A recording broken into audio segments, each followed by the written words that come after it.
Hello, hello, hello, and welcome back to some programming. Hope everyone's had a good day so far. Hope everyone's had a good one. I have not. I'm sad to say, yesterday was horrendous day for me, and I was genuinely considering cancelling today. Also should mention, no, people aren't really here yet, and I'll reiterate it at the time, but I do have to deal with a phone call in about half an hour. Hopefully it won't be too long, but when that happens, we will be kind of like having a bit of a pause. So, hope that's cool with everyone.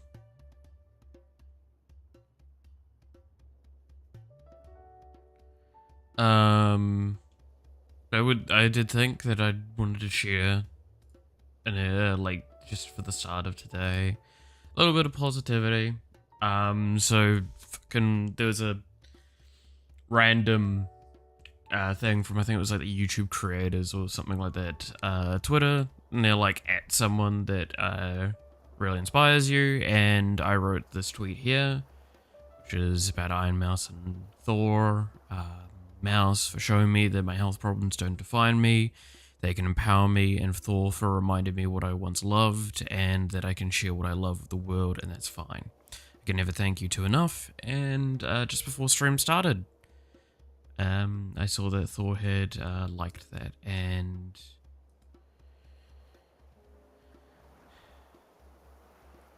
that's a nice thing.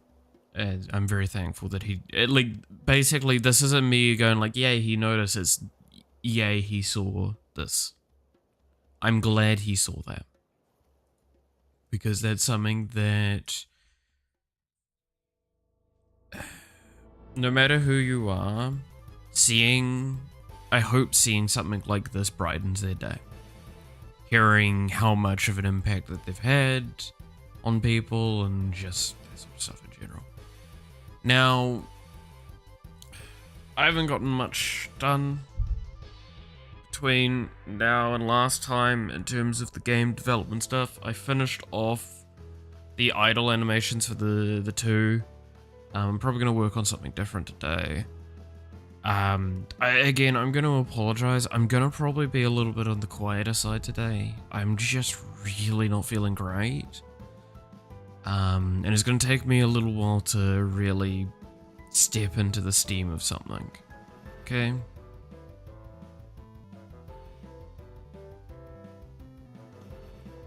But, yeah, no, I talked about it a little bit on Twitter. And it's not the full of it, it's just the bit of it, right?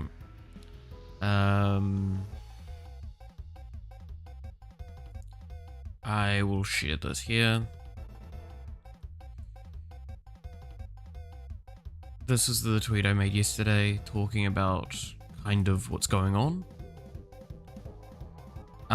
So this was yesterday for me. It was basically like, had no internet for about 7 hours today. That's as far as I could remember it. Also had to go pick up the ashes of my cat. Phone wouldn't connect to the internet, so I couldn't even pay. Power went out before I could make food, and just as I was about to go into a shower. So yesterday was really rough for me. Really, really rough. So I do apologize if I'm snippy at all today. I know it's not a excuse. I'm just trying to set a expectation that maybe today we might just be a little bit on the calmer side.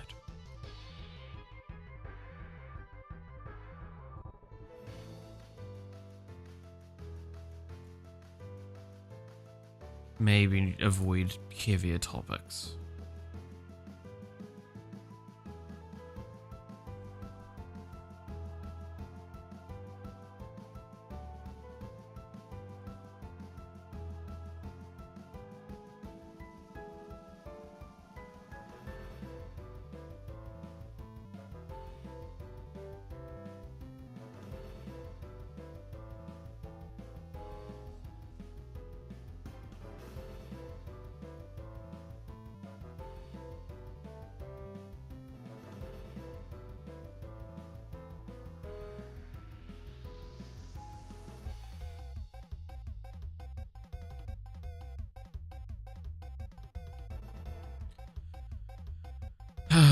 But yeah. Nah, sorry. It's just, this is why I said, like, today was probably not a good day to stream, but I felt that I owed.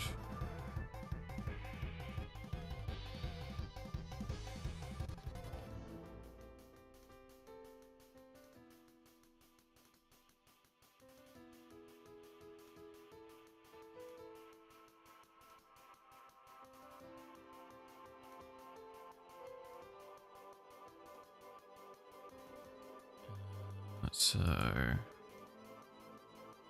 yeah, no, it's been a thing. Alright, but yeah, no, like I said, I'm probably not going to get too, like, built up on anything right now. Like I said, we're going to have the disruption in about, like, 30 minutes. So, I should might as well show the finished off stuff that I've done so far, though.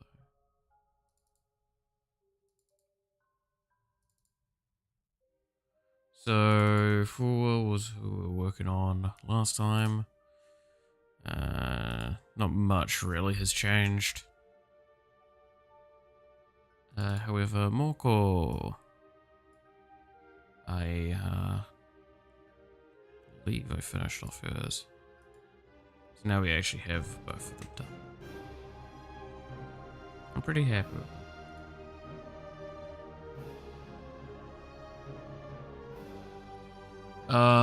I'm probably not gonna keep working on them though. I thought about it, like while I was finishing off Morko. Realistically, the tech isn't there at this point, and I just don't want to do it right now. Simple as that. I should have listened to my better judgment and put a harder no on working on it at this time. So, yeah.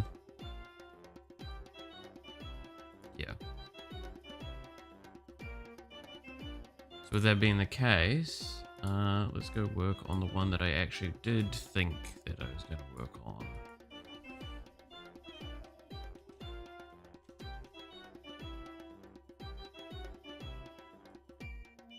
Cinder.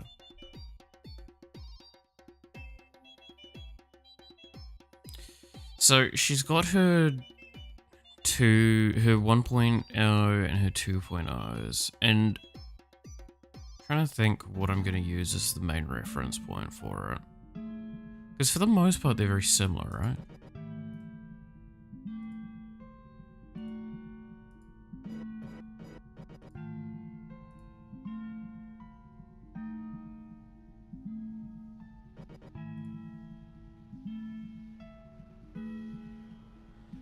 I feel like, from everything I've seen, this is the main one to probably best do it from. Is my thoughts.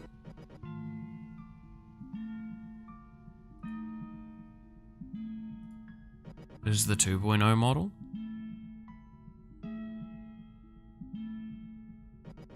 Because I feel like that's the one that she's been like advertised as for the longest time, including like with the demon model. Demon model uses, I think, the 2.0 is its boundaries foundation than the 1.0, right?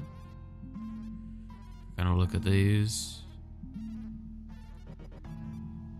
That's the 1.0. Yeah, no, it definitely uses the 2.0. It's because it's using the same things. Okay, cool. So we'll use the 2.0 as her base model.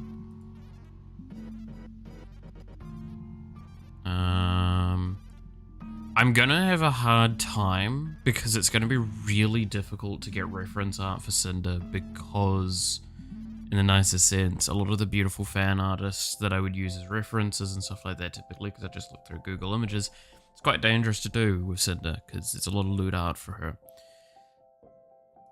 It's already normally quite difficult with a few VTubers, but specifically that one.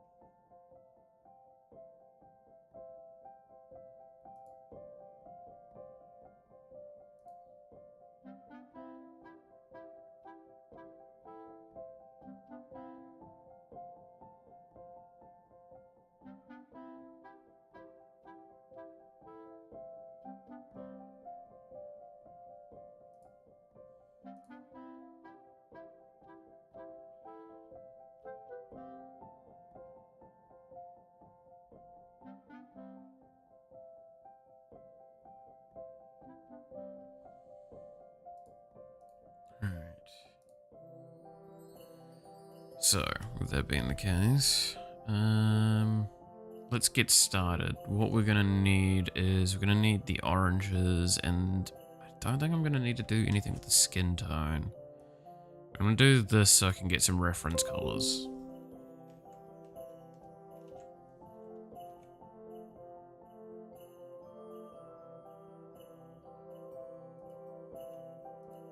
I might do the eyes first because I think that's actually gonna really impact it.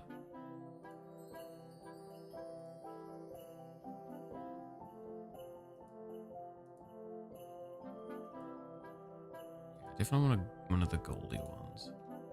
Do I think that differences it? Yeah, it should be fine. Hey there, Luck. How's it going?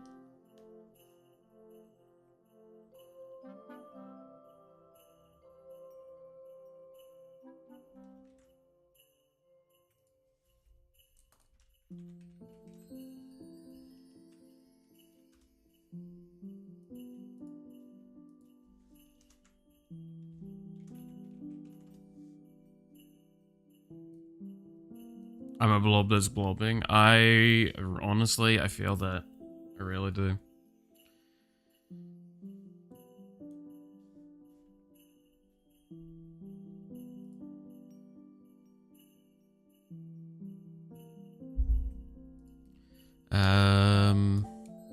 Alright. So if we think about the outfit, let's grab a nice blue to kind of plan this shit out. So, how do I do boobs? Okay.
So boob level is kind of like here.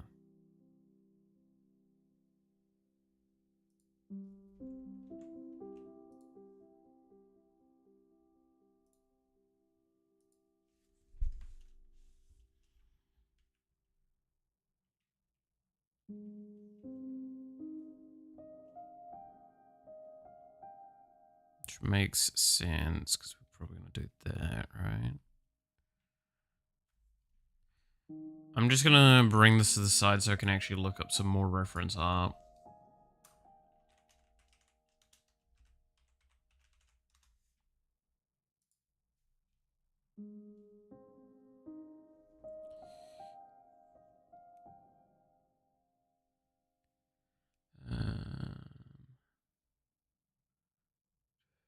I think I've got the save search on, right? Yeah, we should be safe now. Cool. While you're doing the art stuff, do you mind helping me install Arch Linux, like a chat/mouth collab? I can't guarantee that, just because, like I said very early on in the stream, and I'll reiterate it when I need to, but like in about 15 minutes, I'm gonna get a phone call. But I can try and give you advice as we go, when necessary.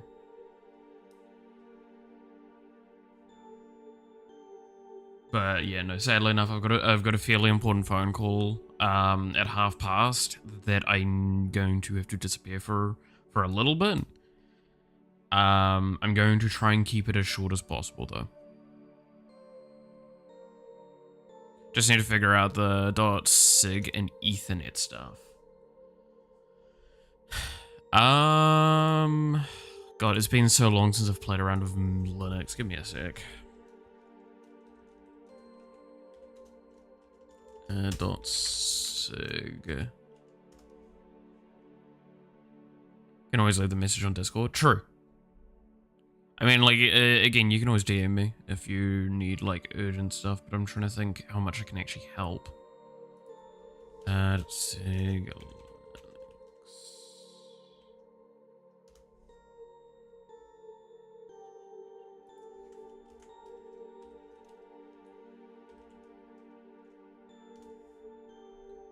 Is it dot signal?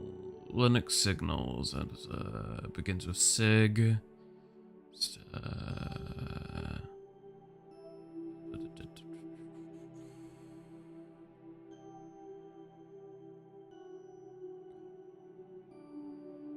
I don't like to be a bother. Look, my DMs are always open, and leave it up to me to decide if you're a bother or not. Realistically, I'm probably not going to respond most of the time, just because it's how it is, right?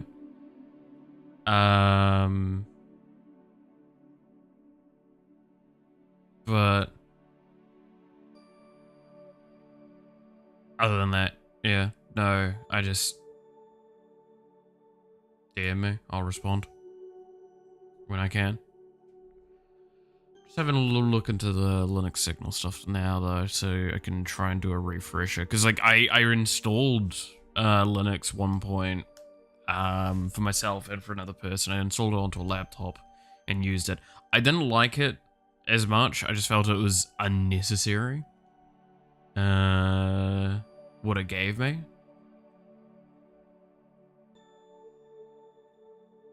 But that's just because, like, I've manually coded enough in Windows OS, so... And I've broken around their things, so at that point in time, it's like, what benefit do I get? I can do it easier, okay, but I've already done it.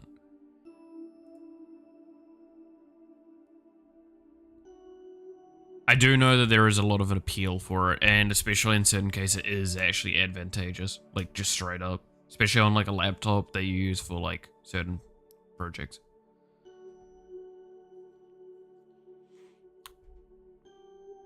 They're just a very scary community sometimes, right?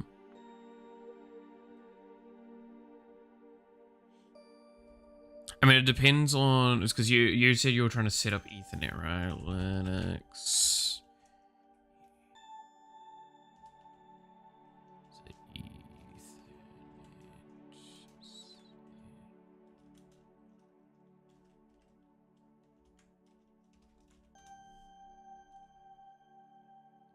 Configure networking on Linux. What fucking Linux are you using? Do you know? Or what I can't remember the terms. Because I can remember the one that starts with U. Is it Ubuntu, whatever the fuck it's called?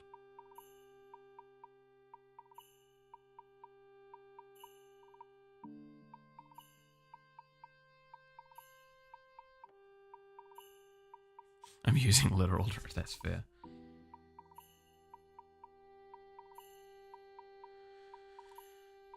Every network interface has its own configuration file. Each interface has a configuration file. We X is the number of the interface. Conventions. Configuring file examples.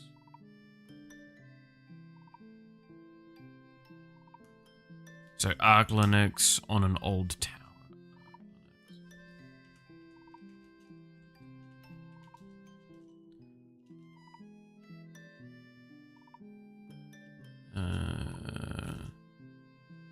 Arch Linux.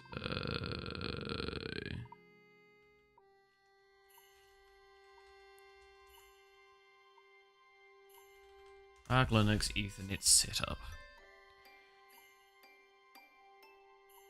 They do have some. They do have a direct wiki on some of this.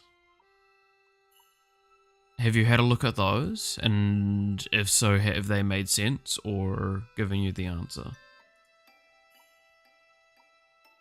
So it looks like they've got most of the info there. I'm gonna read over them. It's mediocre. Let's have a look. So, network configuration / Ethernet. Check the status. There's network configuration. I'm just asking for the ability to ask for weird technical questions. Oh, yeah, no, go right ahead. I can't guarantee I'll know the answer, but I have one thing that I've got going for me, which is I'm pretty good at looking shit up very quickly and easily. So if I can be of assistance that way at the very least. It is a thing that I'm good at. That's why I did a degree, right? Okay. Where's a good piece of art of her, like, model, her 2.0 model? Yeah, so I think I've got them blurred out if they're potentially R18, just to be safe. Ooh, actually, I just thought of a thing that I might write down for this.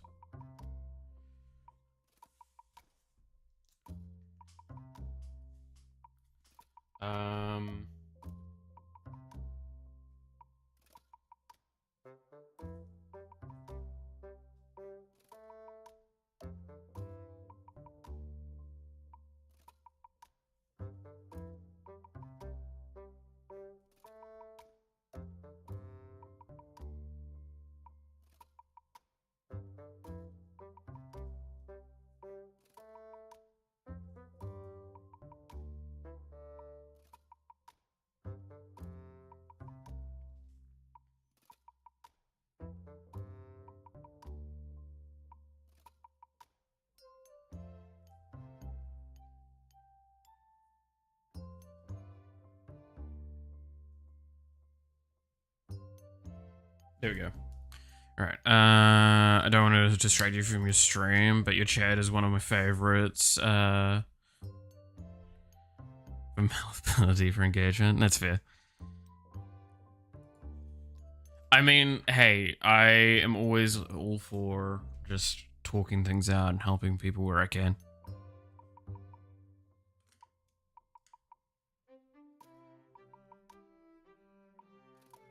Hope you got the portmanteaus. Yeah. I guess Chibi Cinder actually helps a little bit looking at that. Because it kind of gives me some ideas for how to do proportion relative to the thing. Alright.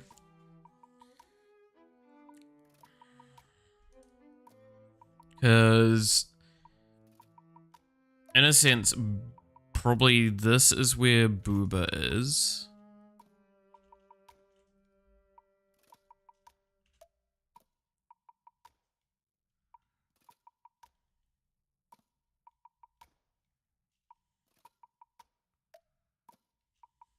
Alright.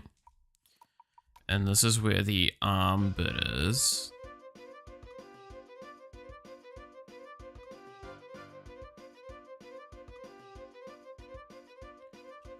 And then this is where the skirt bit begins.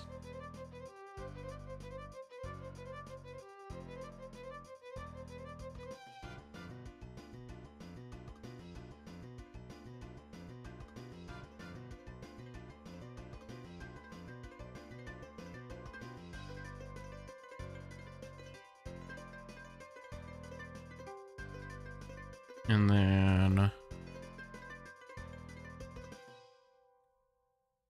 do that for the shoes for the moment. And so this was going to be hard color. No, so this will be hard color. This will be a light color.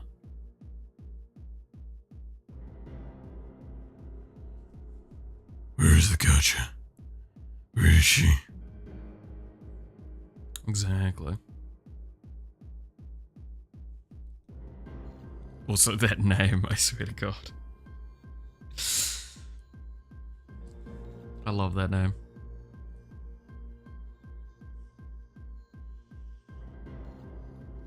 I Could I move this up a little bit? Doesn't look good if I move it up.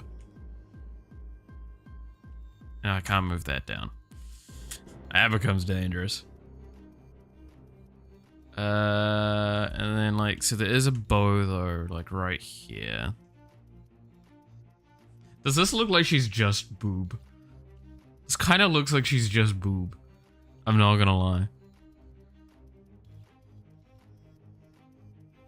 Like more so than she actually is.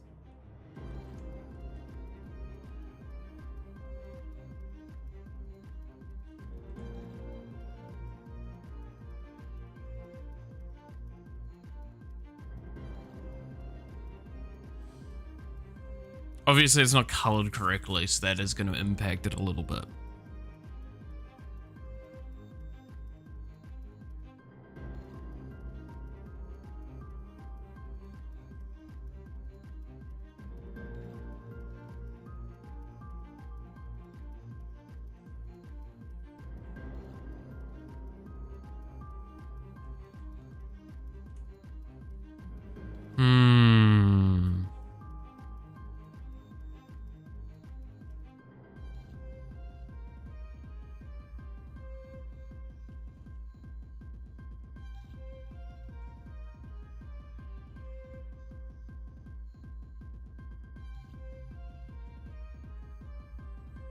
Could do it like that. Have a bit more of a straight address.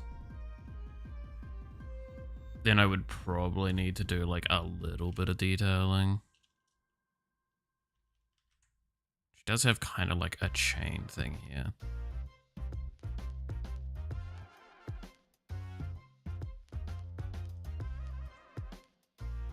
And like a belt there.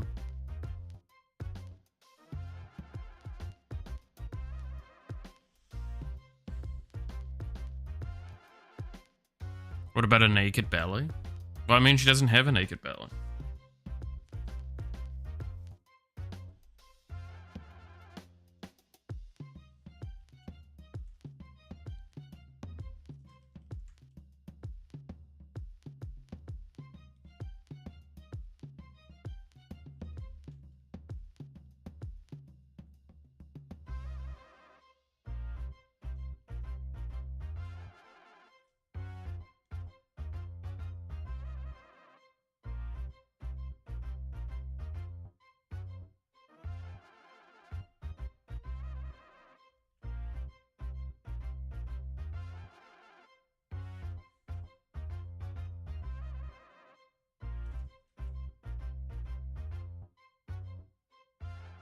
Oh, here's my phone call. Alright, I'm gonna have to mute for a little bit.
Okay, there we fucking go.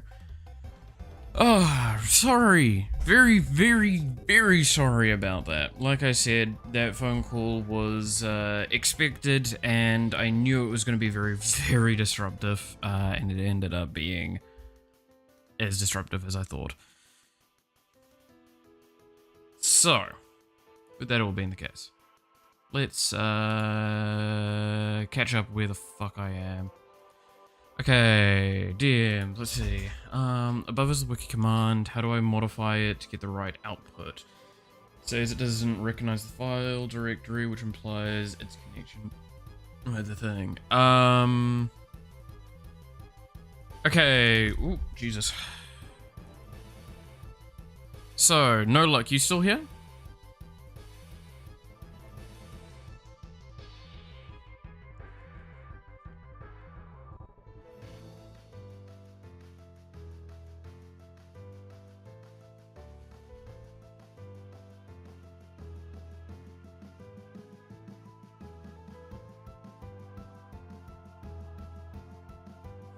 Tap the stream, and the first thing I see is Venom gobbling down milk with Chibi Cinder behind him and a bad pixel anime. Yeah, that's fair.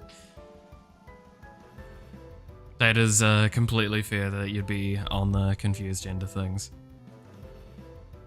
It's like I said, it had a phone call that it took me away, and I've only just finished it.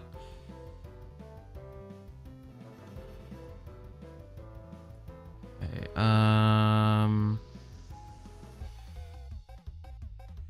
this is what I got for the first line of the installation.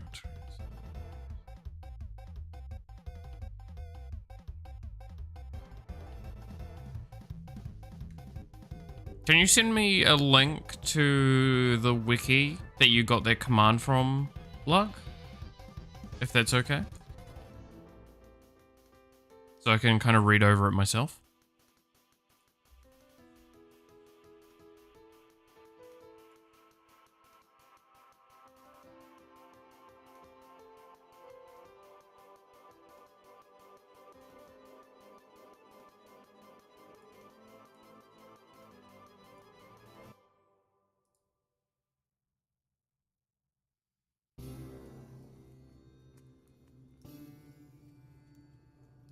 Okay, I think I've caught up on most things. Alright, now I need to actually read through all the rest of the chat.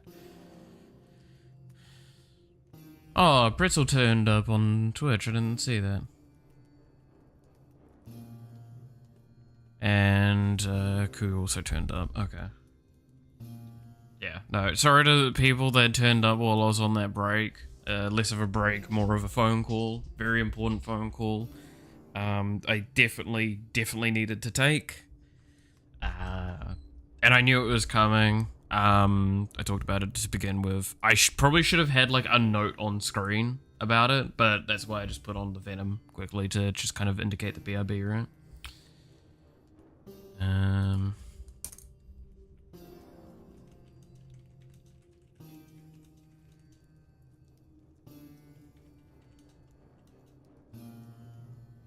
Silent chat equals failed streamer. Do be like that.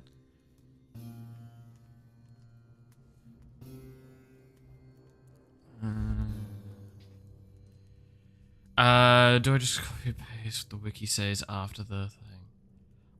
I think so.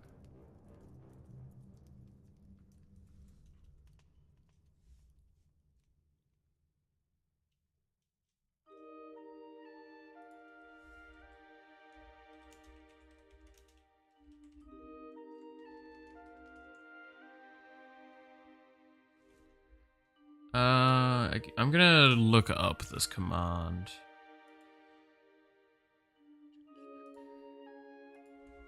It's been a while since I've had to debug things. Alright.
Okay, there we go.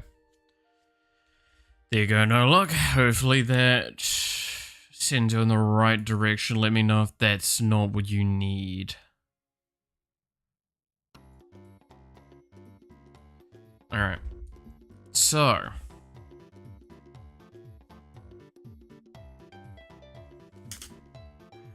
also believe I heard me getting...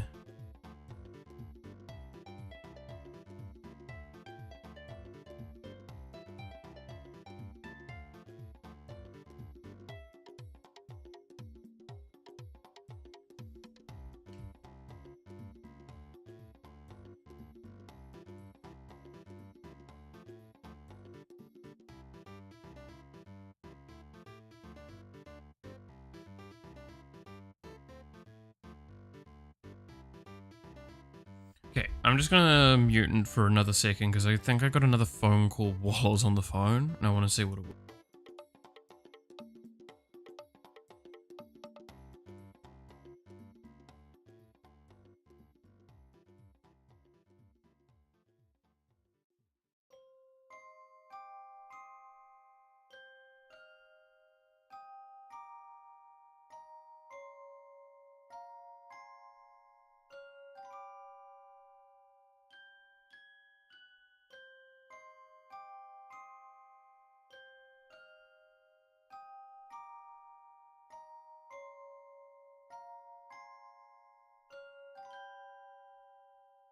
No? Okay, never mind. I got a random phone call. They didn't leave a voicemail. Why the fuck not? I don't know.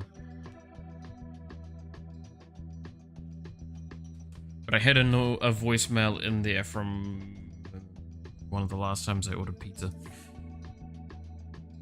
TY, that's what I needed. Awesome luck. I'm glad that I helped you out. See, no joke, I'm really good at randomly finding shit like that. Something I definitely pride myself in.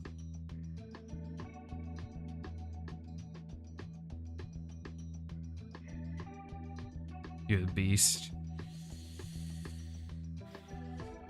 I'm glad I could be assistance though, genuinely.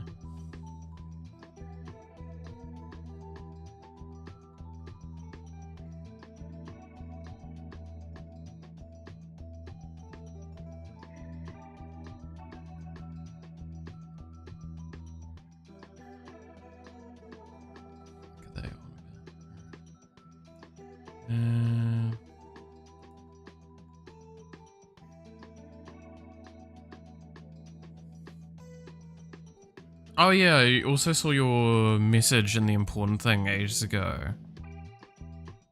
Sometimes since your VTuber concept has wings, you know, that's fair. Among other things, yeah, amongst other things. Let's see, I was ever thinking presentation on authenticity or basic hacking. First, advanced overall. School district, yeah.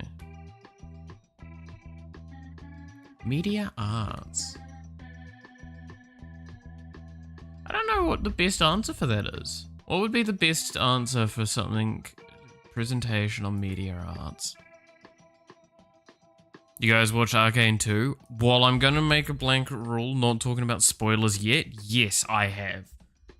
And all I will allow talking about is how the ending was glorious. That's it. What we can talk about, and I'm fine talking about, is the stuff that's going and announced in the games. We can talk about that. I was going to be lazy and teach them basic hacking. That'd be fun. I mean, basic hacking wouldn't be a bad thing. You can, there is a website that you can use to, like, teach a lot of that sort of stuff. I can't remember the website, but there's a really good website that actually has a tool where you can basically hack what would be a very weak version of a marketplace website. I wish I could remember where it is. Thor's actually talked about it, I believe, because it's a really good spot for getting like info on. It's like basically it's one of the most public, well-known locations for information, so you can do white hat related stuff. It's not something I've heard of yet. I'll see if I can find it, eh? I'm gonna have to look a little hard for it. So it might take me like maybe 5 minutes. But if you give me a moment, I can, because I think I have the short somewhere for future reference for other people, because I can't remember the site every time.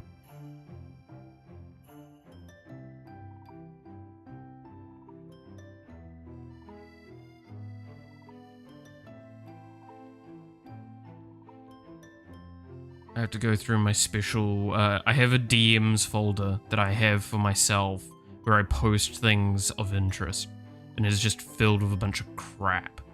Like coding, art, all sorts. Because you know how sometimes like you want an image, but you can't get it in the right format because it comes in the other format and you're like, fuck. So all I do is I put it in here so I can download it from here. It's my space for that.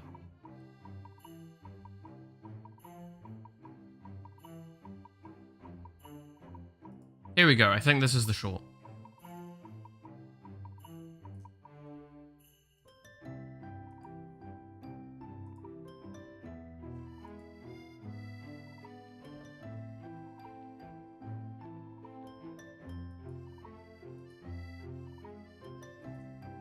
No. Will you be my mentor and teacher so I can become a hacker, master of all hackers? No. No, if you want to learn how to hack, dude, go to owasp.org. That owasp.org and look through its code bases. It has one pretty early on that you can use for it. Like 100%. It has to be white hat since it's school. Yes.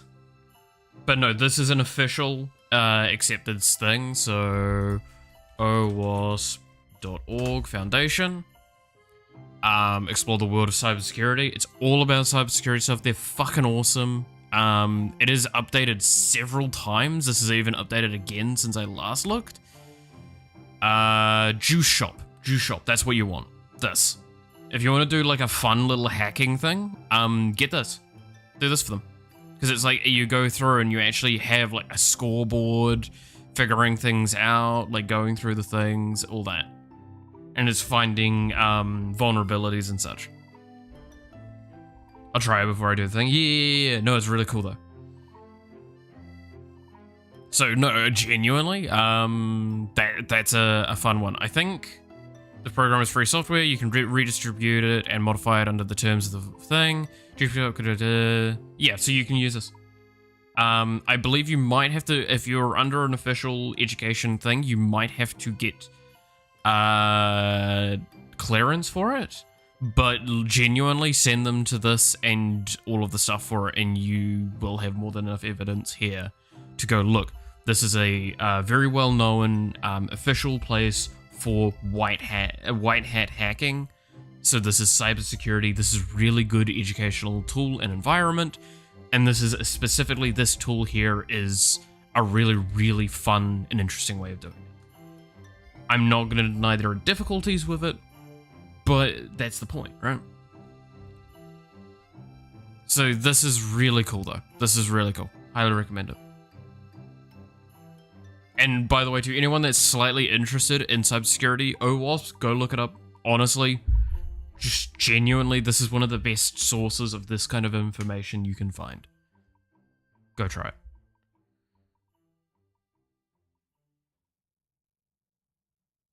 Thanks. You're very welcome. Again, this is something I will definitely say, and I think Thor's even touched upon this, and this is genuinely, like, I cannot stress enough this is the case. Any actual good hacker out there, worth their actual weight. So hackers have like about only a few reasons for doing hacking, right? One is malicious, just they genuinely want to just see the world burn. And the rest of the time, and this is the case with what I've done in my time, is that you just kind of want to prove yourself. You want to do a thing because you want like either prestige or ego or whatever, right?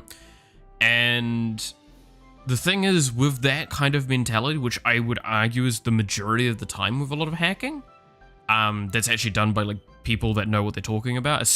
White hat especially is almost completely this. They are doing it purely because they want to do it and they find it fun. They find it really rewarding. It is a challenge. You've put a wall in front of me and you've told me to get on the other side of that wall. I'm gonna fucking find a way to get on the other side of that wall. I swear to God. And that's the beauty of it. That's where that fun comes in. So those kinds of people, if you've ever met people like that in your life, that go like, they will tell you so much about it. They are so willing to share that information. And that is why OWASP is so awesome. Just gonna add one, just being there and some entities come to you with a problem. Yeah. So that is what that comes down to. I've said before, I do a little bit of white hat nowadays. But I've not always had a white hat on. We've all been stupid once or twice in our lives, right? I was a young teenager at one point as well. I learned how to hack the fireplace because we didn't actually have computers back. I mean, what? Y'all like to say that I'm from the Stone Age, so I'm trying to think of like, what can I even hack in the Stone Age? But yes. But no, I do agree there, Devil. That's kind of where it comes to that malicious side of sometimes they just want money. You can want money, but still have like an ego that means that you're wanting to do things and not do it maliciously, and that's fine. That's where White Hat really does do things. There is bounty sites for this stuff. Again, that short... I'm actually just gonna... Give me a hot second. I'm gonna grab that short, and I'm just gonna post it in the chat for you guys. Because it also has a bounty... It talks about a website for bounty boards, for White Hat bounty boarding. So, you can always suggest that as well.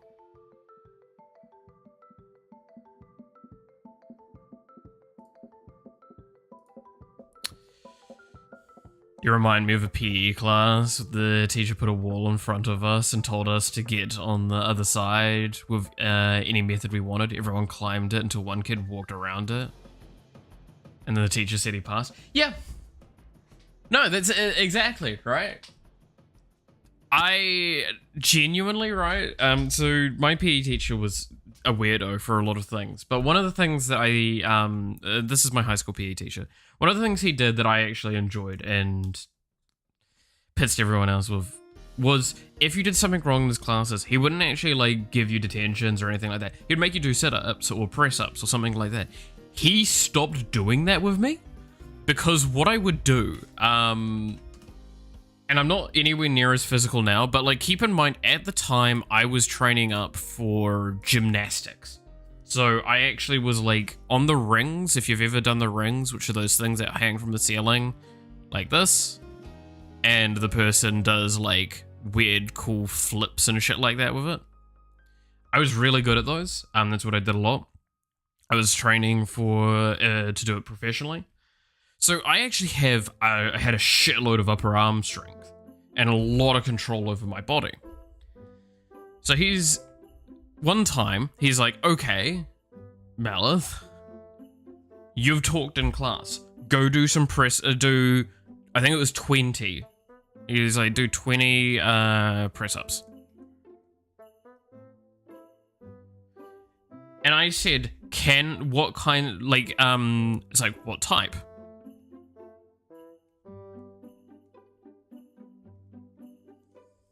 So I asked what type, and he's just like, I don't care. As long as it's not the sissy ones, which he would call them sissy ones. This might show really kind of a bit of an issue here with this teacher. So not sissy ones, which is the ones where you're like on, I believe it's you're positioned like this for them. So you're using your knees on the ground. So it's a little bit more of, focus on the, there, right? So you know what, in my infinite wisdom, I was like, I'm gonna fuck with him because he's still talking.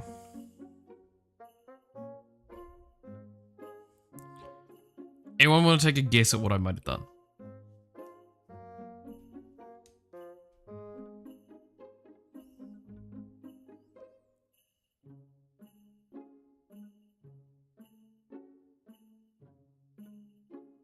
How do you piss off a teacher that's still talking?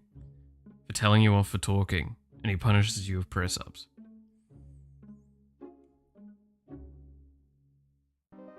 Have any of you done what's called claps?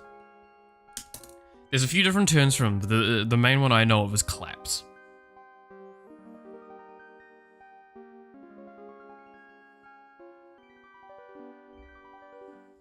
So what you do when you're doing the press up is that you have to, this is a lot of speed, momentum, and like a lot of things to it.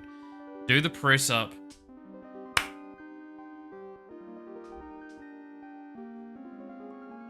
You do that.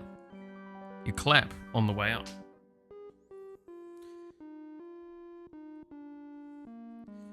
And what's worse is that this gets really challenging when you start doing more than one clap. So what I did was I started with 1, then 2, then 3, then 4. I couldn't go much more than 4 at the time. So I got to the 4, but at that point in time, he'd already fucking clocked on, and he just looks at me and goes, "No, sit down."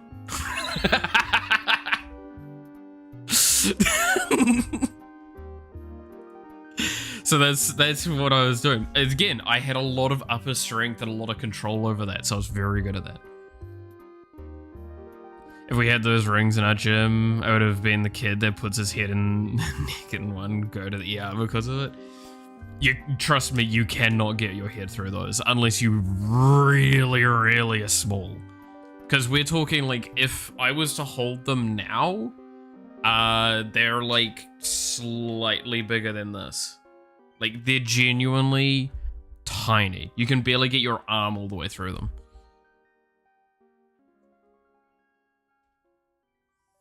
They don't offer gymnastics in public schools anymore because the government can't, the lawsuits for accidents. Wait, seriously? In Canada? Holy shit, that is sad, man. Dude, I would have actually quit school way earlier if, I wasn't allowed to do my gymnastics. The fact is that, they gave me free access to the private gym at the high school because I was doing so well with that, and they're like, normally we only give this for like team access, but the fact is that you're training professionally, so yeah. You can go private gymnastics, like hockey or any sport endeavors. Nah, we have, dude, to give an idea, we have .22 small bore rifle shooting as a school-based one. That's not private, that's fucking school. You still have to pay, obviously, but like that's a school one.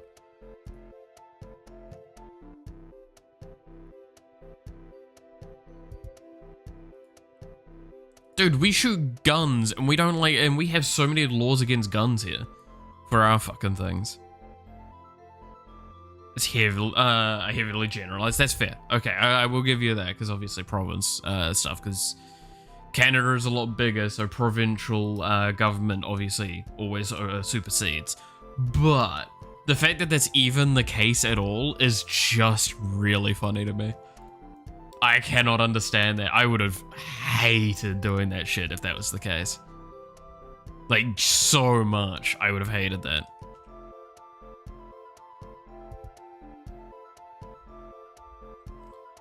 I broke a big toe by kicking the ball at the exact time His much more fit friend hurt his head, played for 20 more minutes, and walked home after. Yeah, there is the stories that actually, like, we always make the joke about, like, oh, Grandpa said he walked, like, 10 Ks to get to school every morning through, like, 7 mountains. No, genuinely, stories like what Devil just said are the actual stories we had from back when.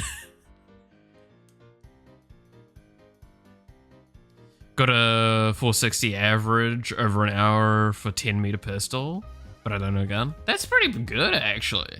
God damn. I can't even remember my... so my average on a .22 range, I believe I was by the end like 98. 98.7, 98.5, somewhere in that range. While drunk. Yeah, it's the best way to wield a gun. I mean, what? No. But to be fair, keep in mind that, like, I think it's 91. Yeah, no, sorry. It's 80. I'm trying to remember because the scoring was really weird. I think it's like 91 was a bullseye. So I think I had like 80, 88, I think was it. Because I was mostly hitting bullseyes. But I had been dragged down by the fact that I had 70s in my scores early on. I believe it was .20 for a handgun, probably. Went to the hospital after my mum saw me limping 2.5 hours later. Yeah, no, yeah. Dude, as kids, we were stupid as fuck, man. We got through a lot of stupid shit like that. Like, what do you mean? It's fine. It's not fine. You're bleeding out of your fucking skull. In no way is this fine.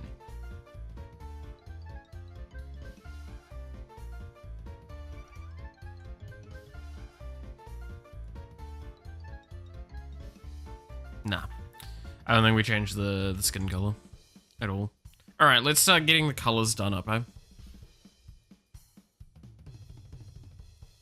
So let's get one of the nice reds.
Yeah, something like that.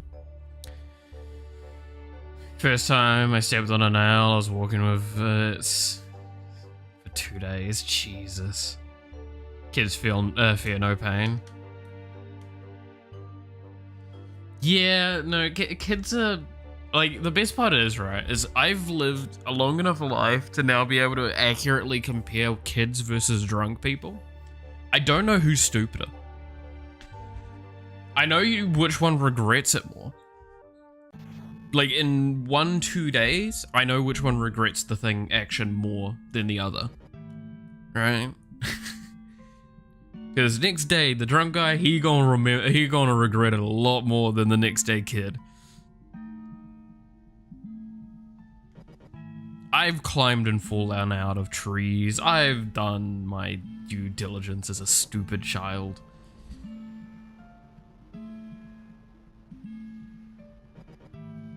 Either interns or sleep deprivation. Why not both?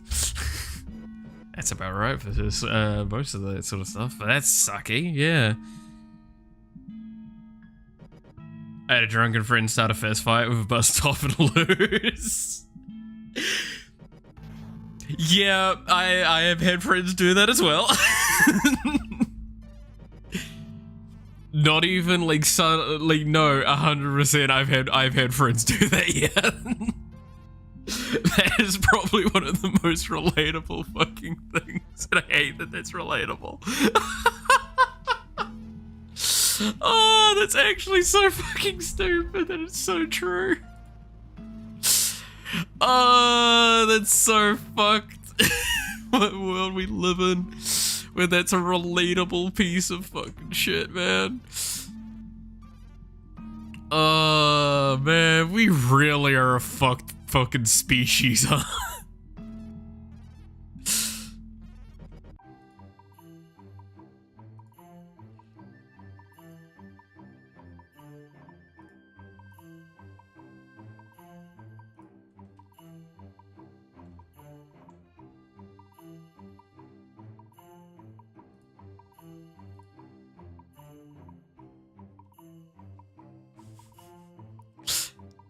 Genuinely, like, actually just fucking... How did we fucking ever get out of the goddamn sewerage? Crawl onto land.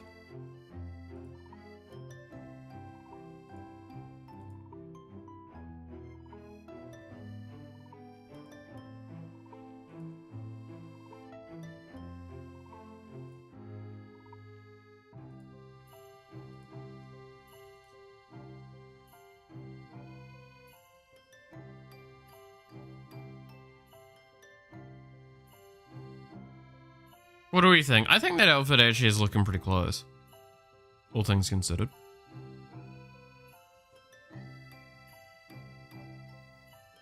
He just randomly took his stuff and screamed. He was going for a swim with the jump river. Police car was just passing by as he did. Oh, Jesus. I mean, again, I've seen enough people take a fight with the ground and lose. In my time, I 100% expect people to fucking do the dumbest shit and die for it. Do it for the vine, man. Do it for the vine. Oh shit, that was not meant to be a thing. That's supposed to be that. Yeah. Do we think that's like good enough? Their outfit. I think we need to do the hair to really figure out, right? Let's get a core color for hair so we can start working on it. Her hair is going to be really weird to work on because it's got like the shading to it. I don't know how I'm doing that.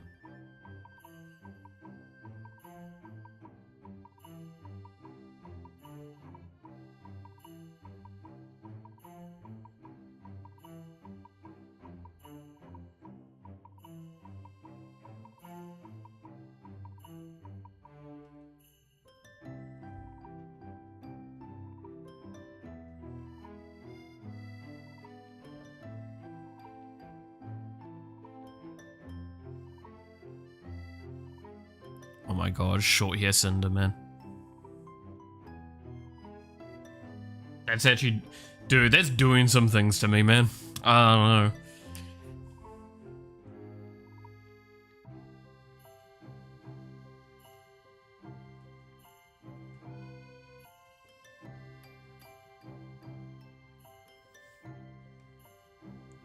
They fished him out and took him to the station. We were like 1 street away from his home. He almost made it, yeah. Fish can't sing.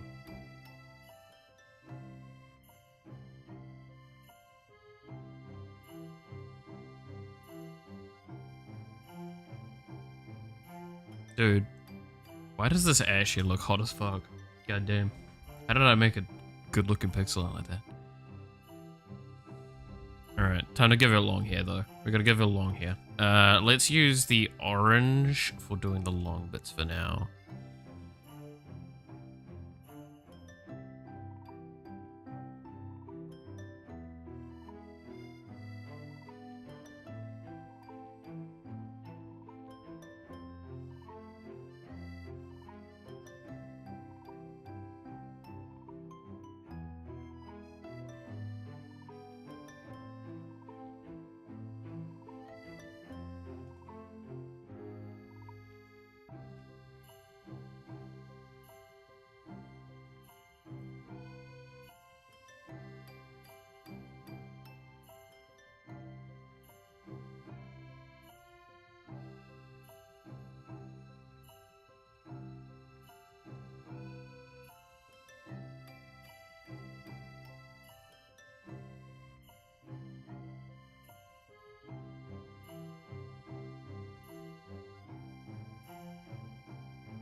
kind of look like Busty Megaman. I'm not gonna lie, I thought the same thing. I genuinely did think the same thing. Like 100%, I agree with you on that one.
Alright. So, I need to do something with these ears, because this just doesn't feel quite right.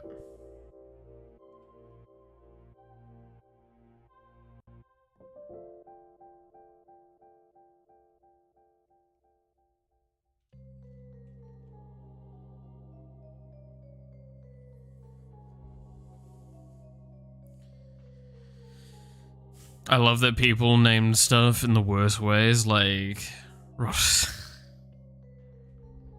yeah.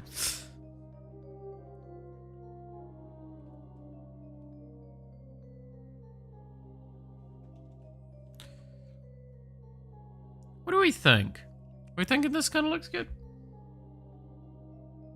I feel like the ears still need some work, right?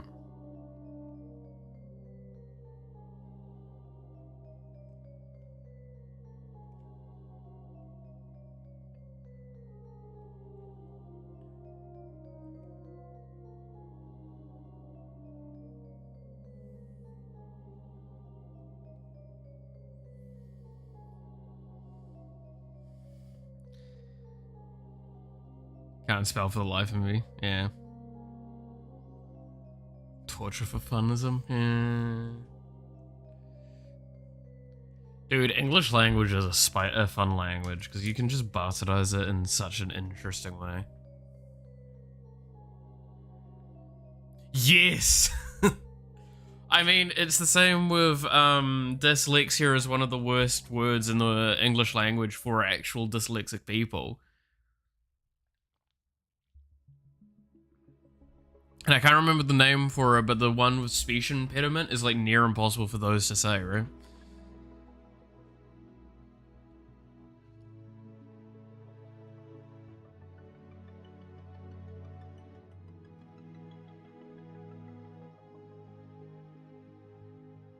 No, you know, one of my favorite memes that it just reminded me of was just that one meme where it's just like, fucking, oh, what was it again? It's like, my name's Michael, spelled with a B, and I'm afraid of insects. Where Where? Where's what? Where's the bee? There's a bee? That one. Anyone remember that fucking like Vine? That shit's so stupid. It's so funny.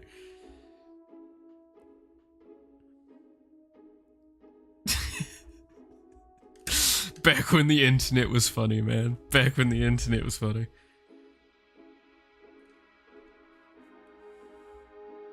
Dang nabbit. Hell yeah.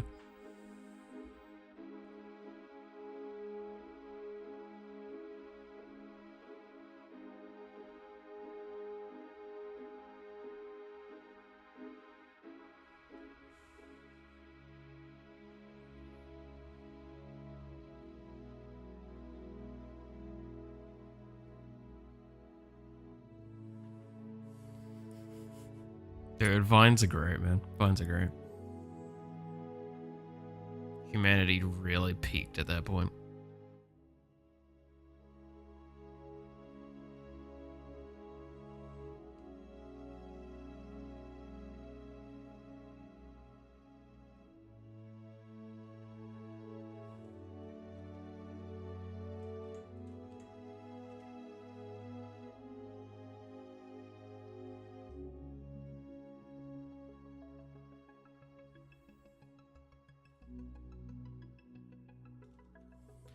Okay.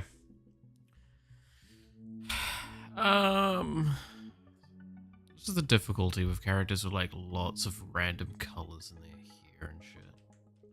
It's like I just don't quite know what to do with it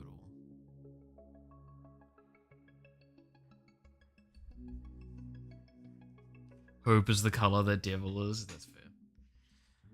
The fear of words that are spelled the same way backwards and forwards. Yes! Yes! I do know that one. I fucking love that shit, man. Dude, it's such a fucked thing.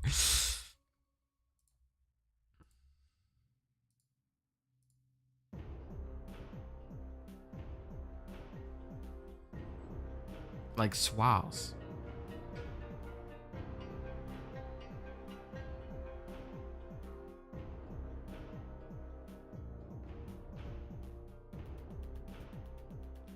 Oh, can I just... Okay, no, this is like really fresh off the press. Can I talk about something really funny?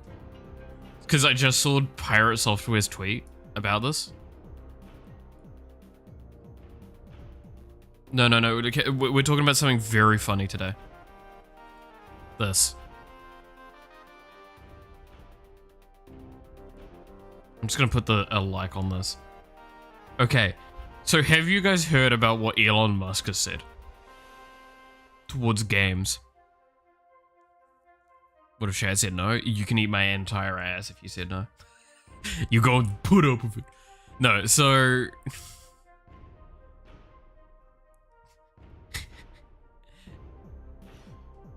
Elon Musk and his infinite wisdom.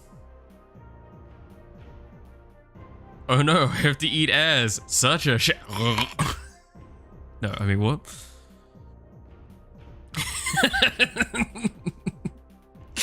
So, Elon Musk in his infinite fucking wisdom has tried to now call out the games industry and has proceeded to do it in the stupidest fucking way possible. Like, genuinely. So, Elon Musk, too many game studios that are owned by massive corporations. At XAI is going to start an AI game studio to make games great again. So, as Thor talks about it here, this is the incredible... I cannot fathom how this is... It's like... So, as Thor says here, this is the best summary for these events. So, fuck talking about the AI players. Don't worry, guys. Our multi-billion-dollar company or corporation will make better games than their multi-billion-dollar corporation. You can trust us because we're definitely on your side and real gamers too. Since we know games so well, we're using AI to make the best games. Like in the old days when they had no AI and consoles had less processing power than a toaster. Man, this is going to be great for the games industry and for you. What a time to be alive. Not full games? No, Bristle. No, it's not just texturing. That's the problem. No, we're talking about a motherfucker that is trying to make an argument. Genuinely trying to make an argument. I can make AI make games better than other AAA studios. Has he ever played a game? Yeah, it's a really valid question. I cannot fathom Elon Musk's brain thinking this is the correct thing. They genuinely... No, you want to know what would have been the smart answer here? Like, 100% if he was actually fed up with this, with the too many game studios that are owned by massive corporations. You know what he should have done? No, I can tell you right away. Do what fucking Thor does and create publishing companies for free usage stuff, maybe. But do fucking game jams. Shit like that. Entice, not corporate fucking game development. I swear to God. What's wrong with you? Actually, so fucking confusing.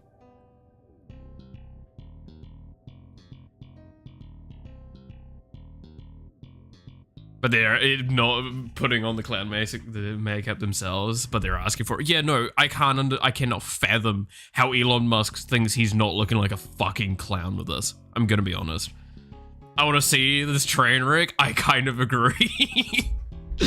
No, the worst part is he's going to release like a game. He's going to have like 7 or 8 more in production, and it's going to do fucking awfully because it's going to have no heart to it, no interesting thing, no design, nothing. It's not going to be good. Or he's going to have to backtrack and like 90% of the game is going to still be done by humans and like just a 10%.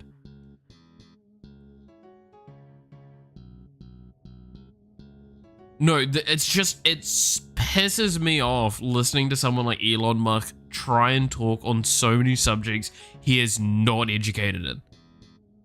And try and sound like a fucking expert.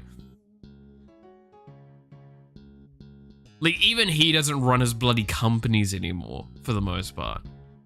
It's executive boards, and they make the majority of the decisions. In fact, what we've heard from reports is a good chunk of the time, his executives are telling him not to make a decision. He does it anyway, and they lose money.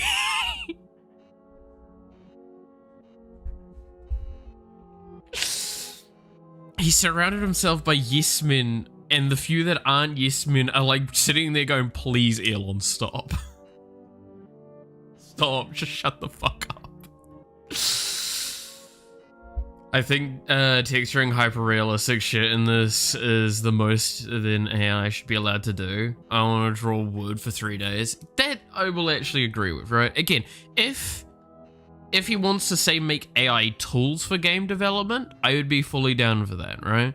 Make a legal approached, legal acquired art folded like asset system for AI generation, so it owns all of its rights, owns everything like that, doesn't grab from random sites and shit like that, but handles it all in-house, and then offer that as a tool to indie developers. Dude, that would be way more impactful in the game industry than a fucking stupid ass AI studio run by a large scale corporation. I'm gonna say that now. Because that is actually what would improve the opinion of AI as well, in the grand scheme of things. Again, it needs to be acknowledged, it is a tool, it is nothing more, it should not be, and it should be all data used for training purposes should be internally accessed only, not external data used outside of in situations where it is legally accepted. You cannot just go to Pixit or something like that and just rip all of that information off and then use that, because that is not legally sourced. You do not own the rights to that art. AI studio run by AI, by AIs. Yeah, that's basically what he's suggesting, and it's why I just cannot fathom this.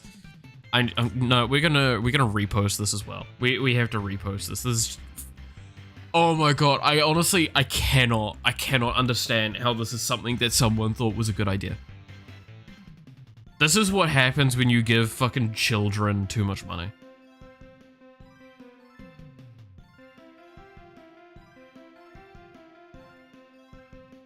Why are we— oh fuck, I'm not gonna read the fucking comments. Dude, reading comments on Twitter has actually like lowered my fucking belief in humanity so much nowadays.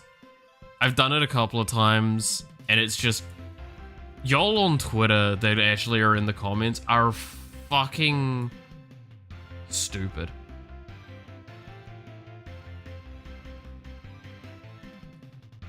Actually fucking stupid.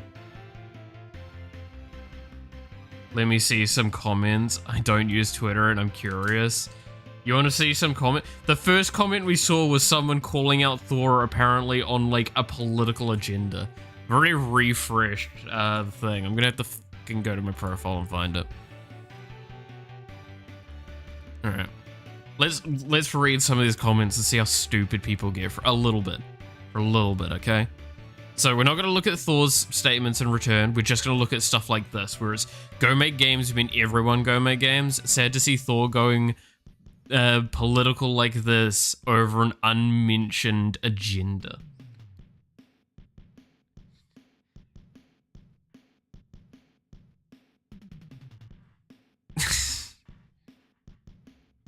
So yes, this statement here, don't need Gen AI, you don't need billions of dollars. Just go make games.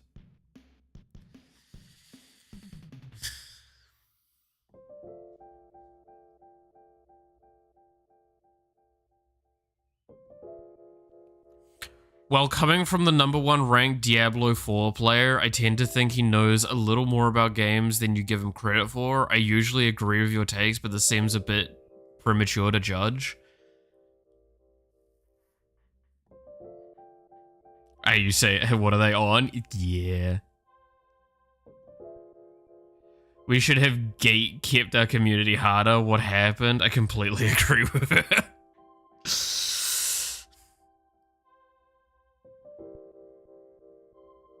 At least they're gamers, otherwise I agree with the sentiment. Also chaos. Yeah, no, this is kind of... Look, do I think Elon knows nothing about video games? No, I think he actually does know about video games. He has played them and he's shown to be decent at some. But the thing is, right, and I've said this before, you do not get a bunch of challenger players from League of Legends to balance your game, because the game would then become super shit and unfun to play.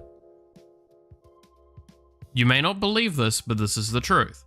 You do not listen to a lot of your player base sometimes because they do not know how to actually work in a game. They want what's best for them.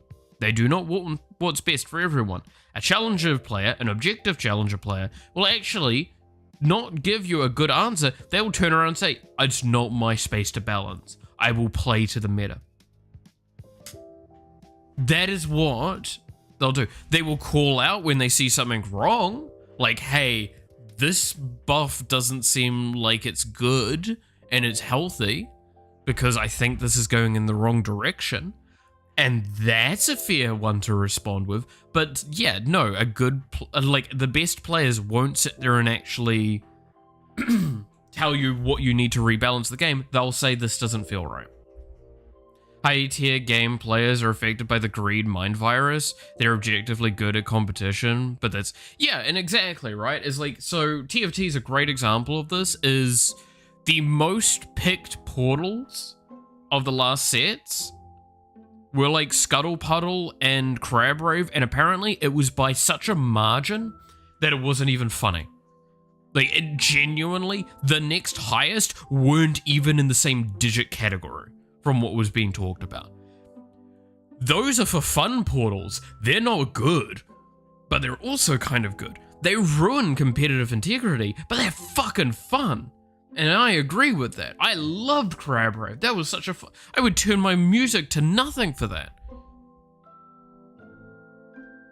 So yeah, and actually going on to that topic, that's why I really hate the discourse at the moment around Victor in League of Legends. Skarner's awesome. I like what they did with Skarner. I do think he released in a bit of a poor state, and I am sad to see the old Skarner go. These are the things I'm going to say. Those are things that are very valid to say. Am I sad to see the old Skarner go? Yes, I thought the pillars were stupid and funny. I enjoyed that. I remember when they did the Juggernaut rework and Skarner was one of the most broken champions in the game, and it was really funny. I've seen Skarner at his highs, I've seen Skarner at his lows. I think the current Skarner has lost a lot of things, but is really cool. Skarner needed an update? Yes, Skarner needed an update. Victor is a difficult one, because Victor is getting changed for a variety of reasons, but the main thing that a lot of people aren't realizing... So I'm a huge Victor fanboy. I love old Victor a fuckload. I love that idea of, like, the glorious evolution. That shit, right? Like, it's good. His lore has always been fucking shit, and it has been all over the place. It's not actually been consistent and made sense. And that is the mistake that a lot of people are failing to acknowledge. They're remembering one or two good bits. They're not remembering the whole thing. The current change that they're making, and again, we're not going to talk about Arcane. We're going to talk about the stuff that is going into the game and is on PBE. So we're not talking too much on like how things are, but we're talking about what is, okay? Because I want to avoid Arcane spoilers for 2 weeks. That's my rule. Normally is 2 weeks is the spoiler territory. Okay? So they're changing him relative to what was in the show. We knew that this was probably going to be the case. We knew that there was getting a character, there was a character that was getting a visual overhaul relative to the to Arcane. And it was pretty clearly Victor after certain events occurred. If we actually acknowledge all of what is to be known, would actually go insane. Yeah, no, Victor's storyline is so all over the place, it's not good. So this is bringing him into a cohesive storyline, and it's way, way more interesting. Now, people are complaining about certain things, like, oh, he's a twink now. Okay, that's a valid complaint. There are 2 skins he has that I actually... confused cross sergeant. Hey now. There are 2 skins he has that I would actually argue are downgrades. I do think that they're a thing. And that's, was it Death Sworn and High Noon? I think those 2 skins have failed to capture the beauty that the previous one was. But that's me going, okay, so what's wrong with Death Sworn? Well, he's lost his mask. And he's lost a lot of like the cool, intenser armor things that he's got. I loved that shit. I loved that stuff about him the most. Him losing that, yeah, okay. I think he's now gone more as Spectral Twink. And I can see why they would do that. I feel like that would have been a good different skin. I do not think that should have been what the Death Sworn skin should have been. I hope that they go back and re-add the mask at the very least, because the mask is really cool. Twink Neuron Activate. Yeah, have you seen the new Victor? Victor's fucking... yeah, he's Twinkie boy. But, like, I play a lot of Creative Victor. I got Creative Victor back when it came out, and it's been my favorite skin for Victor all the way through. I have looked at the changes to that one. I think it's a side grade. I think there's things that are better and worse about it, and it's pretty equalizing at that point. Same with base Victor.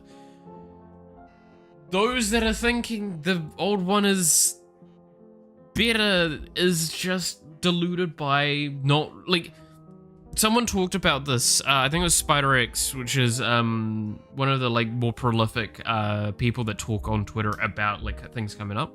He talked about how the reason why VGUs in general have slowed down so much is because there is so much discourse in the community each time, and Riot just can't be asked dealing with it each time. It is y'all that is the reason why fucking some characters still have pizza feet. It's because you're too busy complaining about a new the thing being new instead of thinking about how it actually looks is probably an overall improvement. Same with Galio. I played a shitload of old Galio. New Galio came out. I'm like, this is just better. This is just objectively better. Swain. I played a shitload of old Swain. Same argument. Objectively, this is just better. I fucking love New Swain. New Swain is just... in every way an improvement, and he's been reworked multiple times since then, so you know. But like Scion's another example. People aren't going to remember this. Scion used to be a really fucking stupid thing. He basically used to have an Arnie impression as his voice lines, by the way, and then they reworked them into the tank that he is. Huge improvement, but some people were upset still. Soraka used to be a mid laner that gave mana. Oh. Same argument. People wish that they had old Soraka back. No, you don't. Old Soraka was fucking bad. I might not like all the changes to the champion, but I can admit that they made some good changes even if I liked more before. Yeah. Like, objectively as well, by having a visual improvement like this, it gives us room for more things. The other thing that I cannot fathom is people are trying to make an argument of like, oh, well, they're ruining his kit. No, they're not changing his kit. That's the point. They've buffed his ult, and that's all that's changed.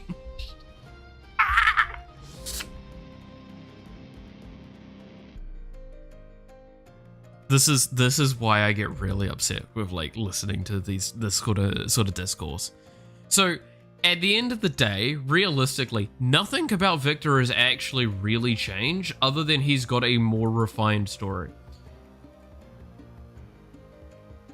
And one of the times we had something like this that we all fucking didn't complain about was when Bilgewater had its overhaul and we got fucking new GP. And new GP is 100% better than an old GP, and you cannot convince me otherwise.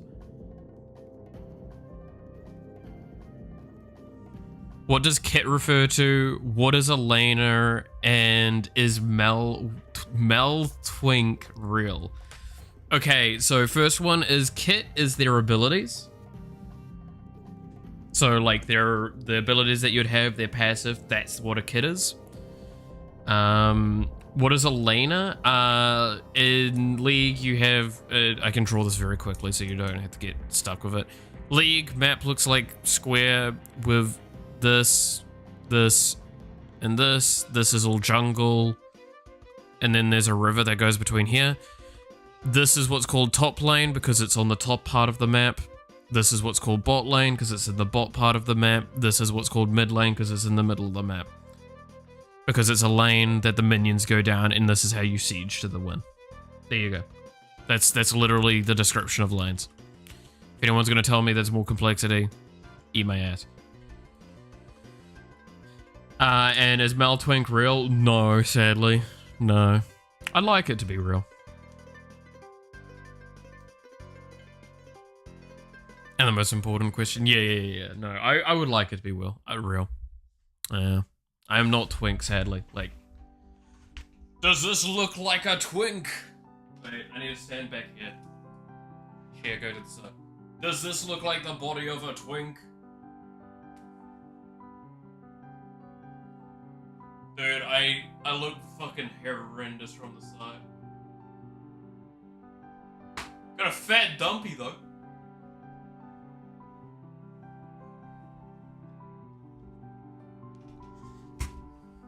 There you go.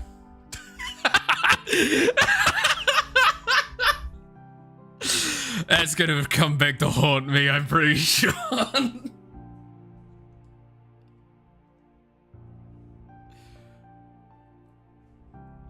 I'm top Maud man that's not played for like... Dude, I played old Maud. I've played all versions of Maud and I loved all versions of Maud. This current Maud is 100% better than the old Maud.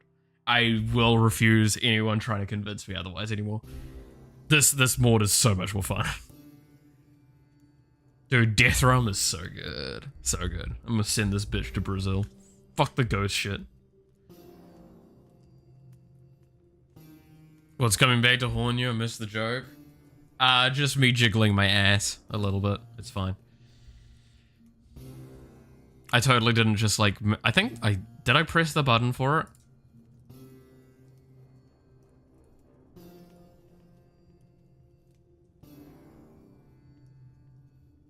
Yeah, I did. The body of a twink. Dude, I look fucking horrendous from the side. Got a fat dumpy though. Oh yeah, I'm definitely gonna regret that meme. There you go. Oh shit.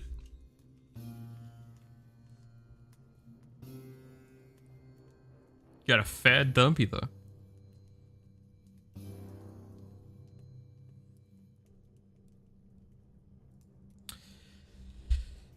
The only comment I have about current league is what's mobility creep. That is a very valid one. I'm actually going to agree with you on that. The issue I think is like, okay, the only hot take I have for League is Cassante is a mistake. Cassante is a kit that needs to be actually just overhauled, because there is no way you can actually balance that kit. So I've talked about this before, but balanceable kits, how that kind of works is you get situations where mechanic-wise, regardless of what you do, they're either going to be in one or two states. They're going to be completely broken or completely trash. Cassante is that. You can't change his numbers to make him feel better because his mechanic, movement, and actions that his abilities do are the problem. You should not make a tank that has an ability to, I'll admit it, nuke themselves, but then also basically just deal so much true damage that you can one-shot someone, one-shot another tank. That is not acceptable. Could that have been bonus physical damage? Sure. True damage? No. Mechanically speaking, this is not a numbers game for Cassante, it is a mechanical problem. That is the issue. Rel was kind of the same. Rel's been reworked multiple times now, with her actual mechanics changing between them. And that's because she was just not in a good position. So, but yeah, I think I was okay with mobility when like Kane was came out. I think that was a cool mobility thing because it had its limitations. It had, sure, can you get halfway across the map in like about 2 seconds if you're uninterrupted? And you had to be smart about your positioning. I was a Maud 3 levels higher than higher with some shield, and he just two-shotted me in seconds. Yeah. To be fair, shields suck ass now in League. But no, I love the new Maud a lot more than the old Maud. And that's because I've had time to not have, like, the rose tint of the past, right? Do I have moments with old Maud that I wish I could relive? Sure. I loved being able to one-shot people when they weren't expecting it because it was real, like they weren't expecting your damage at all. It was great. Do I think that was good or healthy for the game long-term? No. Fuck no. It was horrendously bad.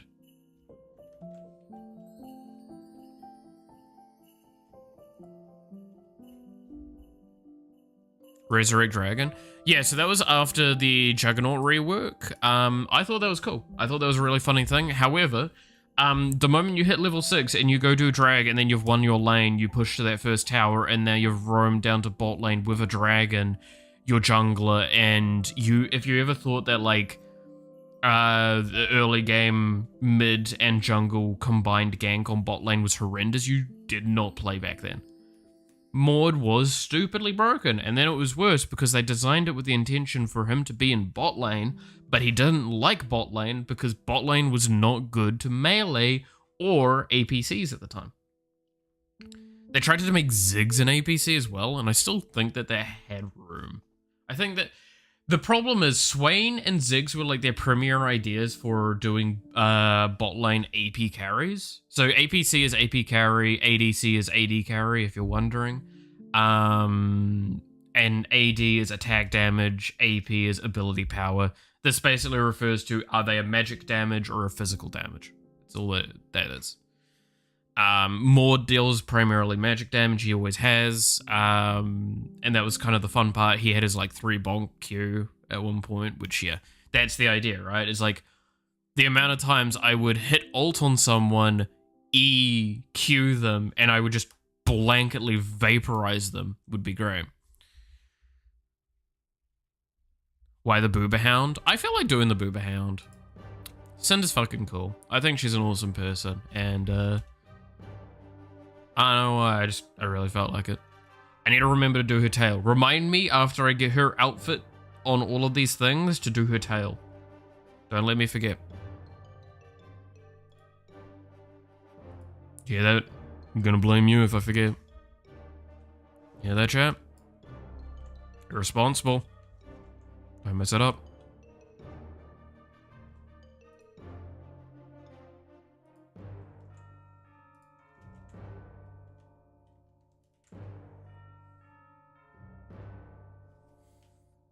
Bow. Yeah, like I said, I talked about this earlier today. I should have stuck with my judgment, and my judgment was that it was too early to work on her.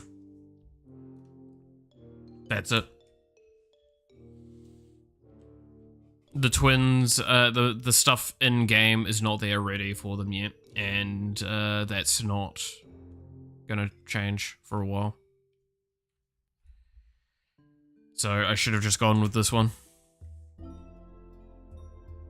Judgment Ultrakill reference. To be fair, I did have someone... I should probably do that at some point. I did say I was going to play Ultrakill.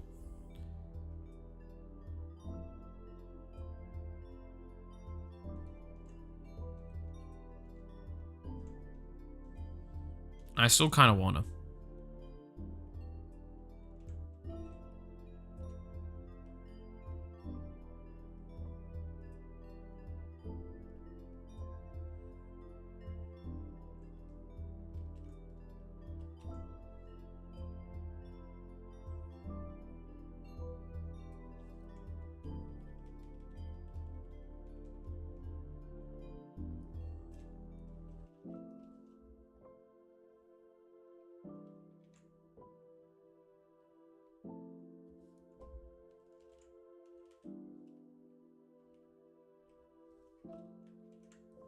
Okay, so this is Rockford. What does Rockford normally do?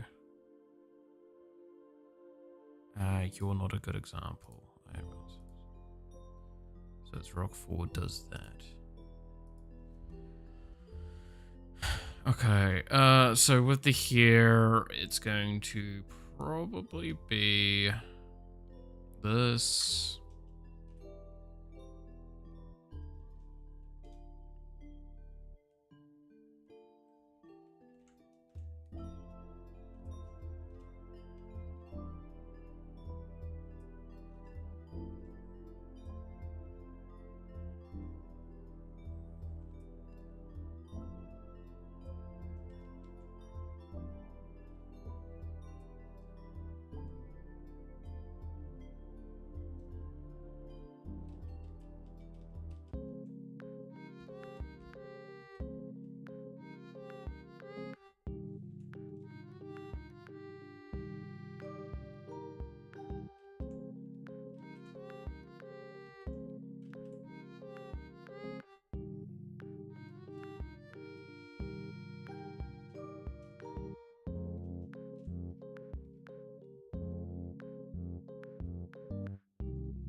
Okay, there we go.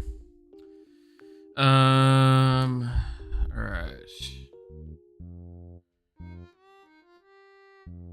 Canadians back. Yeah.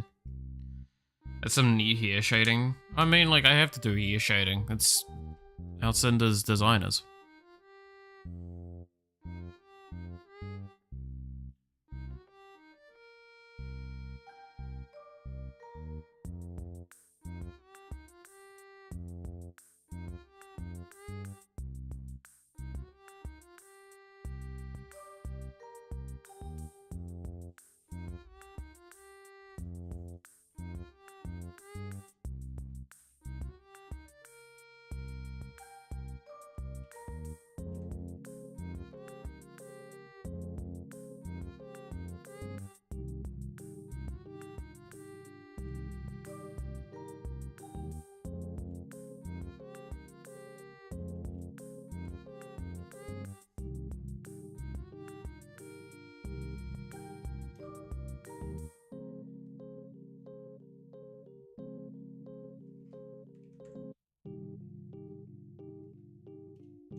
Okay, and then...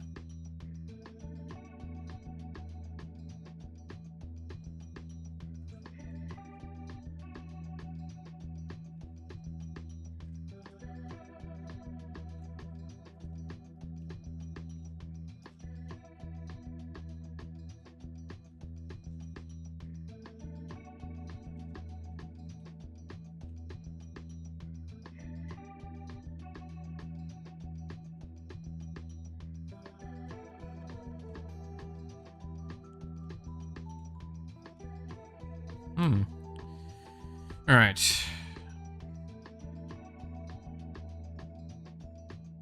I actually fell asleep with my face on the desk. That's fair. I've done that a few times. To be fair, there's a reason why I have pillows over there, is so I can fall asleep on my desk from time to time. Nah, fucking, oh, you know, okay. I did a naughty, not yesterday, day before. I did a naughty. I bought a new game. And I'm playing that game in my own time. At this point, I don't think I'm gonna be doing a stream with it. Outside of maybe like in streams, like this stream, I could play a little bit of it just to show it off. But I had a game that I've been playing and it's been helping me a lot deal with like the shitness that has been the last like few days. Especially yesterday being like actually one of those shit games. What game? That's the thing, right? The car game shop simulator. I have played 11 hours, almost 12 hours of this game, and I bought it yesterday, not yesterday, the day before, and I had no power for 7 hours yesterday. So you can probably actually calculate out, I played a shitload of that game. The time that I've been allowed to play it.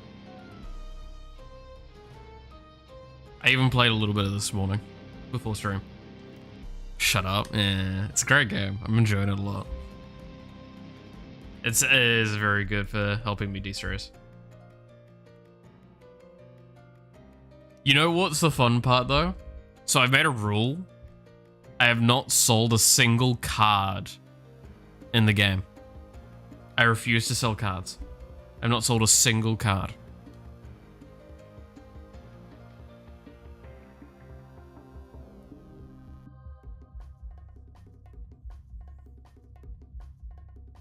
And my shop is growing like hugely as well. That's the best part. But no, I refuse to sell cards. I'm selling a few other things, but that wasn't even my main source of income for like the majority of my run so far. It is becoming the majority income right now, but that's because like I now have the money and level to be able to do other stuff. We can show it in a little bit. I just want to finish Cinder, and we'll go on it.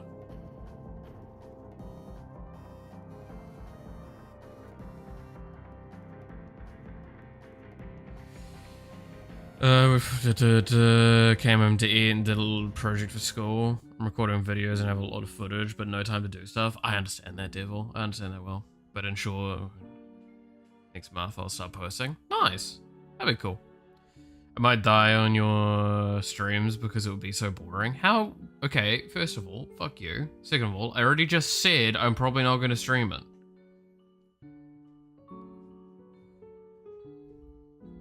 It is my fucking relaxation game at the moment, right?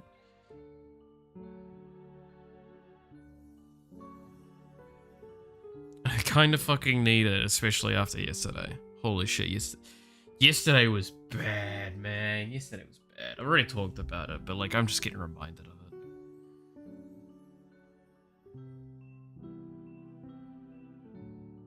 Now you have to show him it would be a fun stream. I mean, here, let's launch the game really quickly, and I can show you my game. My shop.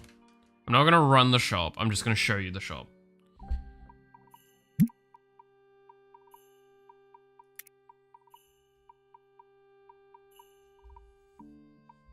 I don't look like I have much money, but that's because I'm spending thousands of dollars on stock at the moment.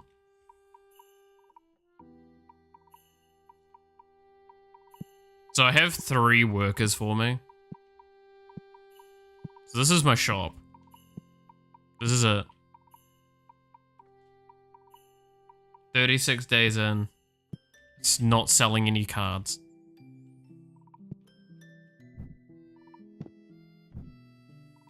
It's because all I was selling for the majority of the time were fucking sleeves. And then I started selling... What did I start selling next? Started selling board games. Then I started selling dice. Then I started selling the plushes.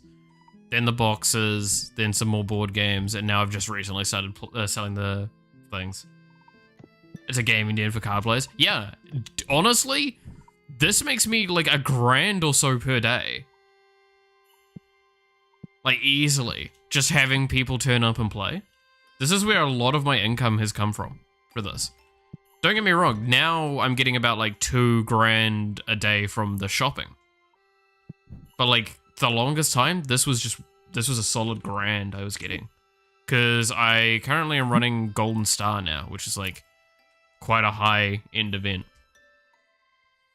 But I would just like focus on getting my event things up.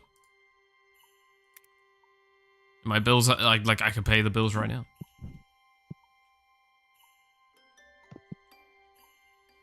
And now I also have ear things for dealing with smelly people. And yes, by the way, apparently you need 2 of these. Because like for the tier 1 and tier 2, it requires 2 sprays to get rid of the smelly. This. Fuck you.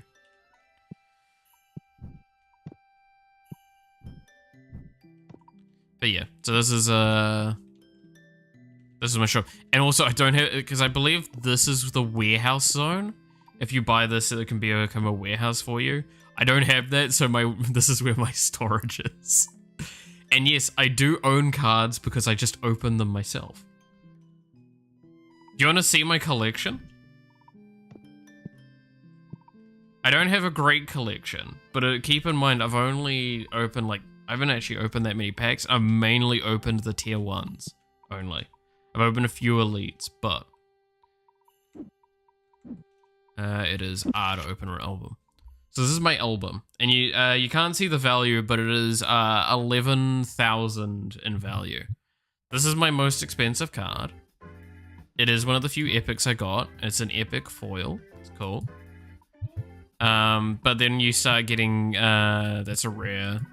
But yeah, commons. Commons are my main ones. And you want to know what the best part of this you'll ever see? So these cards aren't like worth an insane amount, all things considered. No. So keep in mind I've only opened common packs. To anyone that's played this game, the fact that I'm hovering over something right now is going to probably piss you off.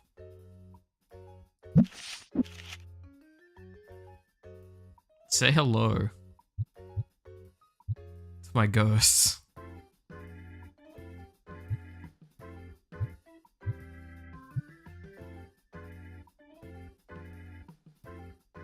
Got this shit from not even playing the game properly.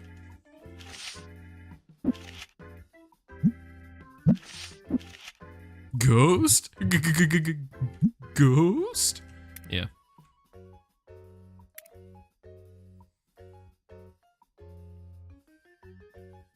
I'm not selling any cards. I refuse this. And cards are not sold at my card shop. That is the rule. No card will be sold there.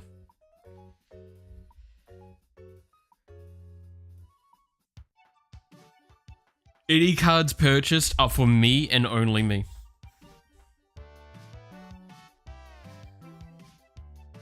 It's a rule.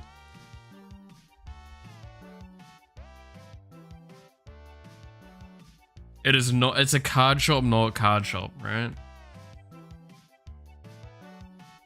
Spiffing Brit did a video where he didn't sell cards too. Yeah, I fucking bet he did.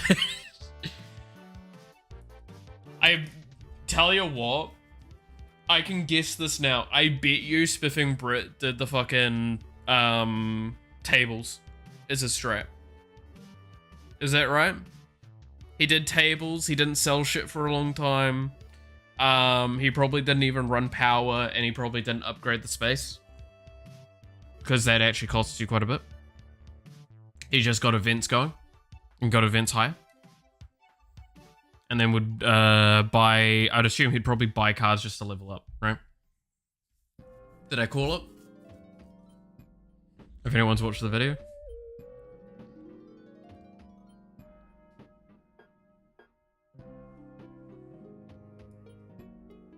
Yeah? Yeah, I knew it. You wanna know why I know it? It's because I started out thinking about it, doing that. Because I saw someone playing it, and I saw that you could like host tournaments, and you could host them pretty much straight away. I'm like, hang on a minute. Could I do this and just make passive income? And yeah, you can. It's great.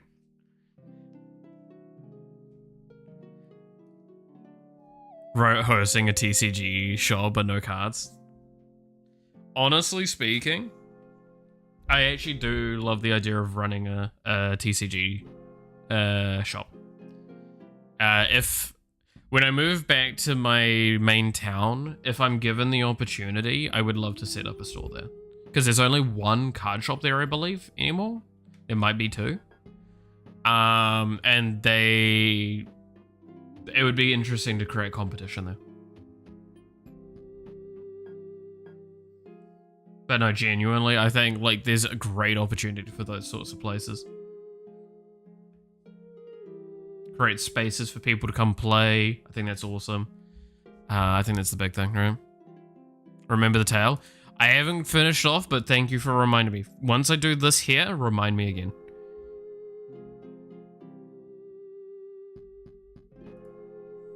Anyway, good night, guys. Oh no, you gonna go? Oh, catch you later then, Devil. Good to hear from you, though.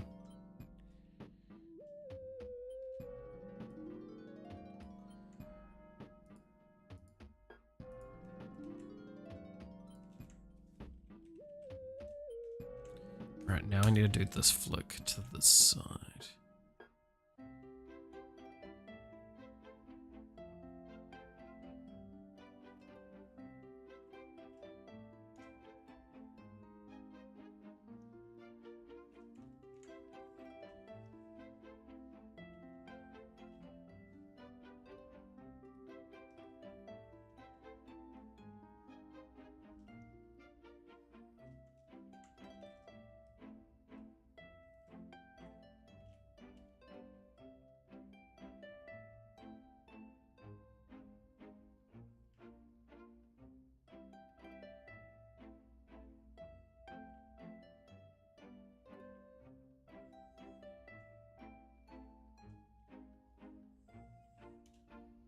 Then move this and flatten it a little bit.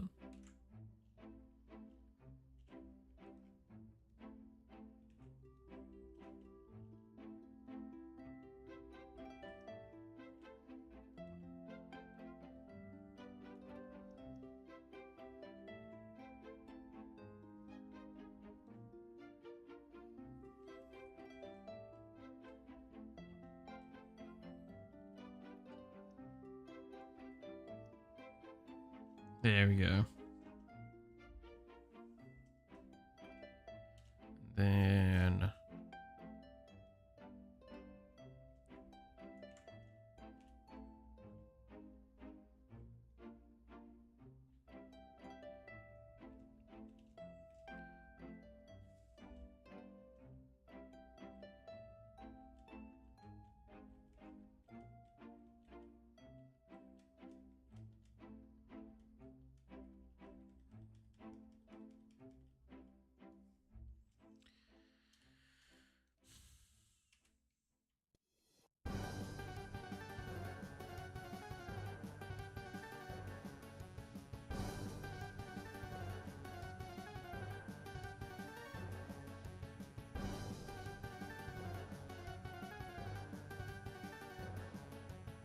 there we go. Let's see. She looks kind of flat, more booba. Unless you can do the multi-dimensional effect for boobs. I mean, she got boob. She's got as big a booba design as about Iron Mouse does, and Iron Mouse's booba looks fairly clear. So, like, keep in mind, most of the characters, their chest is this space here.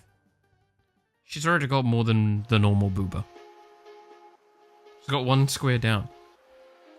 It's just the booba shape is the normal booba shape. I can't do more without it looking really disproportionate and shitty. That's the reasoning.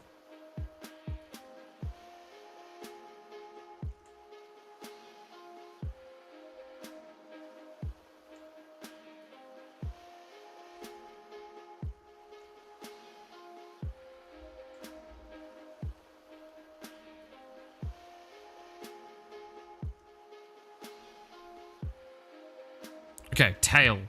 Now we do tail.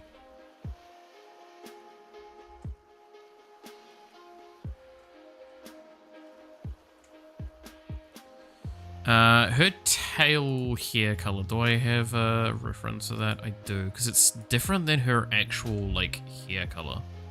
A little bit, yeah.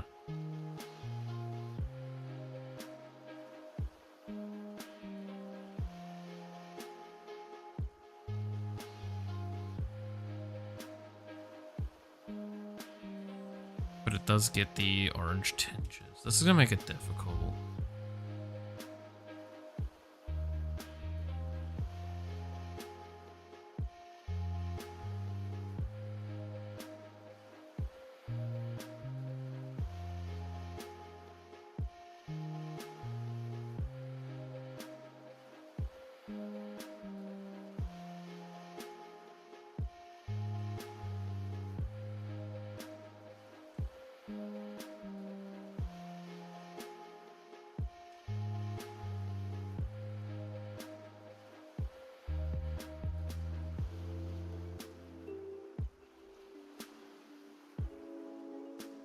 I kind of need a duller version of this, don't I?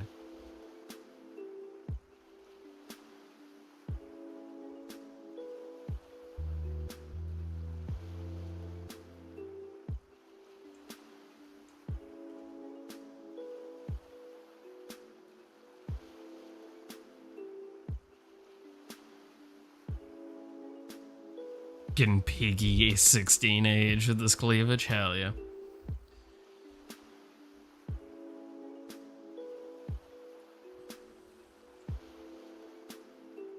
Yeah, the tail's gonna be really hard to completely separate out.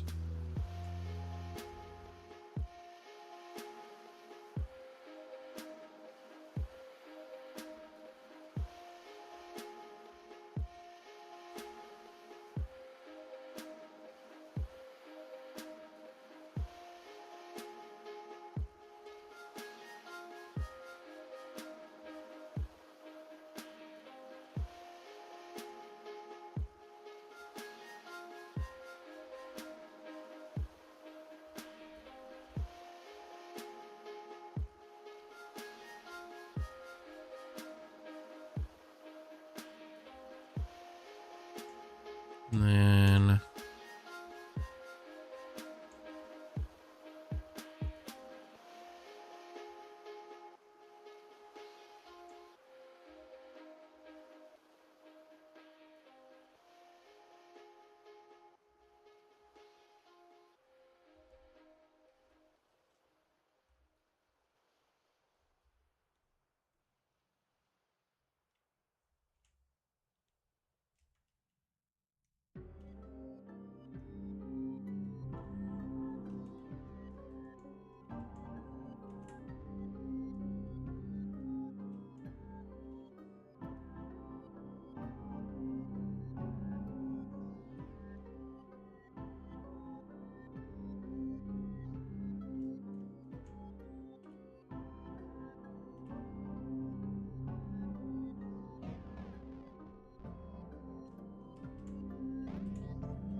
Okay. I think that actually looks pretty solid. Kind of surprised. Where it stopped working. I have the most stupid explanation why she got a tail. What, butt plug?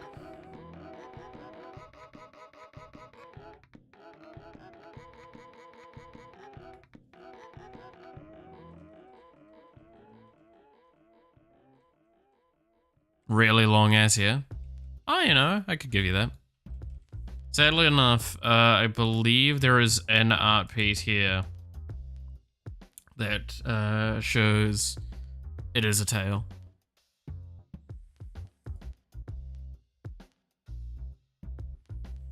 So we do know it is a tail.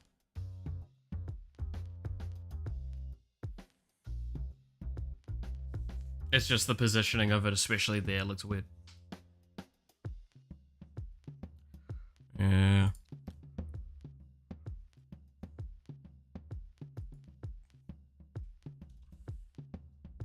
All right. I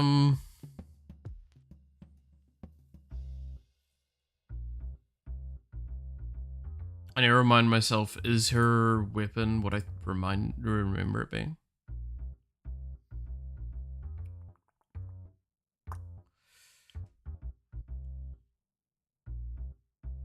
Yes, it is. Okay.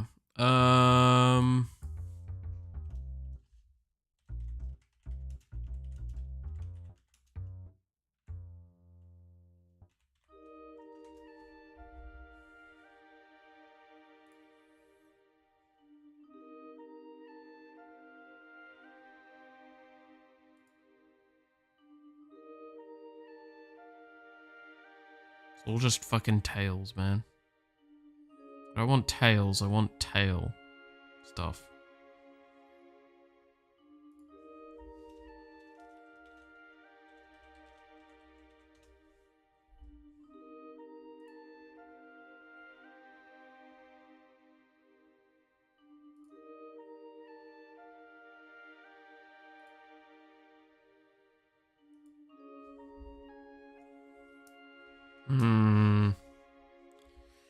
Trying to think, is there any good references? Where's some good reference ideas? I think Vampire Survivors had a tail attack. Ugh. What was the name of the weapon in Vampire Survivors?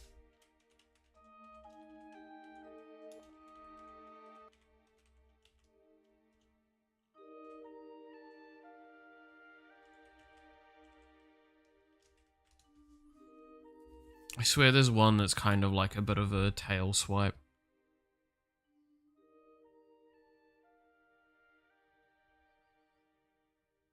It's from the mountain expansion, right?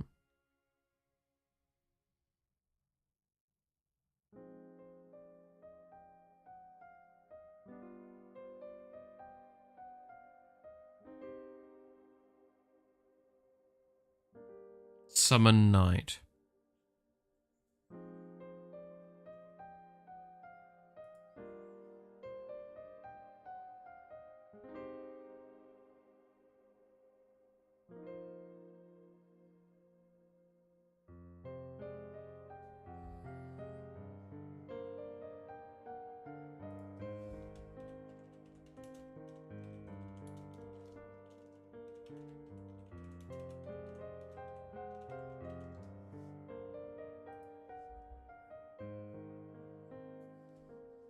Can I see the animation somewhere? I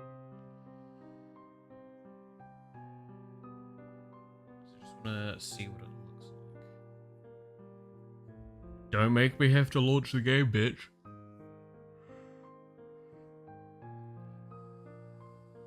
I will launch the game if I have to.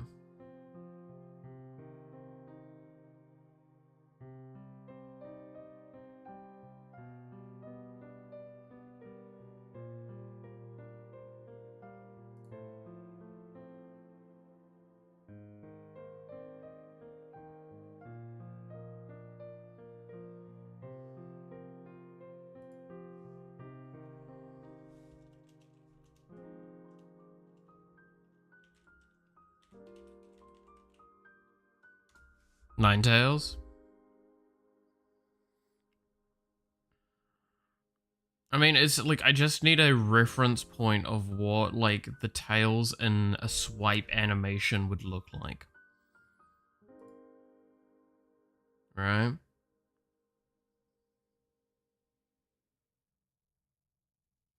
So I can kind of go from there.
Mm.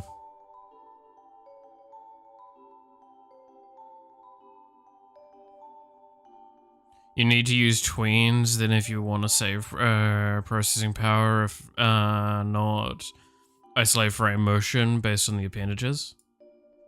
Because the thing is, right, so we don't actually do it here. We do it like here. So we're gonna make the animation like this. We'll figure out our center point, which typically center point will be, we'll just do it from bottom for now. So that'll be our center point. This is where the actual coordinates will be.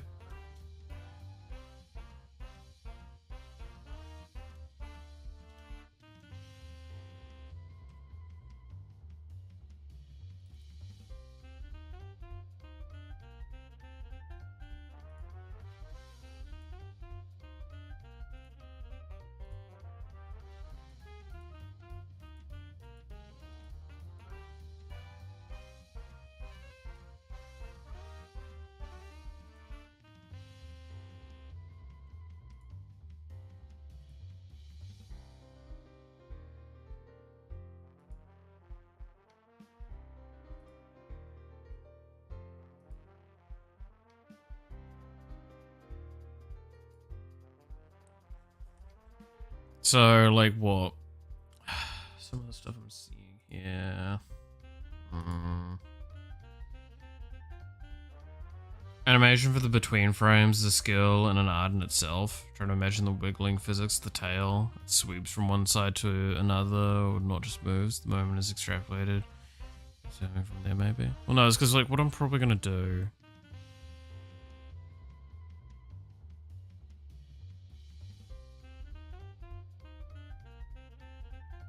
This one's going to require me doing most of the animation before I am done.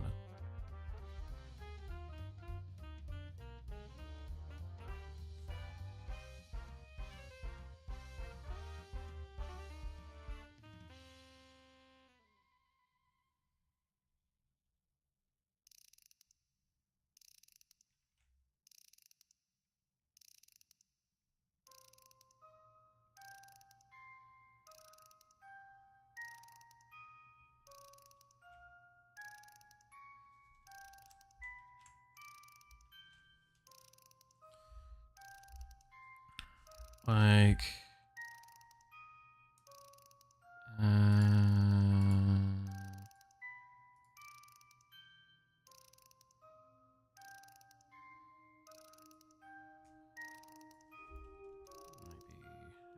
more like that.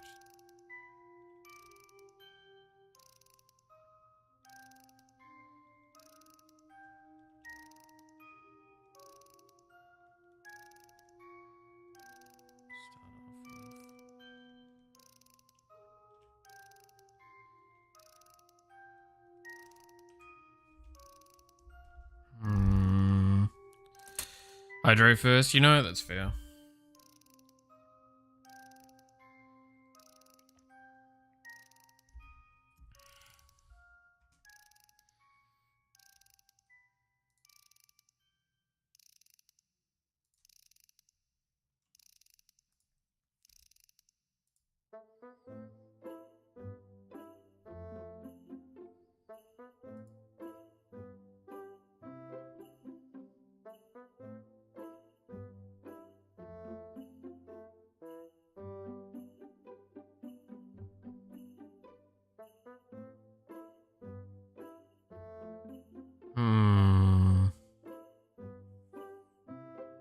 Unless it's a conspiracy and the water is... Yeah, no, that's fair.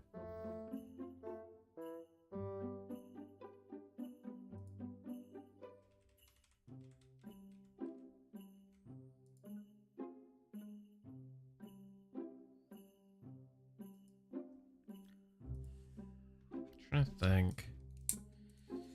It's like... Maybe... Let's draw what the main frame will look like, eh? That's what I did with the Reaper swipe thing. The claw swipe thing, sorry. That worked out better.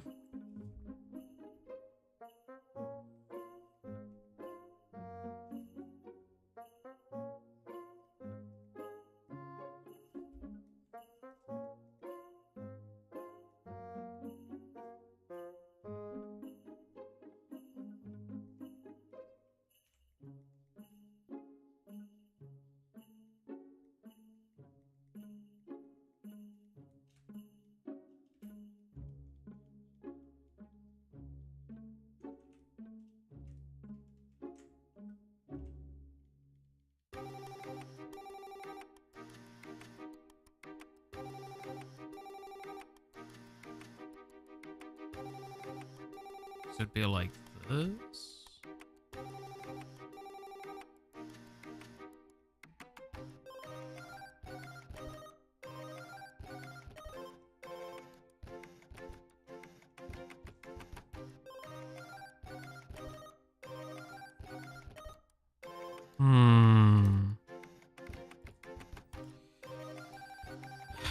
Nice tentacle you got there, that's fair. How's it going, yeah? How'd your assessment go?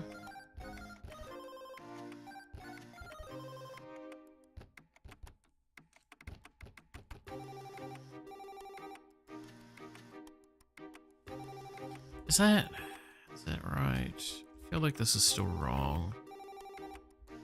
Like, obviously there's some parts of it that need to clean up.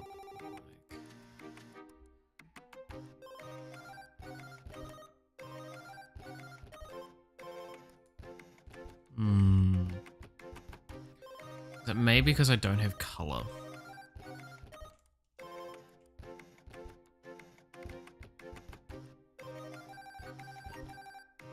That's just kind of like affecting it in general.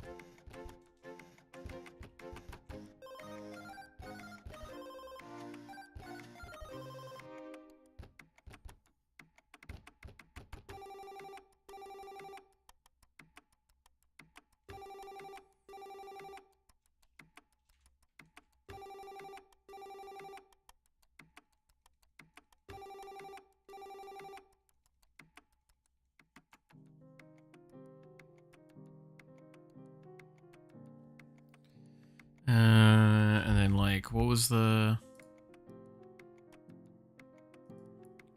yellow?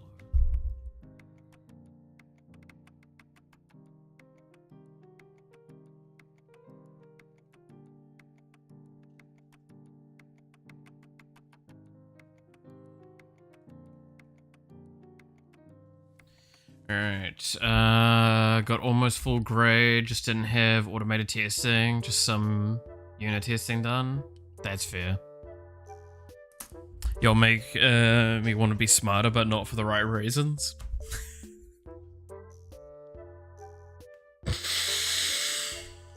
I cannot stress to you how much that misspelling is possibly one of the funniest things you could have said.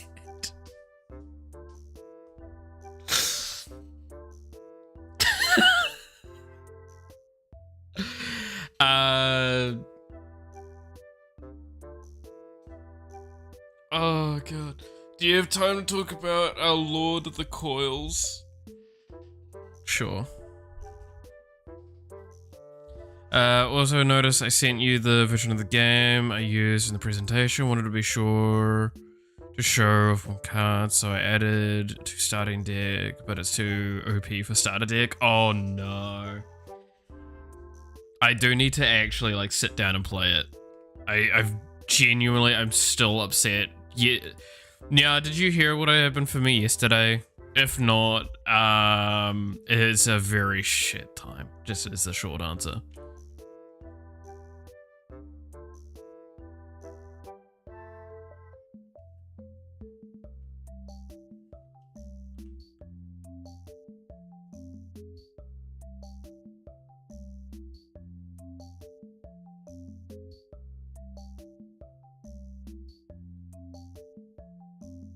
No, I haven't heard. Sorry to hear that. I'll just grab the tweet. Because I don't want to go too far into it again. But just, yeah, yesterday was not a good day.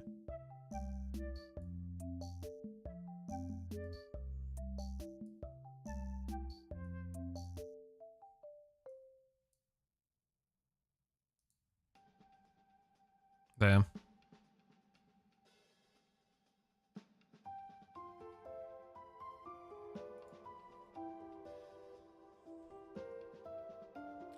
If you can't read that, let me know. I'll zoom it in or something.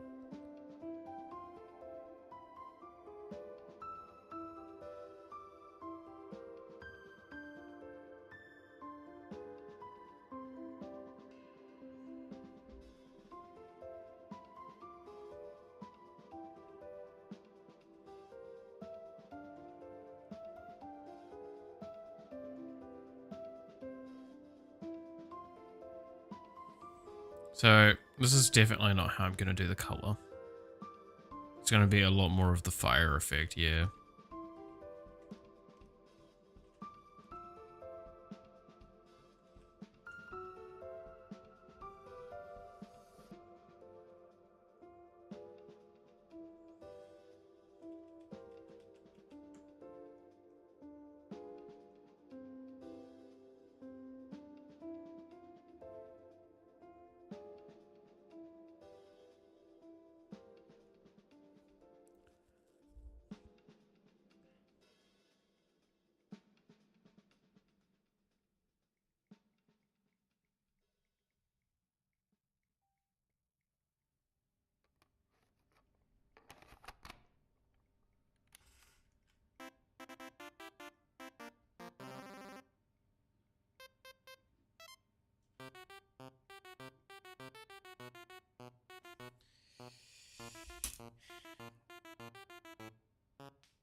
Damn, sorry to hear that. Yeah, no, it was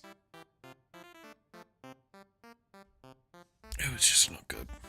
There was a lot more to it than that. I've talked about it already. But like that was the main stuff. It was just such a fucking constant fucking ship day. And yeah, no, it just did not go well. Darker color for the outline. Yeah, I could see that. It's kind of like, do I want to do an outline? Or do we do just like more of a empty coloring?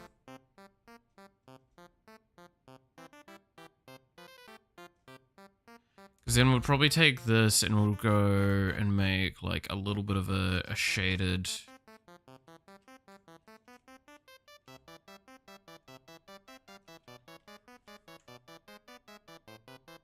Because like this is going to be probably more of a fiery effect, so I'm missing particles. That's the big thing that we need to kind of acknowledge with this.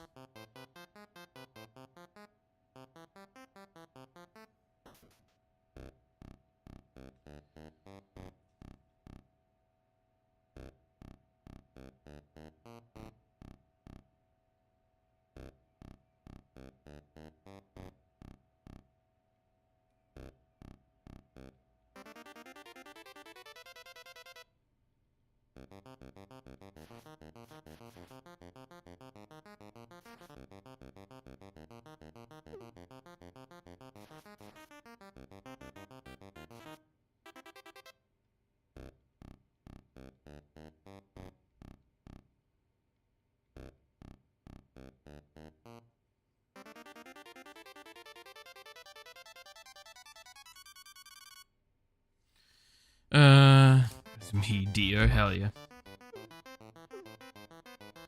I'll work since you have multi-directional lighting in the main screen. Make the gradient more mild for that fact.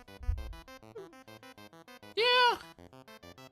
I mean, like, that's the thing, right, is, like, I do agree with you. This is not the colors that we're gonna stick with. I think this is just gonna be our testing colors, right? While we try and figure out how this is gonna look.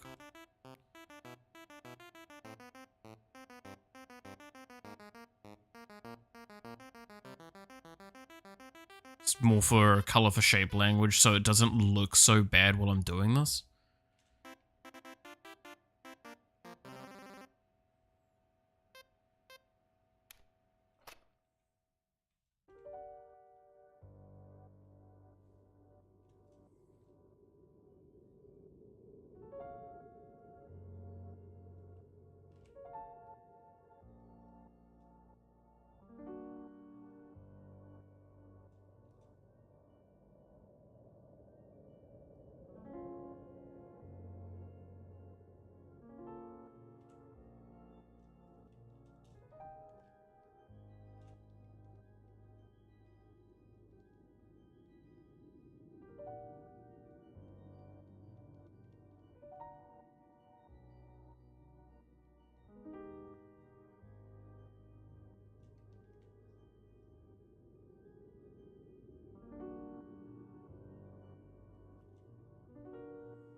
Alright. Floof tail, we need the floof. Is the floofiness counted as the quality test procedures? You know, that's a very fair thing. Gotta make sure that the quality's correct. Gotta floof the tail.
See, that's looking a little bit better.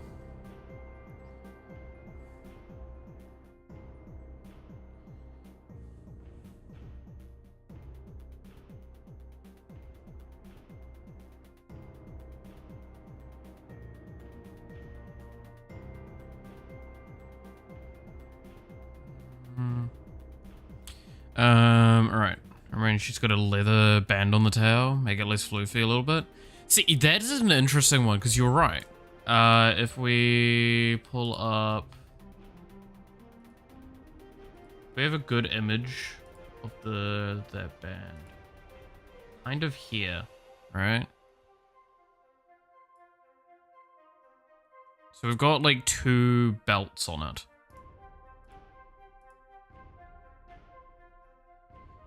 The thing is, right, is this is the attack animation, not the tail. Which is why I'm taking liberties making it more fiery. Because if I was to do it the other way, then it would just be this brownish color almost all the way through, and it would only be the tip of it would be this color. Do I think that there's room for making something? But hey. Floof makes my eyes water of joy. It's annoying. Always have to close one eye or the other. Malvay understand? I kind of understand. So yeah, that's why I'm just like trying to play around with it being like more of just a straight up fire effect. That's why I'm trying to see what I'm kind of doing at the moment is I'm kind of seeing if I can like make the tail a sub-coloring point for it. And make the fire as if it's kind of like spurting out from the tail.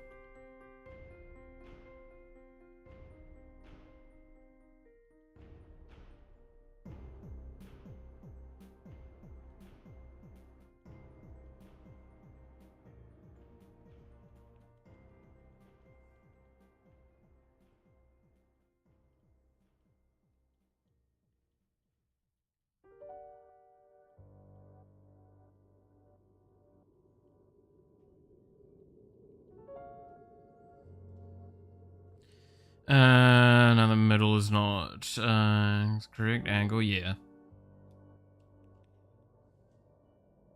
Maybe do it to look like the tail blazes the enemies with fire, like a small cannon. Like poofs, not swings. I can see that actually. So what you're suggesting is kind of like instead it would be of a swiping thing like that. Because of her tail being a lot more kind of jagged like this, and then the tip at the end, you could probably... Okay, that looks a bit... thing. You could actually turn it straight up into a cannon. That fires like fireballs, maybe. Be an interesting way of doing it. She also has a dog collar on the end of her tail. Yeah, like, it would be bound together and make it look kind of interesting. I could see that as an idea. The problem is that, like, the rest of her kit kind of wants her frontline, or, like, close range, which is why I like the idea of doing the fiery tail. But I do have a lot of swipes in the game, so there's a very valid argument for that. Maybe I could do that with something, like, related to her ult, maybe. So, because I think, what is her ult again? I think it's just she gets empowered, right? Gain a boost of movement speed and dodge all attacks for a short while. We could make it so it's like more than just that, and it just gives her a fire launcher for a bit of time.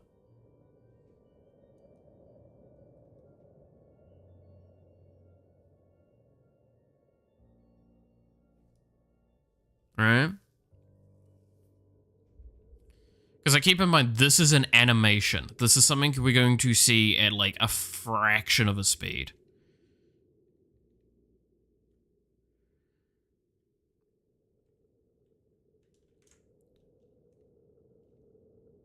Let's just get a save of this done.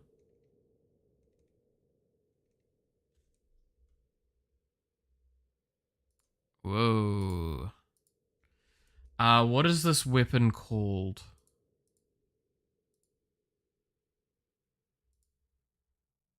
Pyro Swipe.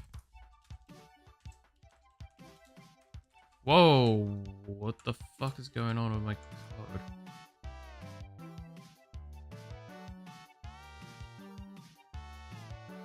A folder. There we go.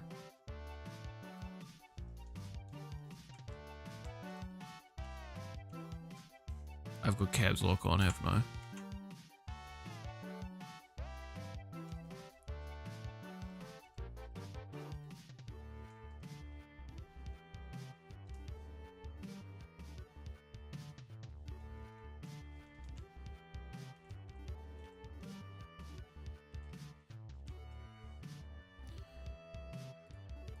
Alright, I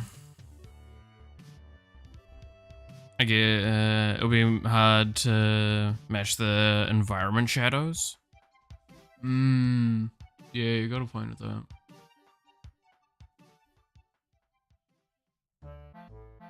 It is gonna look very jarring and out of place, so I'm probably gonna have to fade it. I mean, we could just, like, lower the transparency just a touch and make that a thing. We could probably, trying to think. We can probably hit this a little bit harder, because then we can make that more of a particle effect.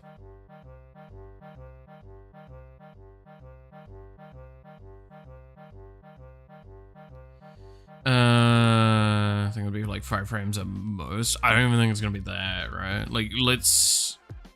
What was the, honeyed claws.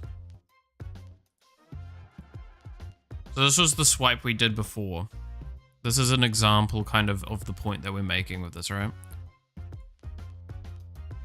So this is what it looks like. So this is kind of what we're trying to accomplish. But we're doing it with fire. So I might actually use 5 out of 12 or 30. No, it's literally just 5 frames, and then I will set the time frames. It will probably be like 5 frames a second or something like that, or 7 frames a second. We'll see what it feels like. I could even still have it as 5 frames, and then in 30-second, like a thing. Remember, I am for efficient outputs. Yeah, similar. Like if we go into here and we actually go look at that one in game, I'm pretty sure I just left it as a thing, right? Where is it? Player, and it would be under weapons, then it would be under weapon components, and we're looking for honeyed claws. Honeyed claws. This.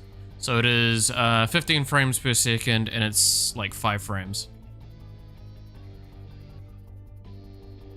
Right.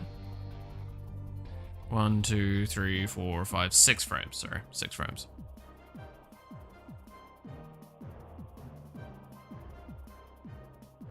And keep in mind, like, it's gonna look a little bit different in game as well because of the way things get rendered out and because of positional data and shit. Be good. Visual animation concept idea. France? What? Pulling out the French now? Yeah, you still here? Speaking of, Nya, can you do something for me? Because I heard the French did something really fucking wild, and this isn't... I'm gonna be cautious on what I say here because it could be spoilers for Arcane. Apparently, one of the scenes, there's a longer version of it that's way more in-depth and all that, and it was done in France, and it's on a hard drive there. Can you go steal that for me?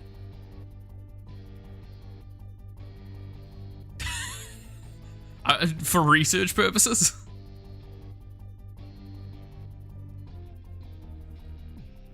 To anyone that's wondering, again, I'll put my hand up a little bit here because it is kind of arcane spoilerish.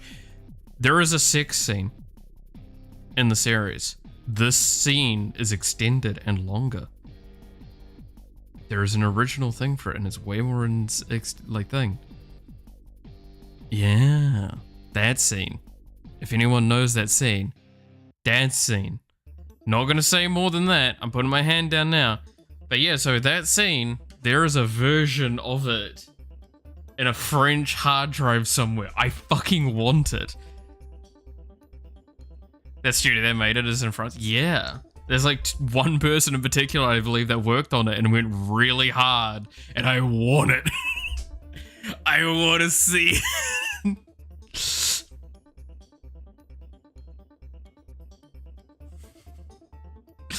There's a joke that it's going to be in like a director's cut or something like that. And I'm just like, nah, I want that shit now. That shit good.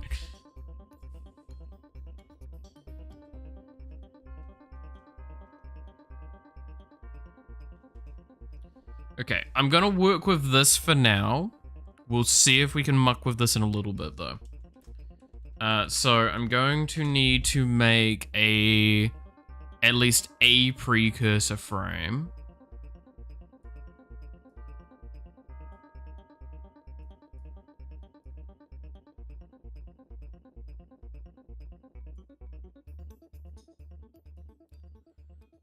Let's keep this here.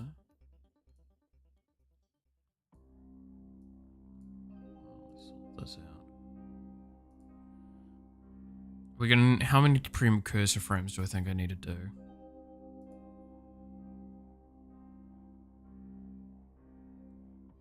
2, maybe?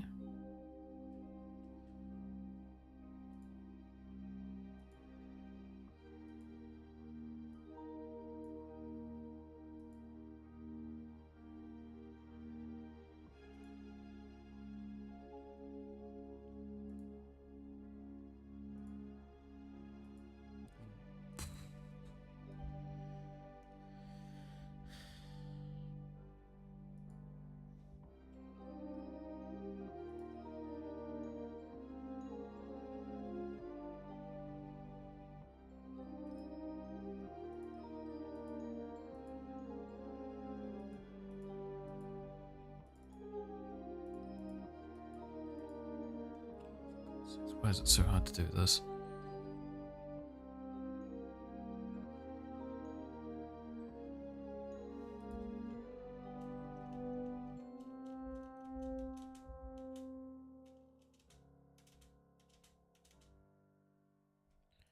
Alright, so based on these colors, let's trim down to like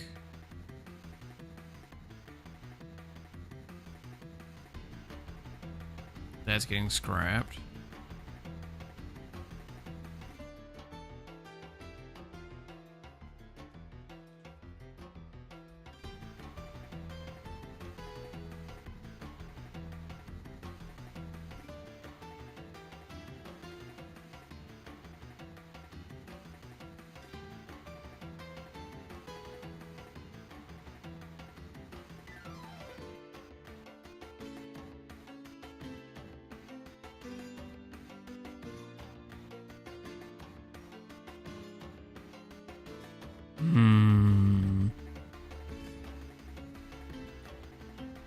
That's alright. Fun fact, I put a ton of malware and important AI data on a hard drive as a challenge for me, so I cannot access the data I worked on unless I have the skills to safely speed the mouse.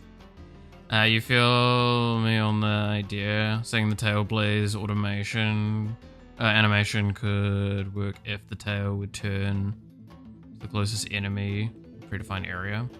Could be fireballs or just melee. I do think there's some room for that idea. I'm trying to think, like, I don't think I'm gonna do that for this case scenario. Because again, like, the kit would have to probably be quite heavily adjusted to compensate for that idea. But I do think that there's room for that, right?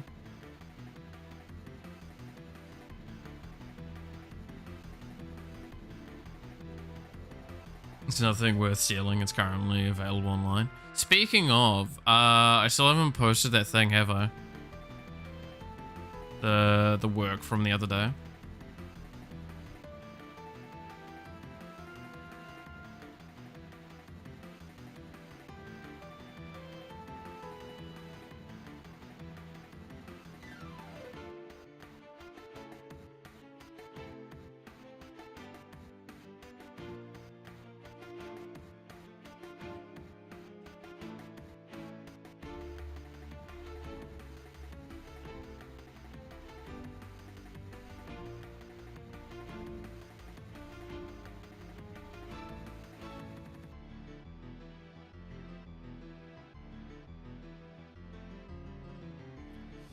Let's see.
Let's see, question. Why are these nipples in the reference image?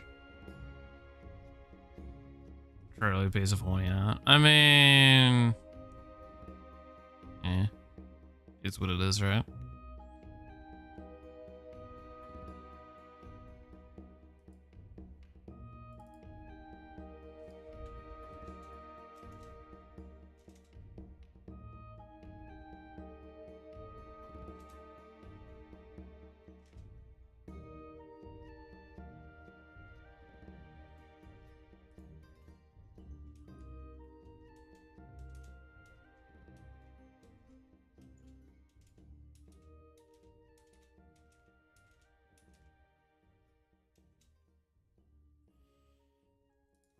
so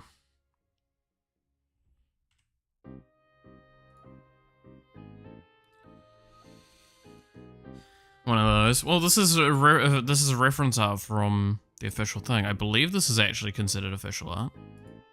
It's probably, yeah, full body render. It's for her 1.0 reference, specifically, not a 2.0, which I'm using a 2.0 as a baseline thing.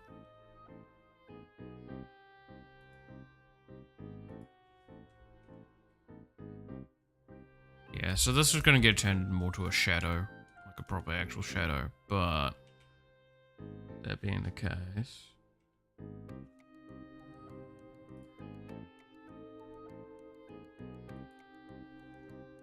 it's probably gonna...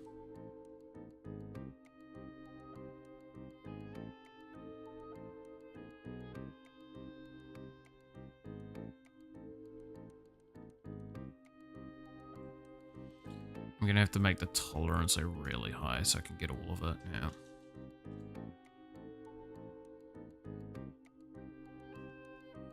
And we're gonna have to trim it away at this. So calm down here, and then come down that, and then final one here.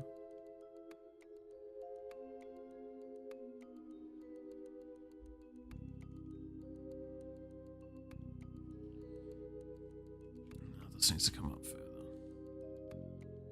Otherwise, it's leaving too much space.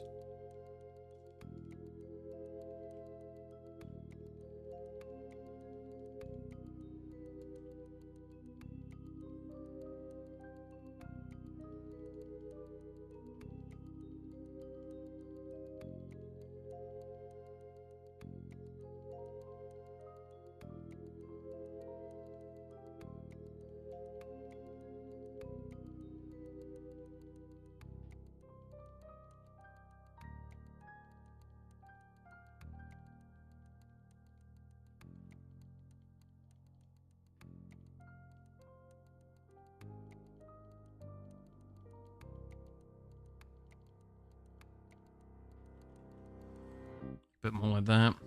Alright, where was it? Rewrite an OS system in Minecraft command blocks. It's doable. Where the long...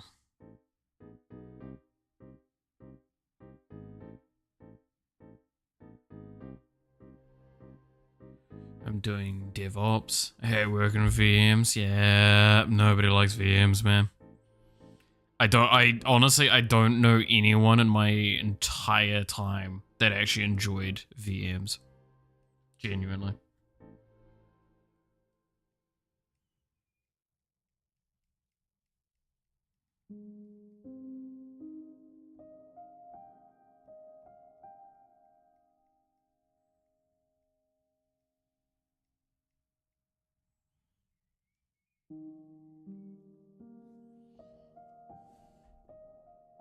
DevOps in Minecraft. I got a friend who's doing Linux DevOps. Jesus.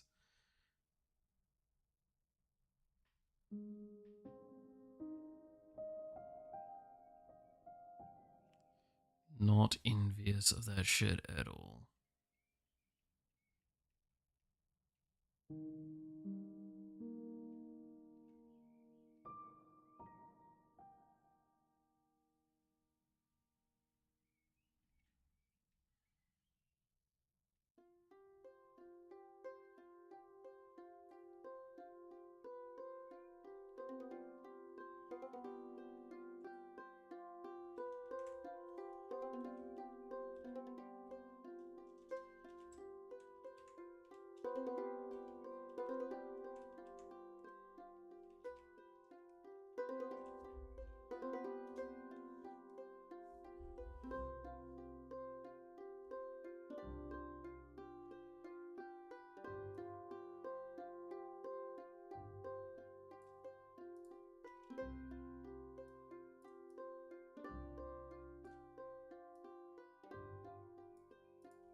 Alright, I love the taste of my own blood. What the fuck? What?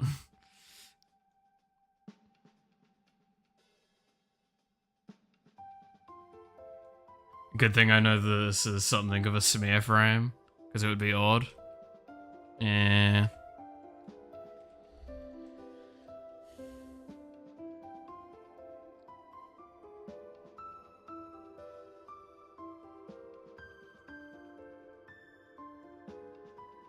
To be fair, the shaping's the main thing right now that I'm aiming for.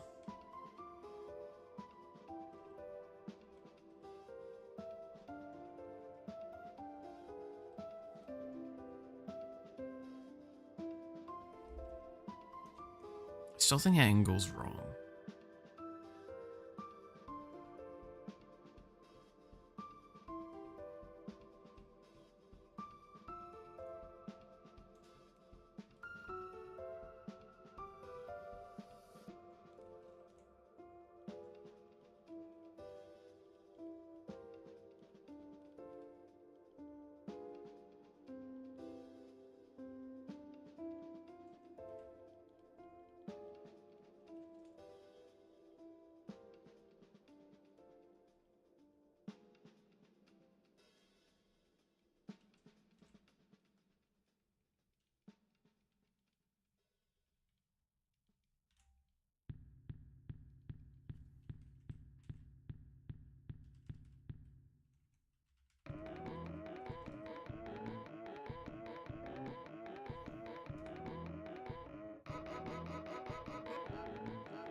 Hmm.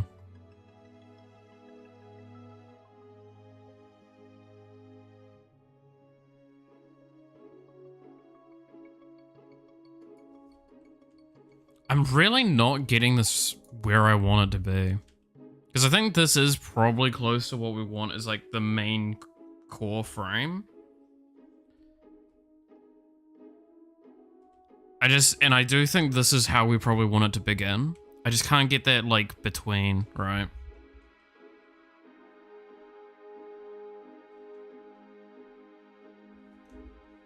I might just restart this frame.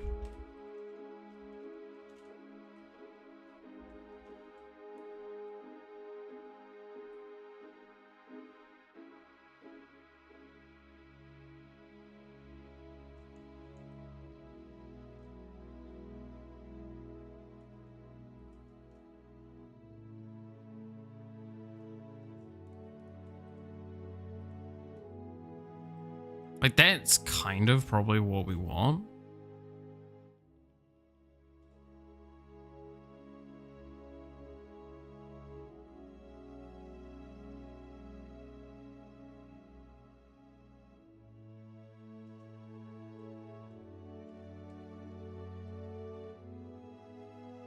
I just don't want it to feel like it's just... This looks like it's just growing bigger. That's the problem.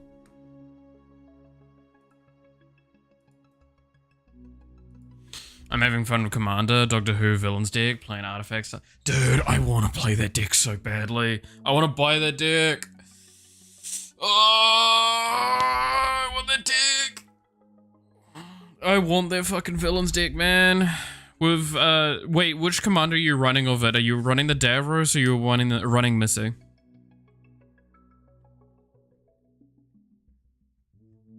Because I know you can run one of the two, right? Those are the two legendaries that come with it.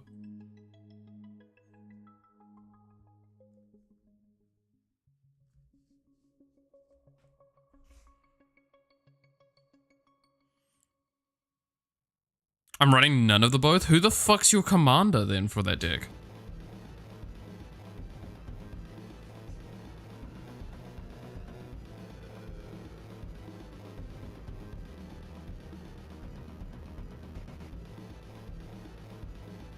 I'm running the Lonely Cyberman.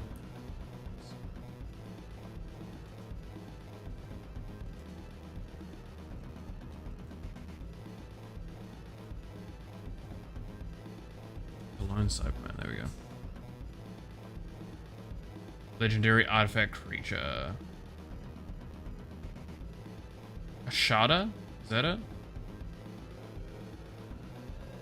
A Shard, sorry. Shard, the Lone Cyberman. Commander, here we go. Let's see. It is 4 mana. The first legendary non-artifact spell you cast each turn has causality 2. As you cast it, you may sacrifice a creature with 2 power or greater. When you do copy it, a copy of an artifact spell becomes a token.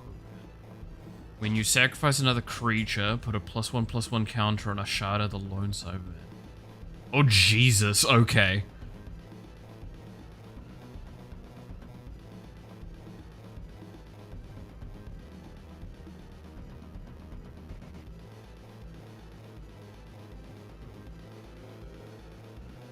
That's actually fucking terrifying. No, genuinely.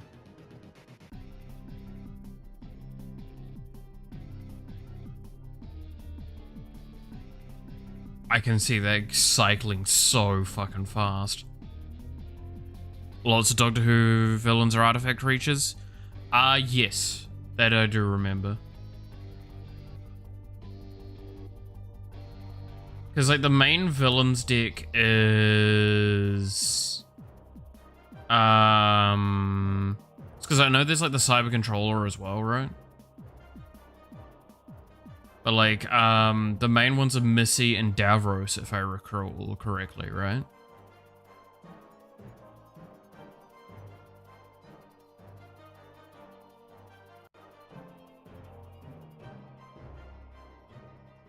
The thing is, right, is that it's a token artifact, if I see this correctly, which is better than this one commander deck that I've seen, which was a blue deck that was like, the design of it was that, like, once it copied it and then it died.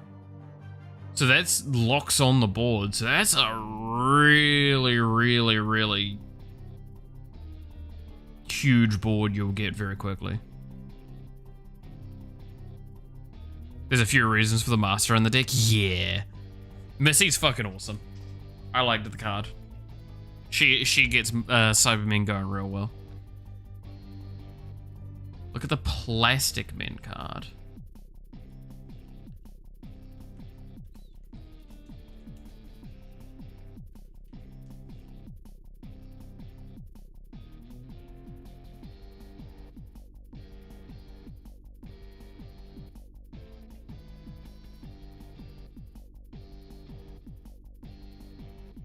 No, that's Plastic Man. That's something different.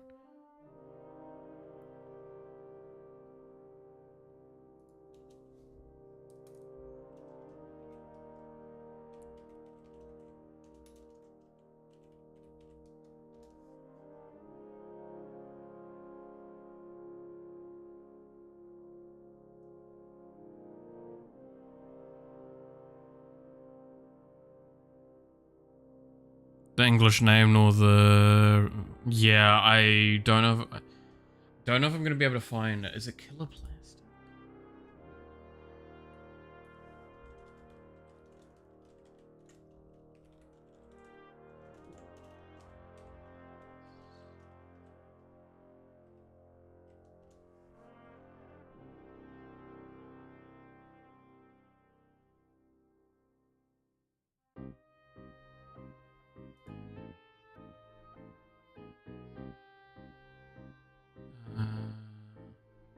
Yeah, I don't know which one it is, sorry.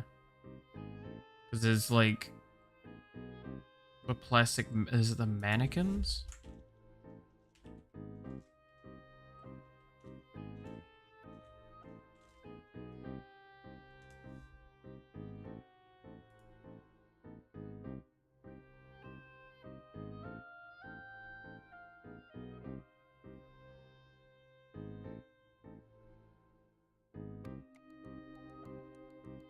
No, I'm just not finding it. That's kind of annoying. Oh well. Making food. Oh, I should probably make food soon as well.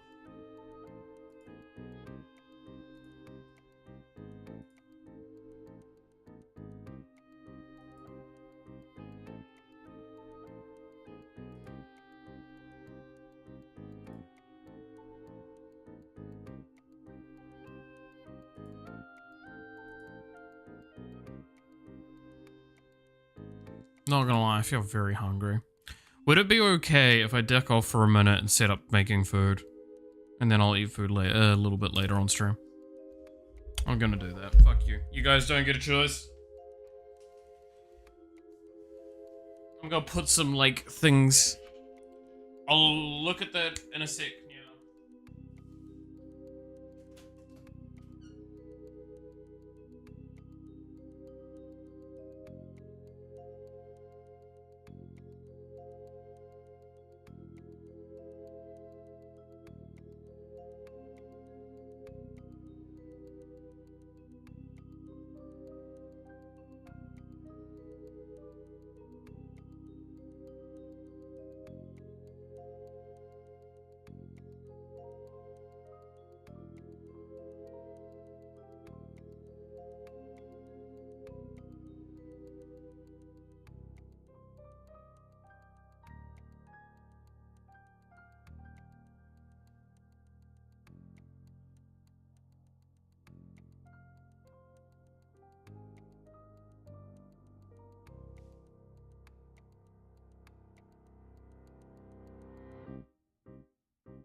Dab. Alright. We should make the chair president, that's fair. So what was the name again? It was, let's see. Soldier MTG. Doctor Who Commander.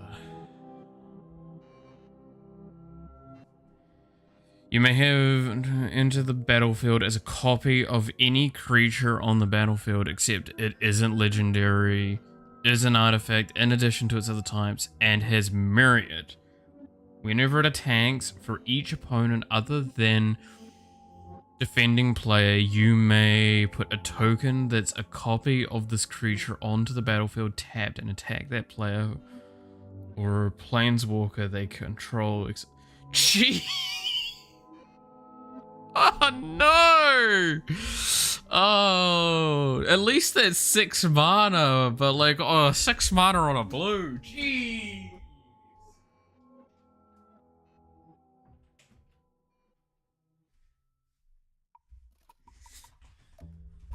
Then would Malith be able to impersonate it? Yeah, true. So remind me in like 20-30 minutes to go check on my food. You guys can do that, right?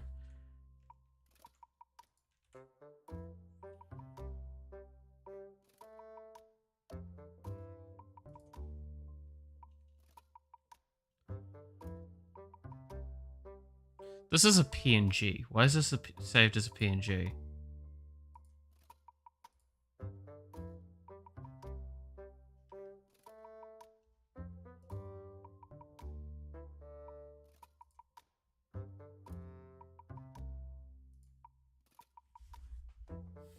That's a bit weird.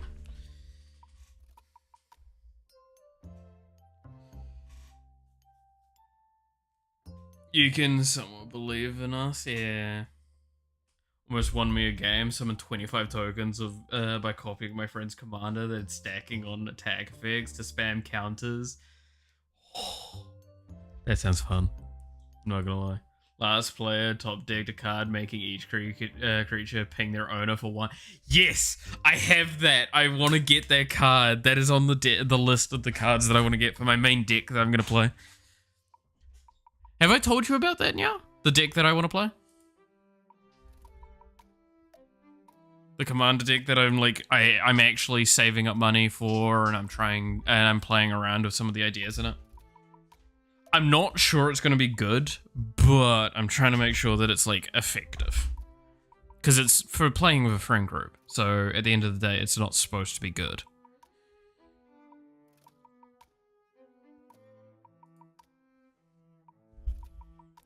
But it does have like potentially ending the game kind of effect. Give me a second.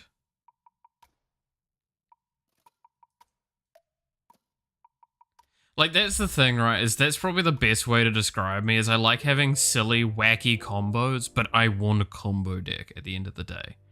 I want a deck that if I can pull my shit off, and survive till that point, you are going to regret letting me get there. Here we go. Here's my deck that I'm like currently playing around with. This is not the final deck. This is just like what I'm designing around with the thought process. The fact that you can see my commander immediately. So it's mono black. It's mono black. Yeah.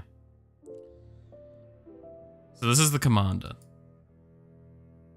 Which is whenever you gain life, target opponent loses that much life. I like vampires. I like the vampire aesthetic in this. So what I've got is a bunch of healing and like ping and all that sort of stuff and vampire orientated things. To like effectively keep me going, so I can spend a bit of life, heal a lot of it back, be fine. I do have alternative win conditions. Reservoir here is one of them, where it's like you cast a spell, you gain health, pay 50 life, deals 50 damage to target creature or player, so I can just nuke someone. But yeah, like, so this is the artifacts. Yeah. Then we get to the creatures, and this is where it starts getting like a little bit more silly. This is one that I don't know how. I'm probably just gonna proxy because it's just fucking this much is too much. Because this is in US dollars, so this is like $100 card to me, or near like $80, $70, $80. But the idea is that I'm gonna have cards like this. Whenever an opponent loses life, you gain that much, right? Got a few more things, and if we go down to I think I've got some enchantments for it, but it's like whenever you gain life, opponent loses that much. Whenever an opponent loses life, you gain that much. So I basically create an infinite loop cycle. So if I deal damage to a player, if I heal at all, I deal damage to a player, and then I heal from that damage that I dealt to a player. So then I heal, and then I deal damage to a player based on that amount I healed, and then I basically have just won the game because I just nuke everyone. But that requires at least 2 pieces and then an activator. And these pieces aren't cheap, because this is 5 mana, this is 5 mana, this is 5 mana, where is it? The other one. This one here, this is 7 mana, and this is 3 mana. So, like, there's a way to do it, but, like, there's not going to be a cheap answer. However, I have the alternative win conditions of creating a just wide-ass vampire board and becoming quite hard to deal with, specifically with Bloodline Keeper. Bloodline Keeper is really good. Because it has a flip. I don't know if there's an easy way of showing this, but like it's basically I can tap it to get a vampire creature onto the board. Then I can transform this and it basically gets +2/+2, and then it gives 2/2 to all of your vampire creatures. If I press this, yeah. Other vampire creatures you control get +2/+2. So it's basically just everything gets +2/+2 of my deck. Which is because I don't think I've got like anything that's not, I guess there, Elf Noble, that's not a vampire. But other than that, what, Spirit, Nightmare, Snake Glimmer, all the rest of these are vampires. Oh, there's this, which is another alternate win condition. Even that's a Phyrexia vampire. Yeah. But like Revenge of Ravens, that's I think the card you were talking about potentially. Whenever a creature attacks you or a planeswalker you control, that creature's controller loses 1 life and you gain 1 life. That's kind of like that effect, where it's just like, I see you're trying to wide board attack me. Can you go fuck yourself?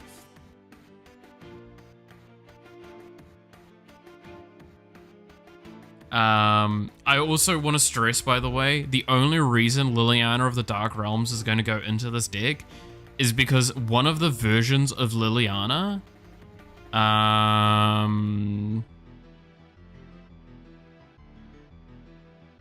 is there a way to show the image here?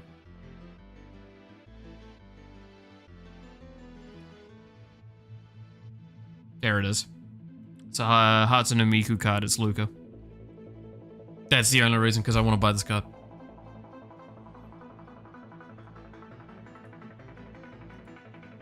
And because it actually does work kind of well, because it means I can search for swamps.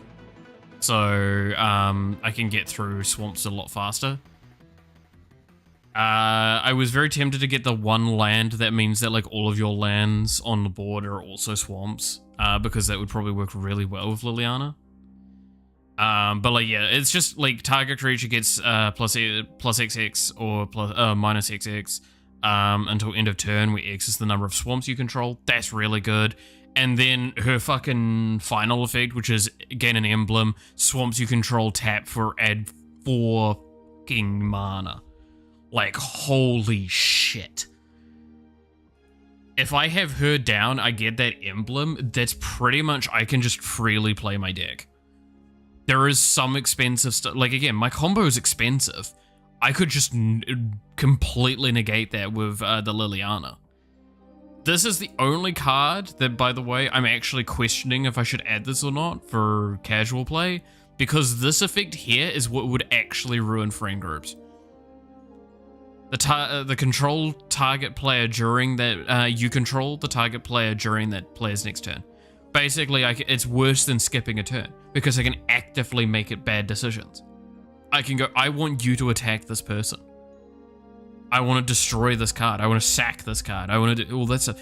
And just completely blitz out their combo. The only reason I have this in my deck is because one of my friends is a try-hardy little shitbag, and I want to fucking ruin his life. What the heck? It's so strong, right? Vile, malicious. And like the thing is, right, is that his +2 as well is just deal 2 damage to a target and you or player and you gain 2 life. That is really good for a +2. He comes out as a 4. 2 turns I can get this fucking effect. And he's naturally going to be able to maintain himself afterwards. Because it's +2. That means I get to 8 with it. And like even his -3, his target opponent's life total becomes 10.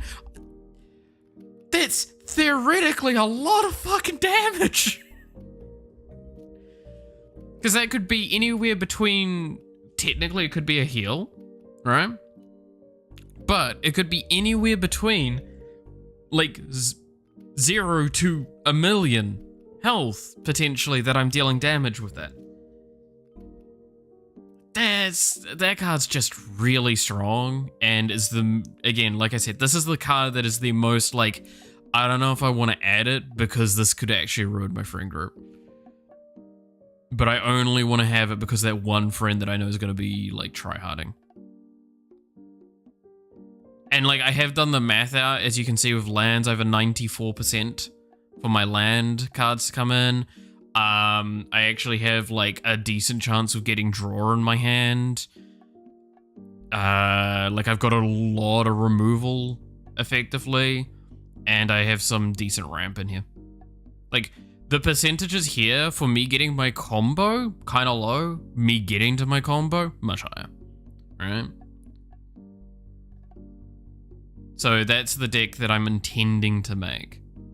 And it is pure and simply designed with the intention of playing with a casual group, but still being able to be like feasibly playable, right? That's why I've got the ramp that I have.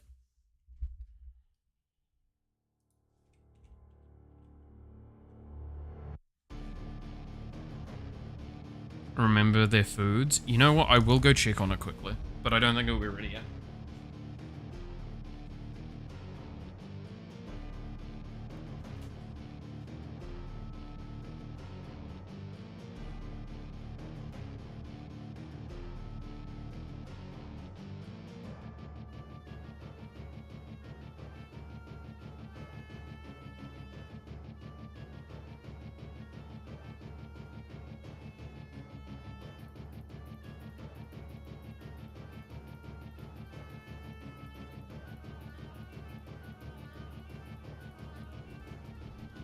Alright. Yeah, so another like 10 minutes or so. What are you gonna eat? I just tossed some chips and a pie in the oven. My friends hate me for playing a card that vanishes both players' monsters from deck and graveyard, making them have to sort their deck and reshuffle well for the next game. Oh, Jesus. Yeah. I can see that being a bitch. That's the one thing I feel like I tried to aim not to do, is too much shuffling with my deck. Like, I don't like shuffling, and I don't think anyone that I play with likes shuffling, so...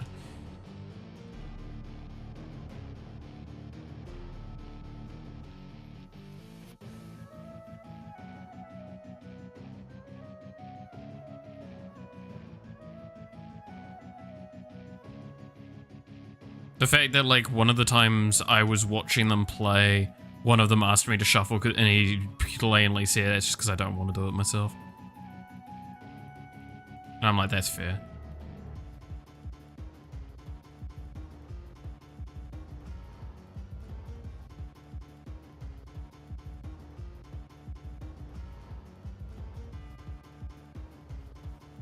I love shuffling. You're an asshole.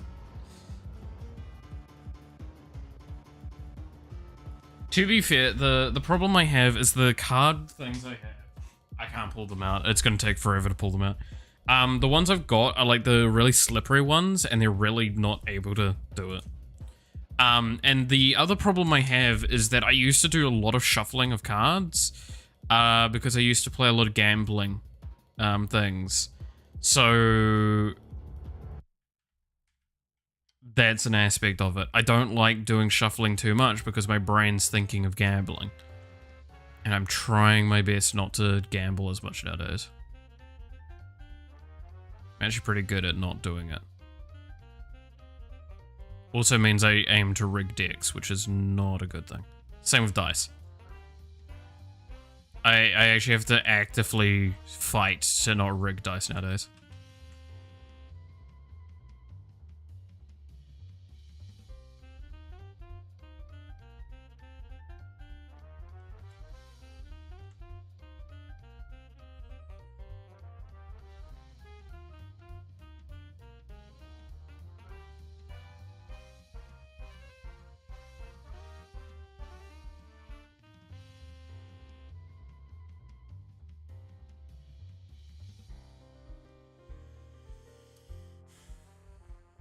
Not really the same shuffling? Yeah. That's kind of my point, though, is like the shuffling I would do with gambling, because I could do trick shuffling, or not as much anymore, but I used to. And my brain just wants to do trick shuffling while I'm doing it as well. And I'm like, no, dude, these cards are way too expensive to do trick shuffling with.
Alright, but can you do the Yugi shuffling? It's actually harder than it seems. Oh, like the flicking thing like that. I could, at one point. Mal's on his way to gamble with D20. Yeah, no, don't put D6s in my hands. I can't. I have to fight so hard.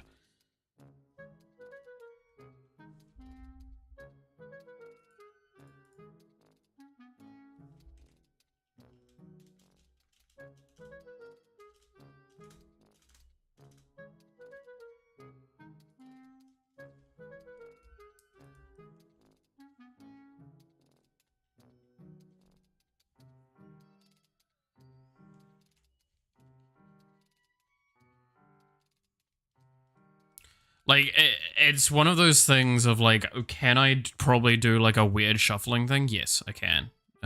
Probably still, I can do most of the flicky things. Just nowhere near as much as what I once was able to.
No ReZero episode today, I see. Oh, that's kind of sad.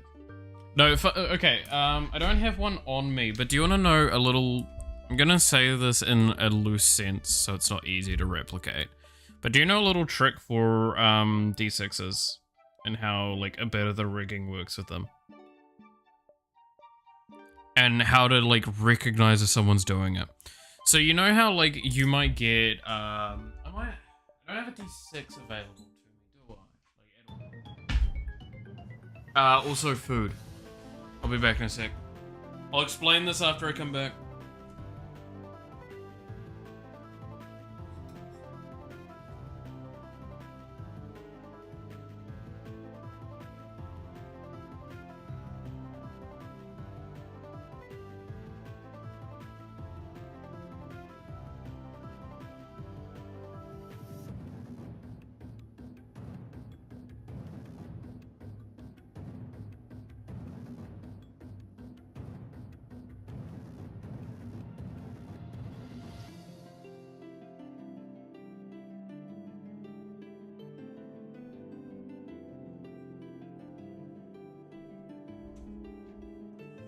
Alright, we have enough time to explain this, and then it will be ready. Okay, so... I don't have anything to really replicate it in real life, so we're just gonna have to explain via this.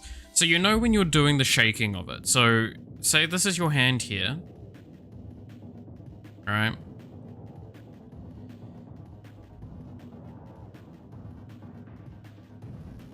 When you're doing the shake to, if you see someone doing kind of like the shake like the side-to-side one, but it's flat with the back of the hand facing downwards. If you see either this finger or this finger slightly elevated, that means that they're probably cheating. Because what you do is you roll it between these two fingers. At the very end of the roll. So you can roll it without these two elevated for the longest time, but you roll it between these two at the very end. So you can then feel the surfaces with your finger and then quickly do any readjustments that you'd need to do when you go to roll it out. The problem with this, and this is the thing you're gonna have to understand, this doesn't guarantee you the roll. It obviously still relies on the dice being weighted what direction you would expect. Thing is once you're used to a dice, you'll know how much it will bounce and how much it will roll.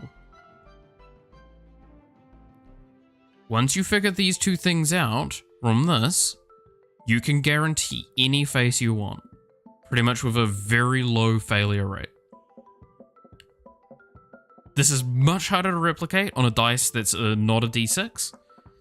But this is how you do this. This is kind of the weakest explanation I can give because it is actually a really bad thing to do and it takes a very long time to learn. So there you go.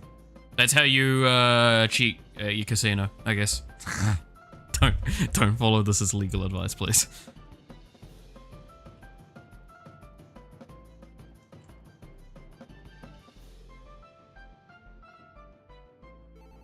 Do not basically do what I just told you to do. Using a harp to roll the dice is a good sportsman lore, I guess, then? Yes and no. Again, it's not much different because then you just tap it around and you'll... This sounds really weird. You'll actually learn to hear what side you're on. There's a reason why the better ways to do it is actually having the dice handled independent of the individuals. And that is a very important thing to do if you're wanting a actual legally fair thing. There's a reason why, what I've just said to you is what casinos do. Because what did I just say? You have to be used to the dice. A casino will be very used to the dice, so they will want to roll it most of the time. They'll actually get quite upset if you try and suggest that you roll it.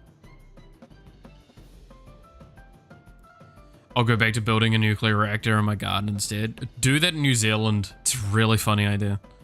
Did I ever tell the story? This is a real story, by the way. So, again, New Zealand is nuclear free. We do not allow any nuclear things here. It's pretty much impossible.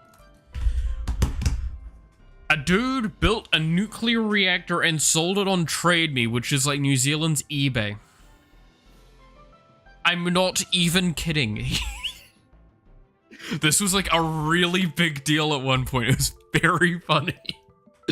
It didn't have uranium with it. You could, he said, you obtained that shit yourself, but it was a working, functioning nuclear reactor that he did for a science project thing. And it got, like, real attention. Nuclear power is the cleanest thing available. Do you want to know why, Nya? I do not disagree with you in that nuclear power, when handled correctly, is one of the cleanest things. Do you know what the problem is? It's a very, very simple problem. That's good advertising. It was fucking funny. Do you know what's called... So, let's just like look at the world very, very quickly. So there's like blah, blah, blah. Here's Russia up there, and here's China and all that shit, right? And then here's Alaska, and then the US and all that. And now, like, New Zealand is a little tidbit down here, and then there's Australia. And then there's all of these fucking islands here and shit, right? There's a really important thing. So, you know how Japan has had issues with its nuclear reactors? Because of tsunamis and such? That's because there's a thing called the Ring of Fire, which is, the Pacific Ring of Fire is a equator thing that goes around the entire Pacific. And this is one of the worst equator lines. Full stop. Canada has islands? Yeah, I know. Now, why am I pointing this out? This is dangerous to have nuclear reactors. Japan has admitted to this, but they've stabilized a lot of things. There's a big problem. See how there's this distance between the ring and Japan? This is kind of the case. So New Zealand has this big key issue that's a little different than Japan. This is not an inaccurate drawing. You can go look this up yourself. New Zealand is on this line. Now tell me, if it's bad enough that some earthquakes and tsunamis hit a nuclear reactor, what happens when you're on top of one of the worst areas in the world for earthquakes? You are asking to have your entire fucking nation removed by a single reactor. We are not large enough to survive a nuclear meltdown of any capacity. We barely can survive our own fucking goddamn volcanoes, let alone the idea of a nuclear reactor. At this stage in time, it is not feasible. Sorry, it's not dumb. Yeah, like this is actually a big issue with it. So, I do understand where you're coming from. This is our big thing though. Like East Asia in a similar event. Yeah, that's the point. Is like, most of the places you'll hear the worst things about with a nuclear reactor is because of an earthquake. They're normally near these lines. They're not on these lines. Remove them all in favor of coal. Now that I disagree with. That is a stupid decision. Yes. Over here, we use a lot of wind and water related powers. I think coal makes up like most of our backup network and means that it doesn't get used unless necessary. We also have a lot of geo because, surprisingly enough, if you're on an equator line, you get access to a lot of geothermic. Anyway, food.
Y'all better be behaving.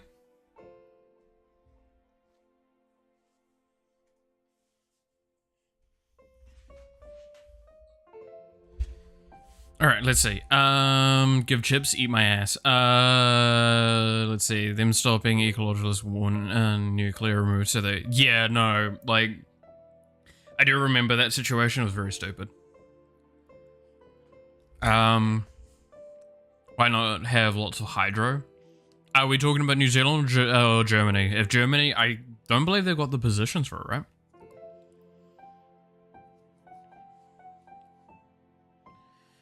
Because slowing down water currents has an effect on Earth rotation on itself. Yeah, like there's a lot of elements of being very, very cautious with that. That's why New Zealand's very cautious about how it handles it. Most of the ones we do are, there's like one in particular, you have waters and stuff? Yeah, we have water, so we have hydro, geo, and wind is our main power sources. Actually, let's look it up. I'm curious what our power distribution is now. Because I haven't looked in ages. It was like 11% coal at one point. I think it's gotten less than that. New Zealand. Actually, let's open this up and Google this together, shall we? So I can... We'll do it in incognito so it doesn't show anything. What is the dist?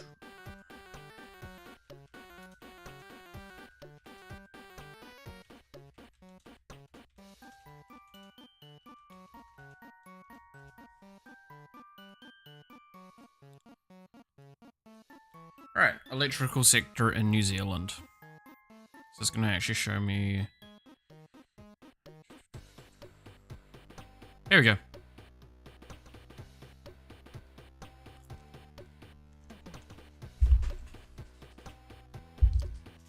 So yes, 50% of our power generation is hydro. Some of it is gas, which that's kind of partly related to the geo stuff. Then there's actual geothermic, then there's wind, then there's coal and gas at the bottom there. And then cogeneration, solar exists, diesel exists in very minor thing. Yeah. It's so tiny that 10% coal is like 1% of breathing. Yeah, like, so there is a really, really large coal power station up north. That is like, in case basically the entire country goes dark or something like that. That is the only reason it's there. It is one of our largest power stations outside of geo and hydro, and it is massive, but it is not used like 90% of the time. So we are pretty good at using hydro. I think we're one of the leading countries for that at one point we were. So it's backup to back. Yeah, it's one of our backup emergencies. Like, oh shit, we need mass power to like actually run our larger cities.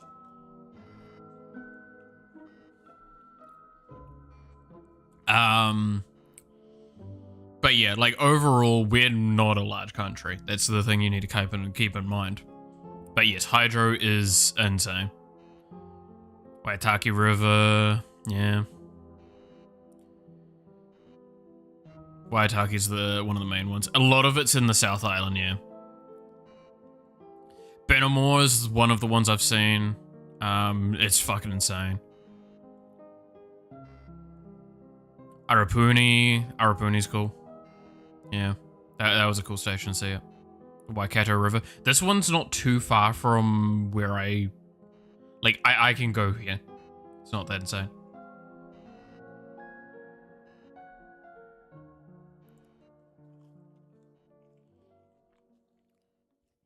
So that's pretty good.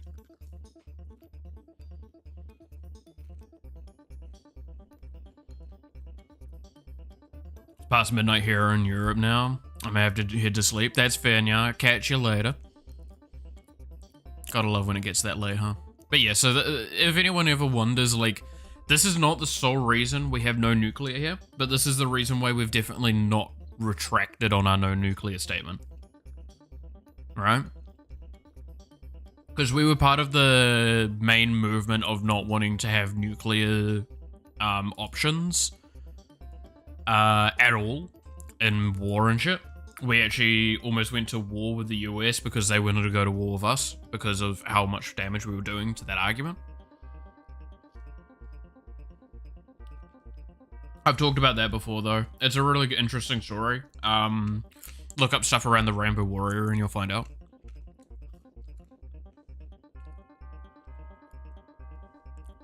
Looked it up, yeah. Now, New Zealand is like, we're one of the smallest scales of this sort of size of an actual recognized independent nation, but we're one of the smallest independent nations there is.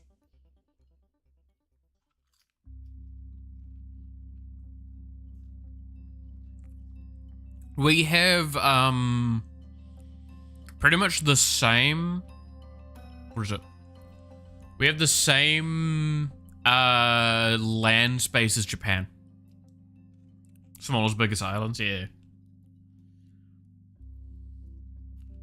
But we've got about the same land space as Japan.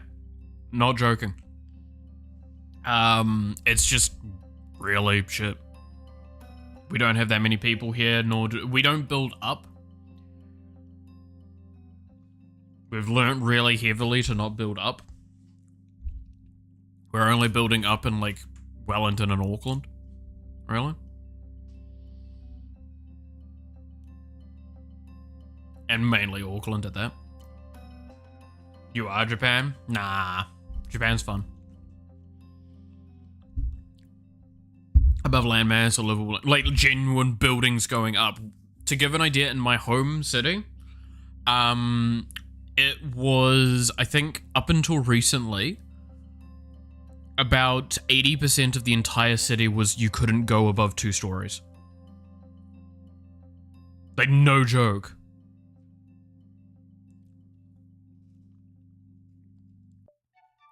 And you still can't go above, like, 3. And this includes for businesses and everything. There is, like, I don't even think 10 buildings that are above 3-story in that entire city. And it's a city.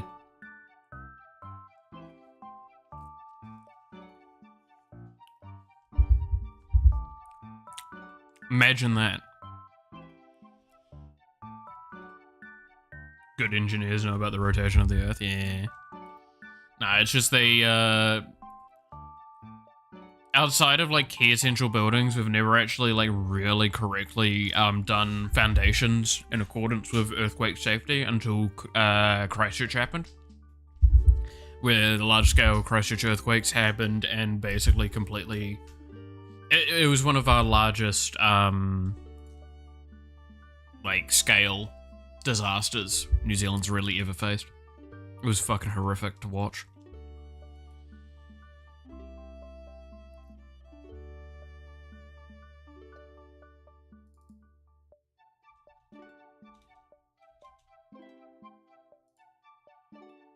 Why can't you build high?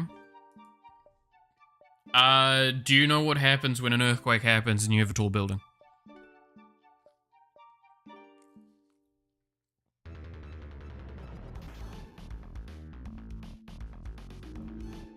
And I'm talking like an actual earthquake. Like 4.7 above. Which is very common in New Zealand.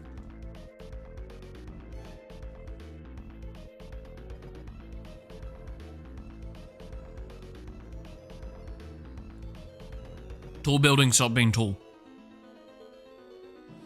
But you can do some preventative systems, right? That's what I just mentioned, is that outside of key buildings, we've really not done it up until what happened to Christchurch, and that was only like so many years ago. It was, fuck, was it a decade now? Christchurch earthquake. 2011. Jesus. Yeah, February 2011, so it's over a decade ago. So we've not, like, we're only now seeing some regulations like actually fully properly put in that mean that you can do better preventative systems. Because it's expensive, because you need a lot of concrete, you need a lot of like very particular things. It's not that we can't do it, it's that we just didn't have the systems for it. Because unlike Japan, where Japan's more independent and they actually can just build whatever the fuck they want, we were mostly British with where our stuff came from. And Britain, like Europe, didn't know what an earthquake was.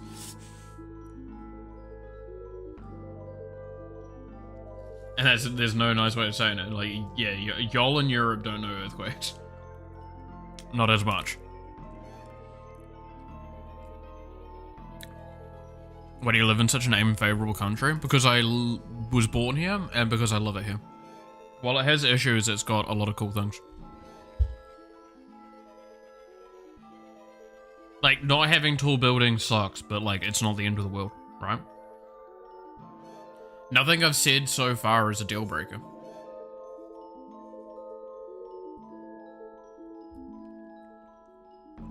We have pretty damn good medical care. It's free. We have a lot of like cool things set up.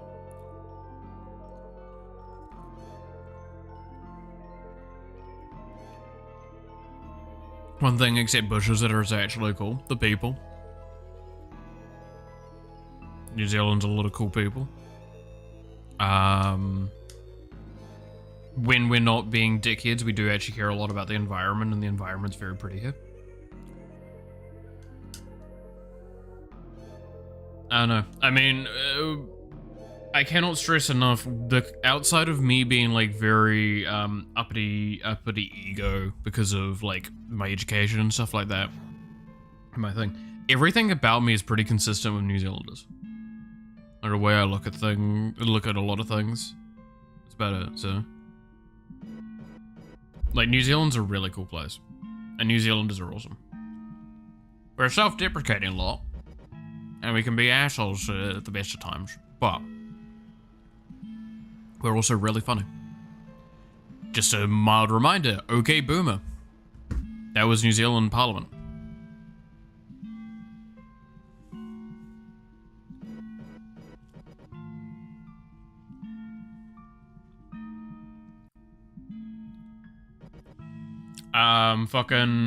You haven't seen her drink driving ads? They're fucking hysterical. Look them up if you can.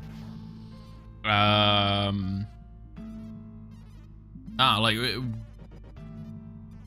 like New Zealand. I like New Zealand for a lot of things.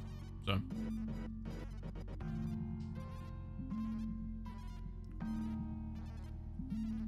Would I live in another country given the opportunity? Depends.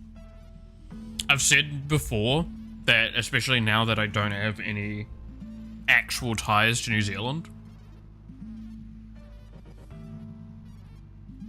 but like, if I was offered the opportunity to go and live in Japan, like a decent place of Japan, I fucking would.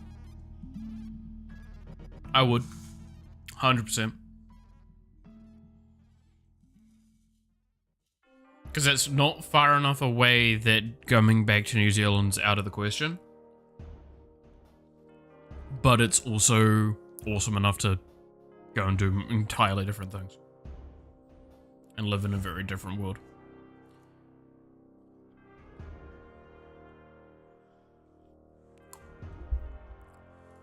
Your weeb is showing? That's fair. I mean, okay, no, have I told this story? Did you know that I planned on working in Japan before I knew about anime?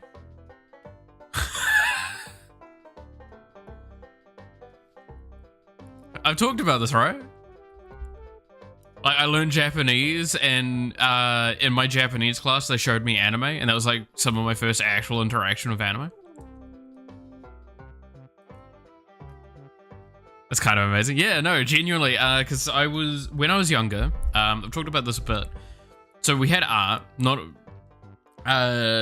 ignore that part of it because we've already talked about art. But another part of like me growing up is, and let's just pull up a completely new thing to talk on this. Surprisingly enough, as a computer kid. Alright? Now, what country in the world in, like, say, early 2000s was really well known for tech?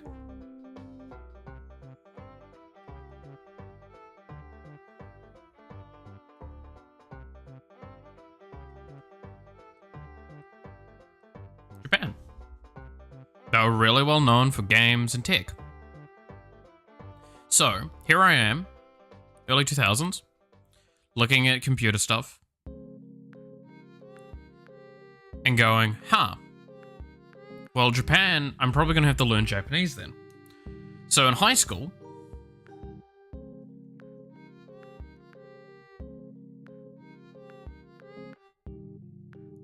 I went and I learnt Japanese. So this is why, if you ever wonder why I talked about how, like, I did get to business level Japanese competency. In this class, we were showing two movies. My Neighbor Totoro.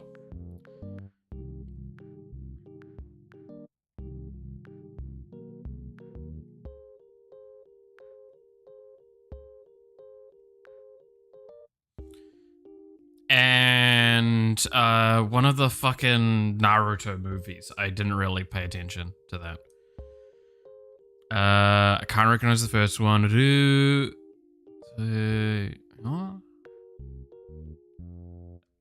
My fucking reading comprehension is dog shit nowadays, sorry. But I can still, like, introduce myself fairly effectively. I've just not practiced it in, like, years. I do need to get back into it, though. But yeah, so we're showing these two. Naruhodo. Naruhodo.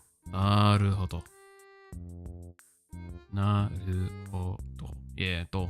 Because I was like, yo? No. Yo's the other one thing, right? Yeah. Because that's to, normally? Without the denouncing? Yeah. Naruhodo.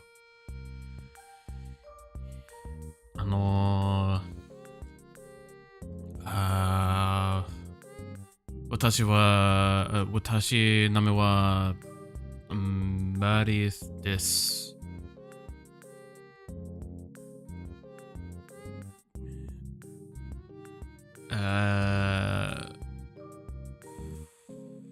イギリス人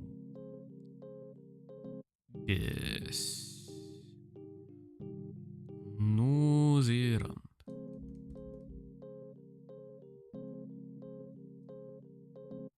Yeah, I can't remember enough of it. I apologize.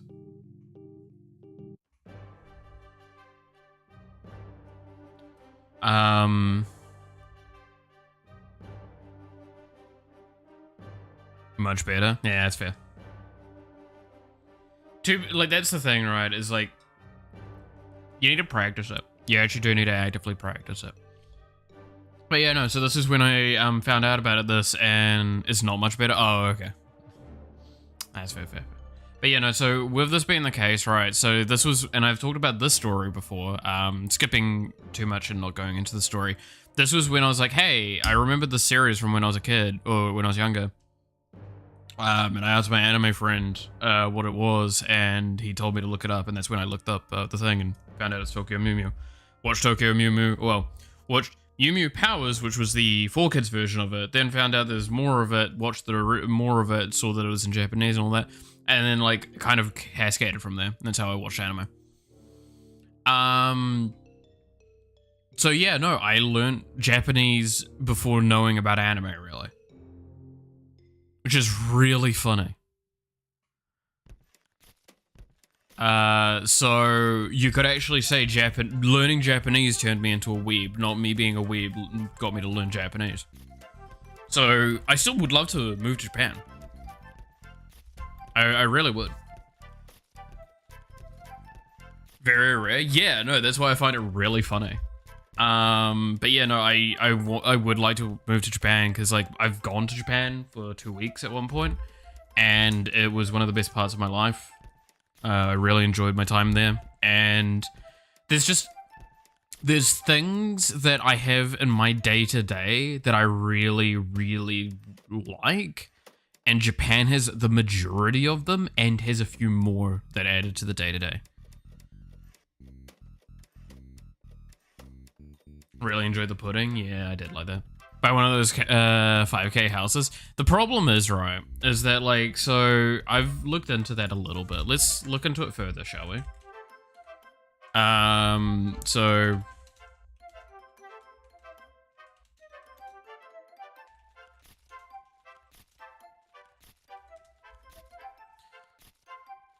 cheap houses, Japan. Let's have a little look.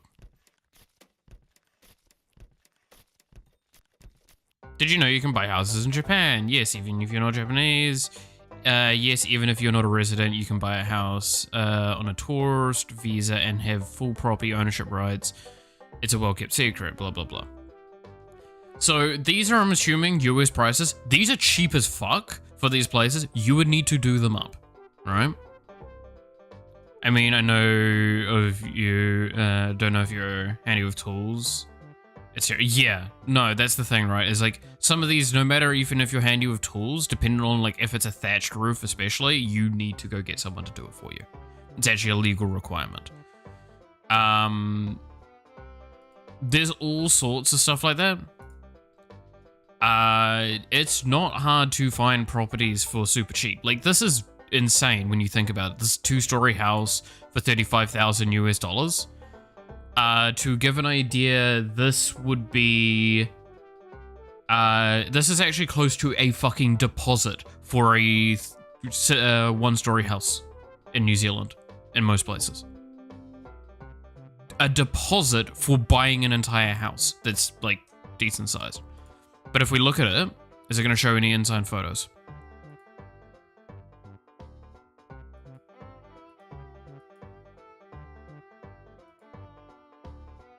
I can already see this is going to need a lot of work.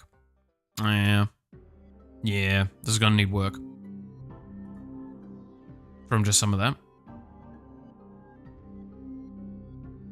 That's like 1/5 of an initial. Yeah, like that's the thing is...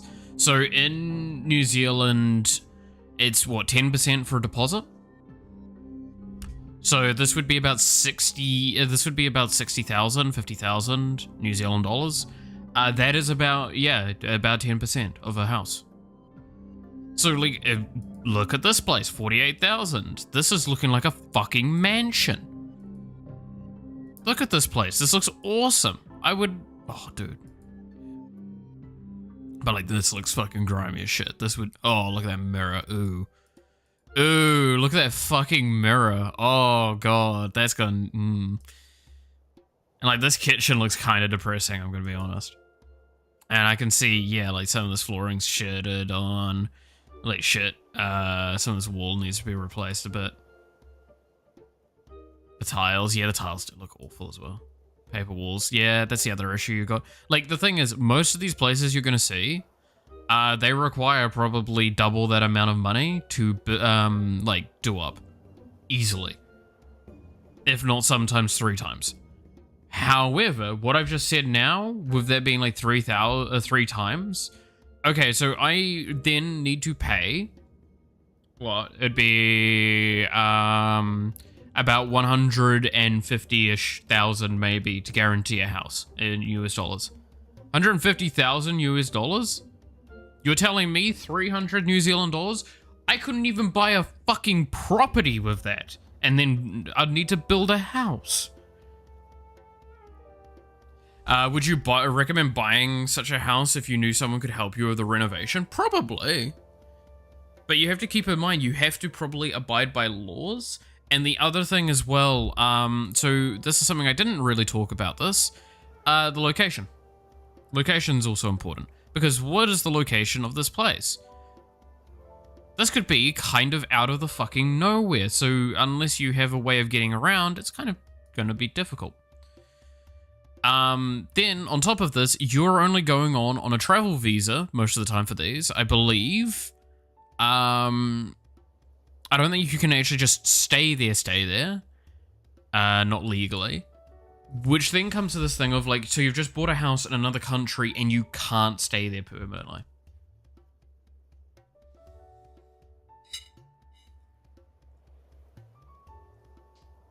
Is that a worthwhile idea?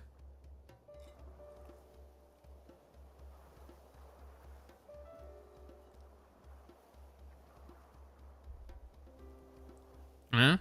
Yeah, it's a difficult one.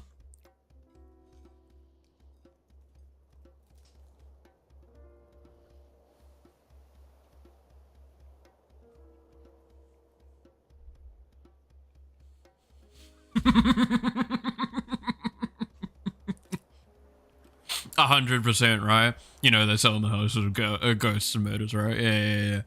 100%. Moving to any country nowadays is hard? Yes. No, 100%. It's really expensive. Life has not become easier. In a lot of ways.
That kind of looks good.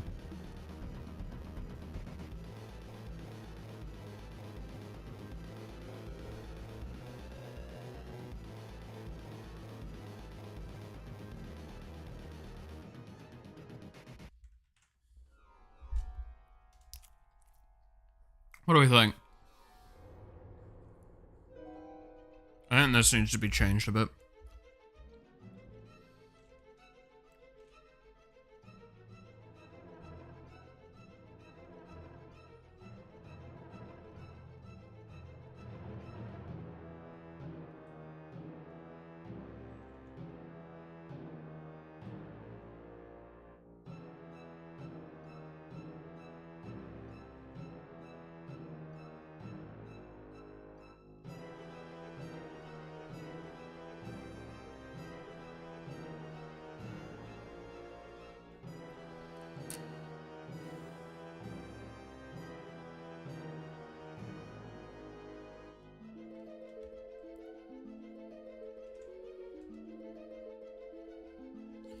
My question isn't if I could get into some first world country by any chance. My question is if I could pull a first world country made and back to Poland. Life is not a good mod. It's fun though. Yeah, it's got its moments.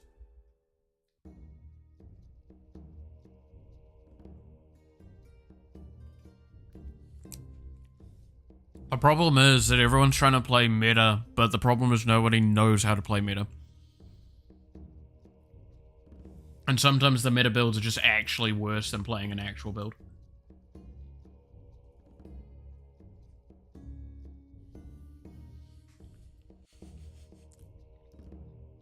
Some real life advice moment there.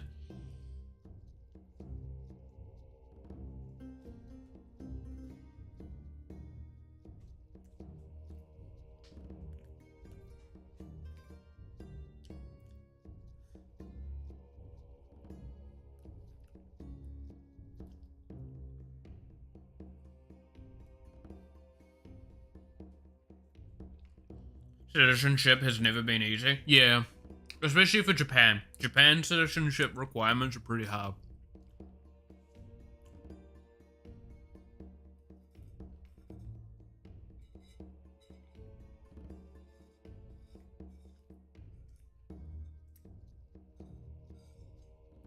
They've gotten better, but it's still rough. If I was rich, dude, any argument that starts with if I was rich, I love it. Go on. Tell us if you were rich. No luck. I want to know.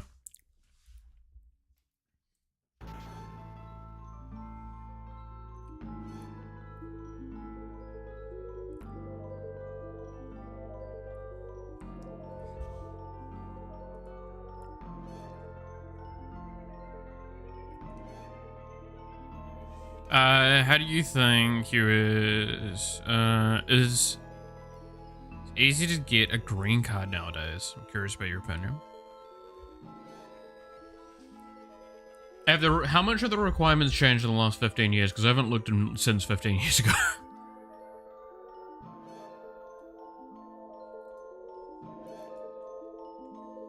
So I wouldn't know past that.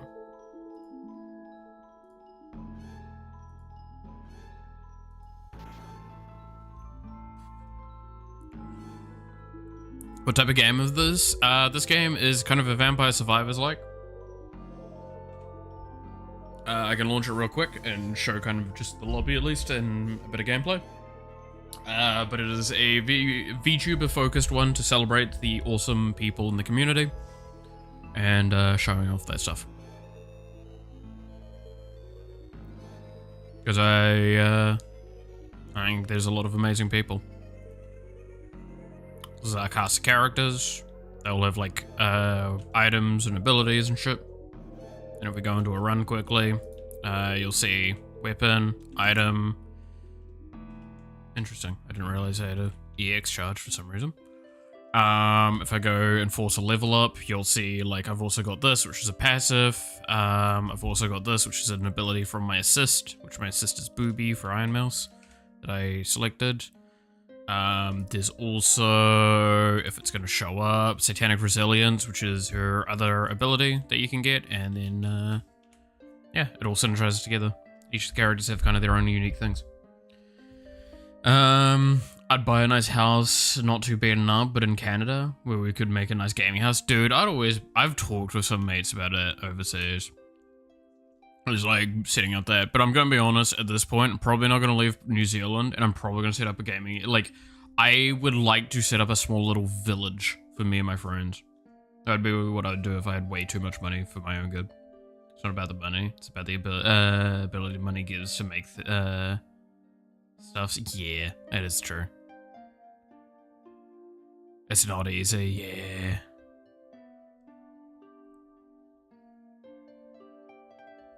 Yeah, it's always sad to see.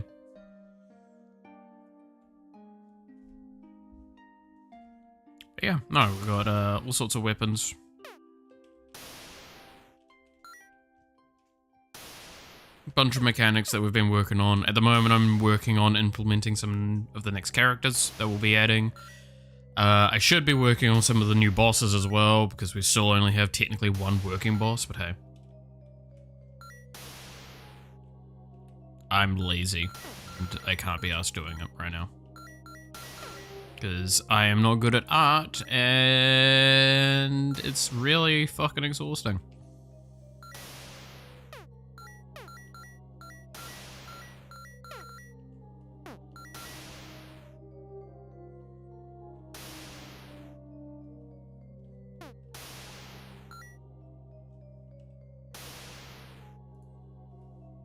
Technically more valuable. I are good. Fair.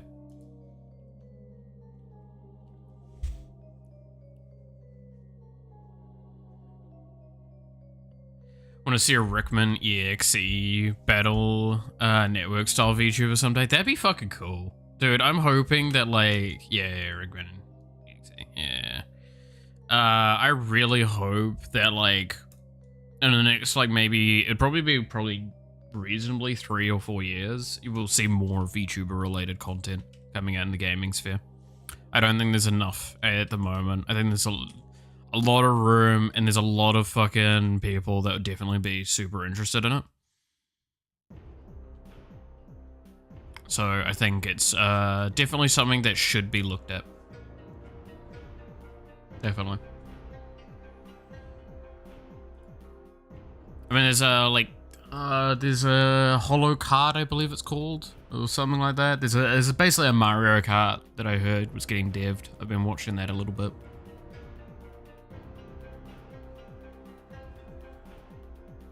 Still exhausting, pearly gates. Eh. Alright, we've got Pyro Swipe done. What do we want to do for the weapon? It's like a swipe, I believe. No. What? Pyro Swipe being a swipe attack? Alright. My brain's completely melting, I swear. Soon you're gonna see it like actually pouring out my ears.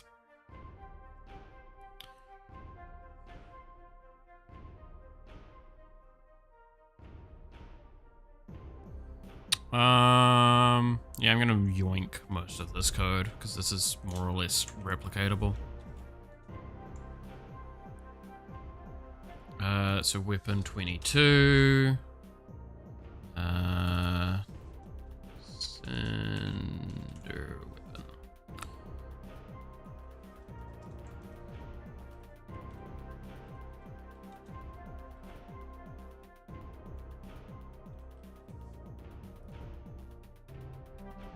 Okay, so we don't need to care about the recast stuff. That was only for that last one. We don't need to care about amount because that's going to be something else.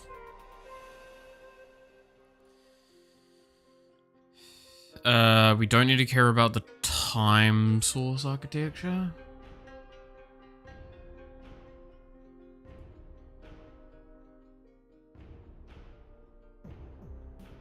No, we do.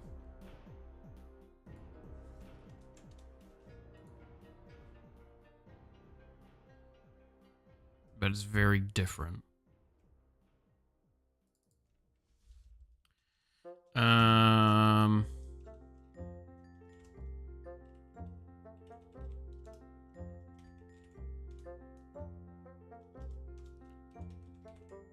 It's like value 4 by default.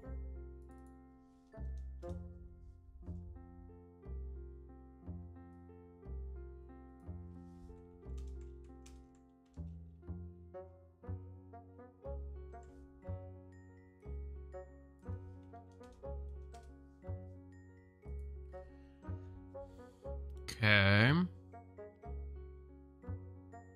Is there any chance of VC after stream? I'm gonna probably say no today.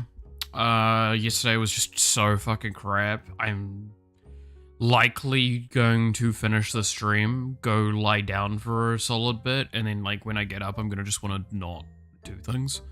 Because I'm just really not been in a good mood. Really, really not good. I do apologize though.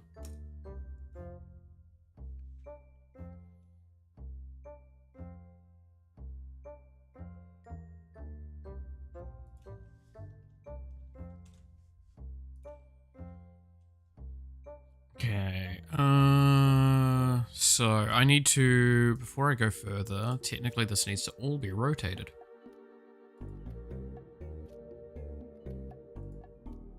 Wrong way.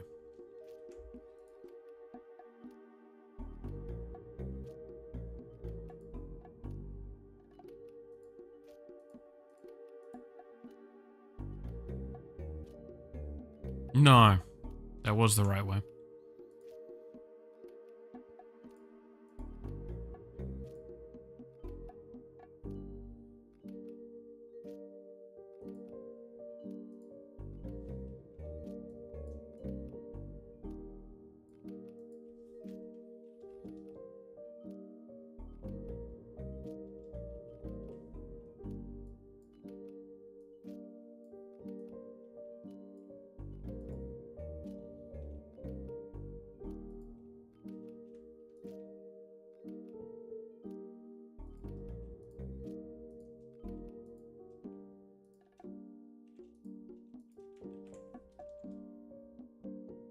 Alright, tomorrow before the stream maybe. I can't do before streams. I've said this before. The reason why the streams are at the time that they are is because I can't act, like, the agreement is with the housemate is I don't get on calls or talk with people before 8 a.m. That is why streams start at 8 a.m. for me. I would start earlier otherwise. So I can't do before stream. It's a strict rule that even my friends have to abide by. The only times that's not the case is when the flatmate's out. And she's not out at the moment. She's out of a thing. But yeah, no, catch you later, no luck. Enjoy your sleeps. Because yeah, like I said, I'm probably going to have a snooze after stream today because I'm just shattered. Probably not going to go for much longer. We'll see. Get like this in, get this done, see where we're at.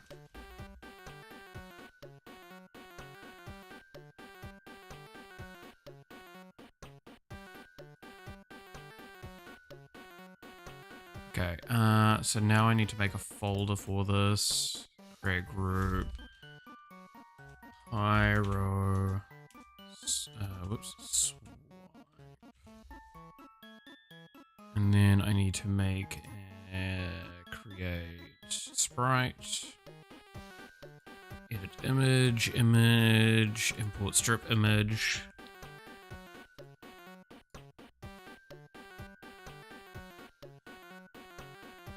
What are we looking for? Pyro swipe.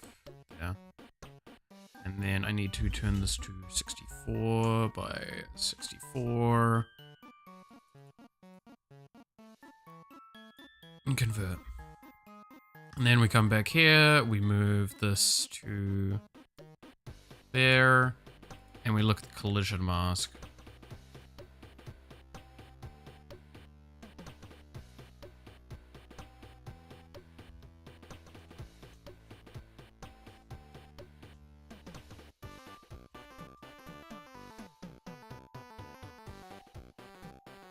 Honestly, that's probably a good enough collision mask. I don't see anything too wrong with that. The only argument I could make is maybe make it an ellipse instead. So it's like that.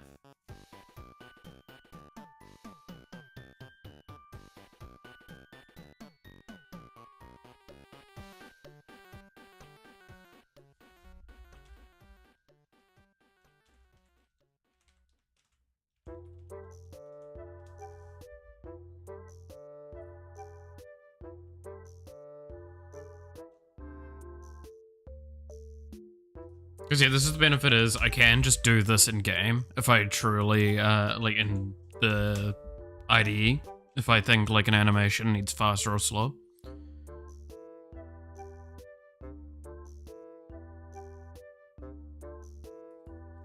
I got an idea that you could be a good compromise with our time zone. Alright, sure. I'm willing to listen.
Okay, and then...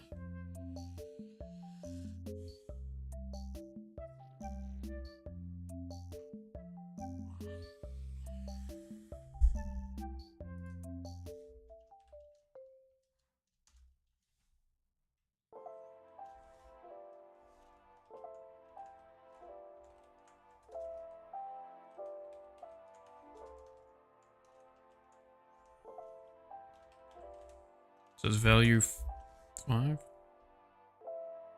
No. 3.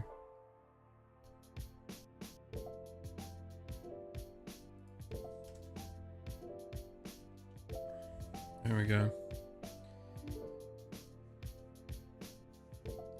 Checking in on the chair's least valuable asset. Thanks, Roger. Always appreciate it. How's it going? Hope all's well with you.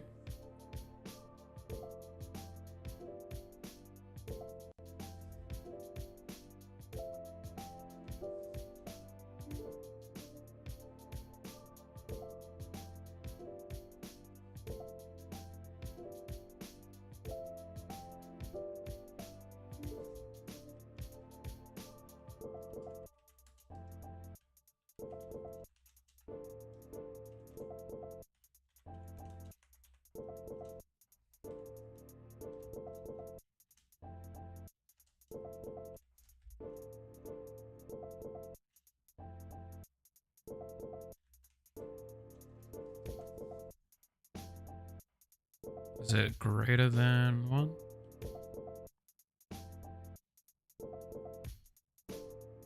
Yeah.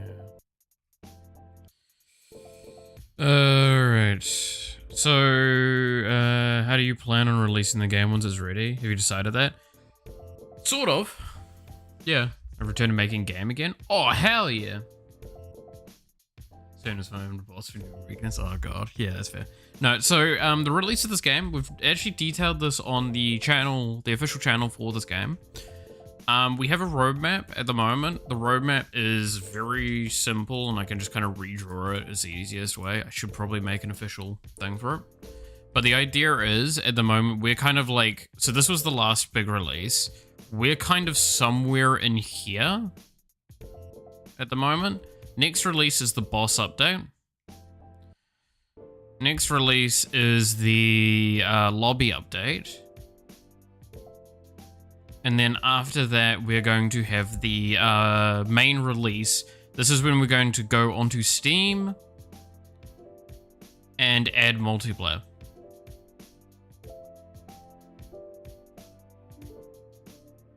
This is the plan. This is the way. But as I said, we're at the moment, we're in here. We're probably on this end of the thing, admittedly. Because the plan is, and I can say this with certainty, there's going to be 30 total bosses. 20 are going to be normal, 10 are going to be hard. At the moment, that's all in the game. We need 1. We have 1. Done. That's it.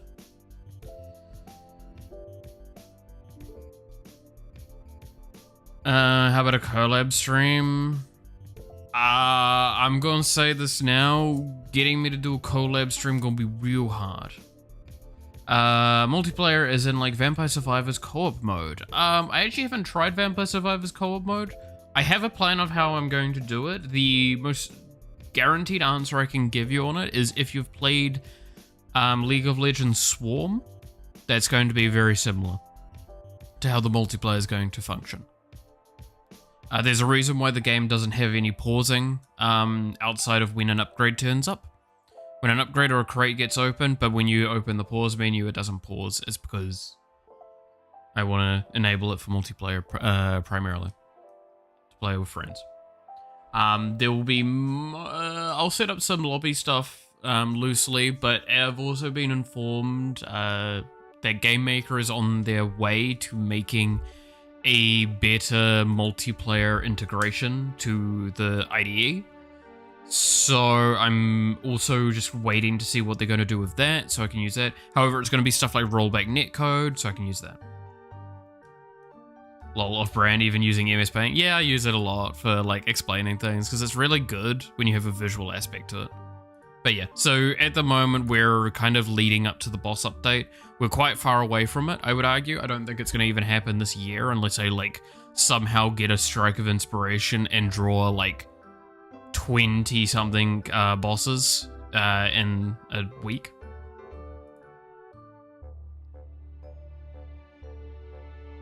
My lines aren't straight yet. Well, to be fair, okay, so... fucking Thor uses, is it shift? For drawing his lines? so you can actually draw them thing. He also uses a mouse. I use a tablet. So this is actually me drawing by hand. So that's why my writing's kind of weird. Because my writing's a lot like this. Yes, I am naturally a very flicky with my writing. Not even kidding. Been that way since like fucking... Actually, how long have I had that way of writing for? Like primary school? Your writing's fine. Lines aren't. Yeah, but it also means that my writing looks better than his because it looks fancy.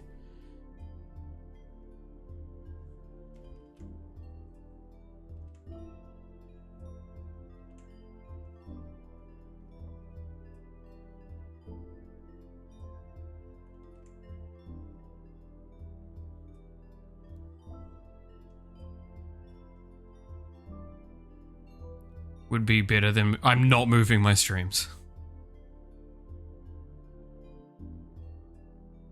I can say that with damn certainty. I'm not postponing streams for anything like that. I mean this with like I hope you understand, Milo. If I do chat with you like that, you have to understand I'm gonna do it as an extra thing in my own time. I'm not doing a collab stream. The only people I'm going to collab with are people that I've known for a very long time, or people that I can very, very easily confirm that that's not, like, there's no problems. Just glad you're streaming. Hey, thanks. I mean, this is no negative to you. It's just, you have to understand I have my reasons.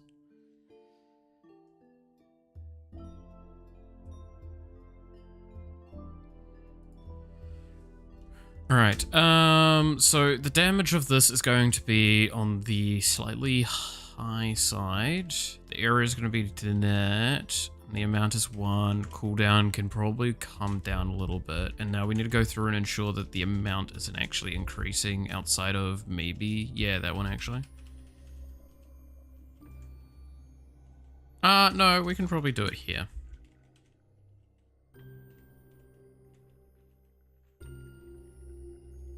0, 0, 1.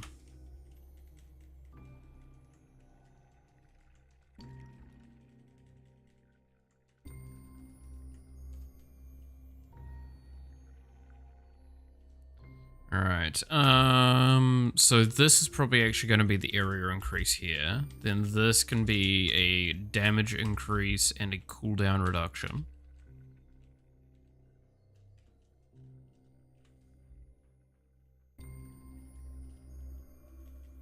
Then damage increase can probably increase to 2 because we're fine with this weapon getting quite beefy. And then increase size as well, yeah. Oh, minus. Yeah.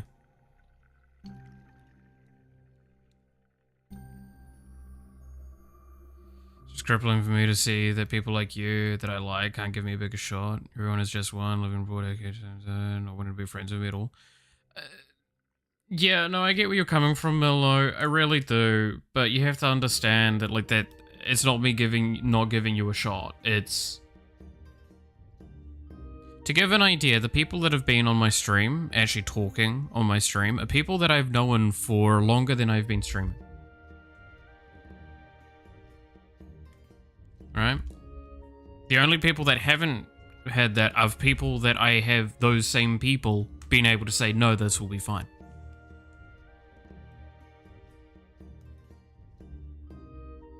So you have to make that much of a rapport with me before I'd even consider it. And even then, I'm not giving a guarantee. There's only a couple of people otherwise, right? So, like, I do really get where you're coming from with that, and it is actually quite harsh, I know. But also, you have to understand there are rules and there are limitations. It's also not the intended purpose of my content, right? What am I making? I am making a Vampire Survivors-like game with VTubers in it. Almost got this. This should actually work, and it should be in game.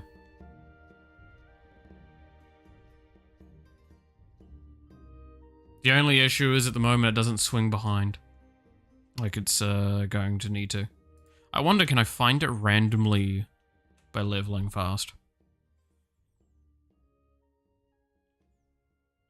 So let's just level the things we know gonna get leveled out the way. Keep an eye out for something that says pyro swipe.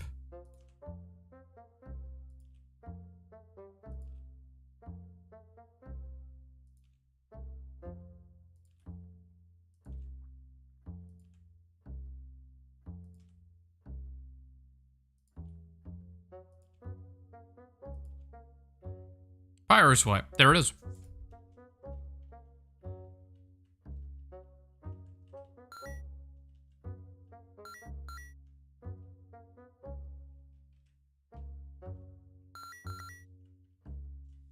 There we go. Pyro swipe works. Awesome. Why so many abilities right away? Oh, do you mean just then? I was forcing dev levels. I was pressing a special hotkey that I have that I enable so I can do testing.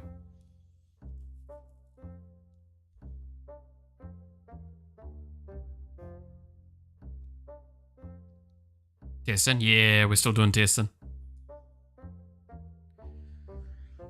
Just put this weapon in. I'm just going to set up the last little bit of it, which would be... Can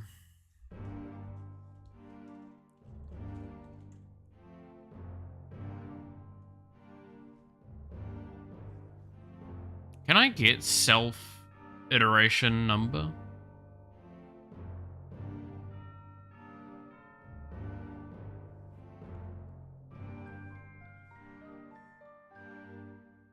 I mean, I could do it here.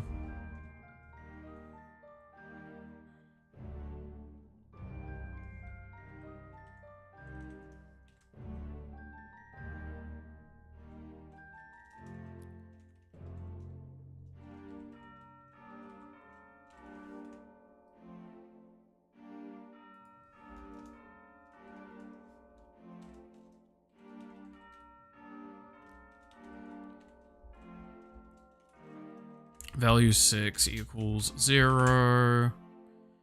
And then...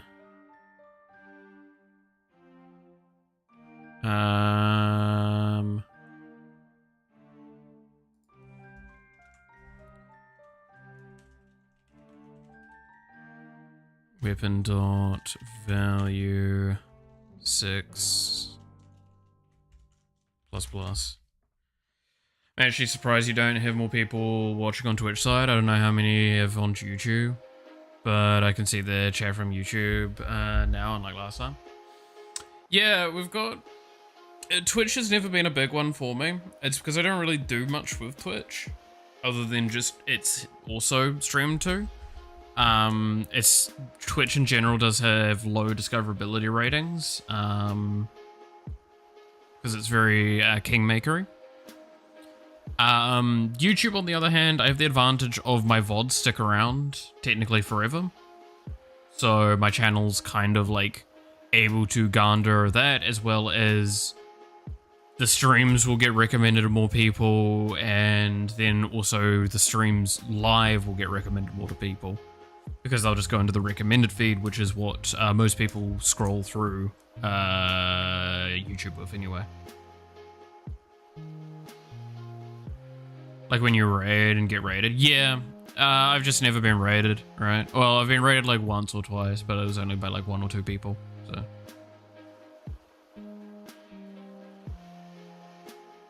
But admittedly, I do not watch streams. Yeah, I don't watch streams pretty much at all anymore, which is a bad thing.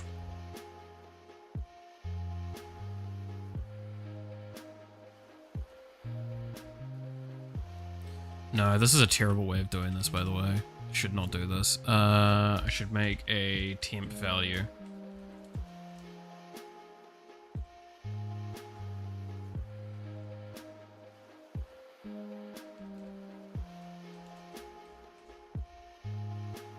Not a internal value. How long am I planning to stream today? I'm probably not going to stream for too much longer. We're probably going to get this weapon done, and we're going to probably call it there. I had a really shit day yesterday, so I'm very, very tired.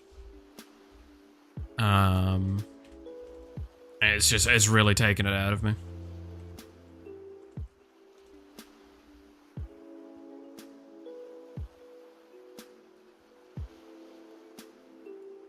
Gonna stream RimWorld later, planning to do so for 2 hours. Try raiding you. Probably won't make it then. Yeah, sadly. I'm probably gonna only be like another half an hour to an hour, right? But the thought is appreciated. Thank you.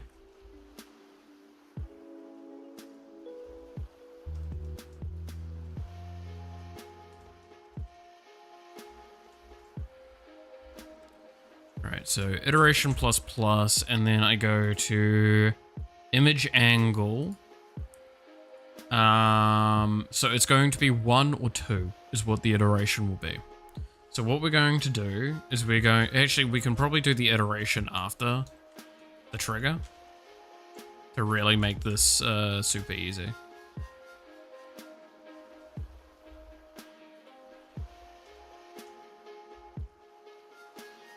Because then we can just do iteration question. So it would need to be false.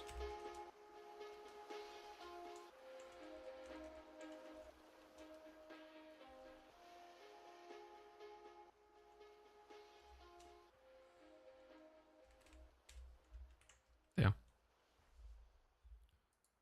Okay, so this is 22. So let's go force that onto a character and do the testing that way faster. So I need to go to characters, player character. We'll switch to Iron Mouse, and it's going to change her weapon to 22. Do you need to do something to allow raids or something? I believe there is settings for that, yes. Because there's like settings for internal, and then there's settings for like external as well. Because you can only let certain people in. Okay, so swipe. So we need to force level so we can get pyro swipe to level 6.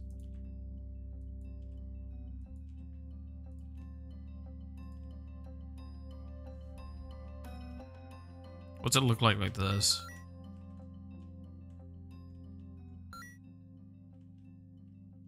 Looks pretty solid so far. Level 6.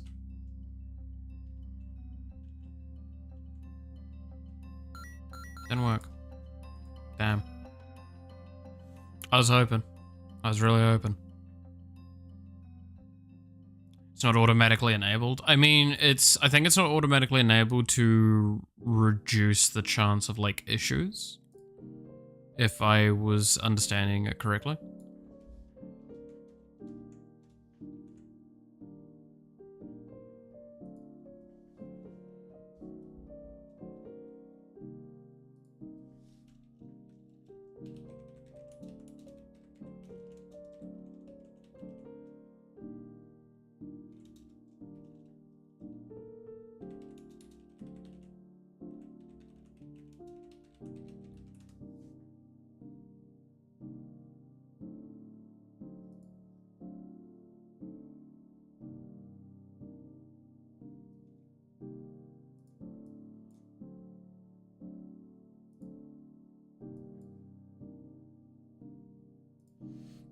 So what does the viewer count on Twitch say 1 when there's 2 people in the chat? Is it?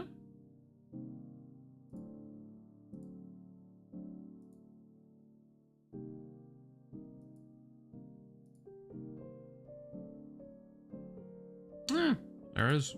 Interesting. Don't know. I don't understand Twitch enough to know that. Yeah, it says 1 for you. Yeah, it says 1 for me as well. It's weird. Can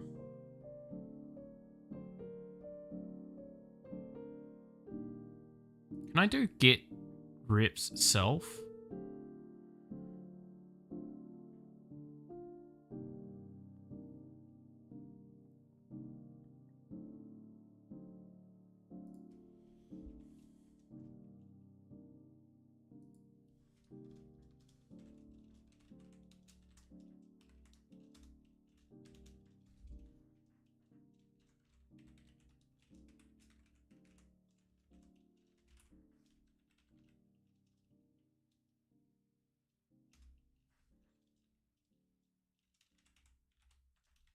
Can I just do that?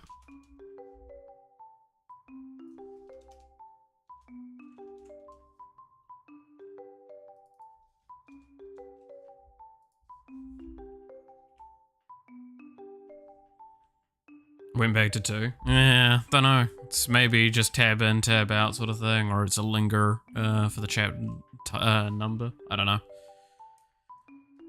I'm not too fussed, honestly. Like I said, numbers don't matter to me as much as just doing stuff.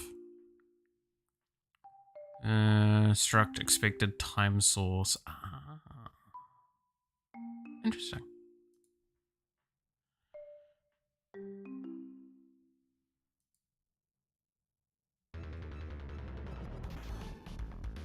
But yeah, making it to an average of 3 is pretty huge. Yeah, it's because I believe that like actually changes something, doesn't it?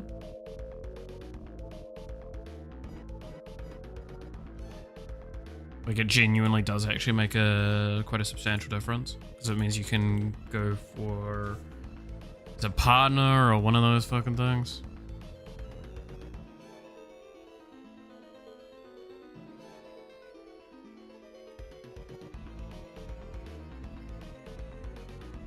Affiliates, so you have, if you have at least 50 followers, yeah. Which I'm actually not that far off with that, right? I'm like at 30 something. Yeah. That's kind of cool. You get ads enabled on your channel? Fucking, oh my. I can make like $2 every 3 years. Hell yeah. I'm not too fussed about that.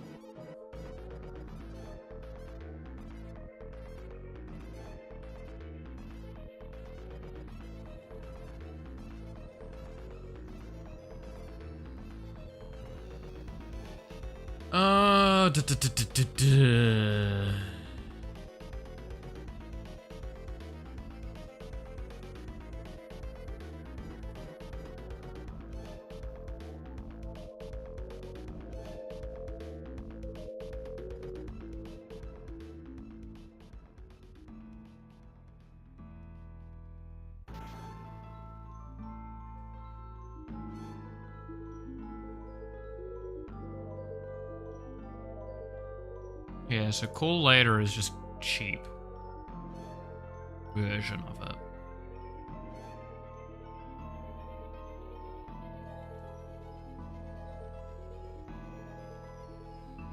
Whole $2, true. Whole $2 is $2. $20 is $20, right? Suddenly jumped to 4 on Twitch. I mean, it's Kingmaker. If 1 or 2 people are watching, then 1 or 2 more people are more likely to watch, and then so for cascades, theoretically, and then eventually you might hit more. It's a weird discoverability thing. I mean, it's fascinating to me because I get to see like the difference between communities, right, with like Twitch and YouTube. Which is always interesting. It's like what people are more likely to go watch than the other. I found mostly it's YouTube, but it's interesting. It does depend on the content as well. If it's a game, there's less likely on Twitch to do as well as a dev stream. That's probably just because like the people wanting that sort of stuff, it's a lot less, right?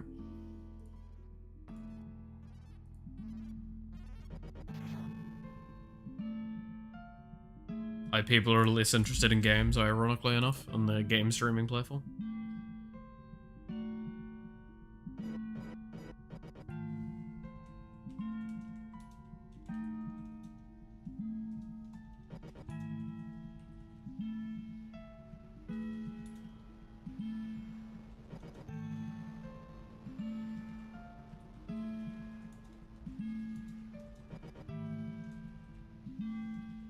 See if there's something about this.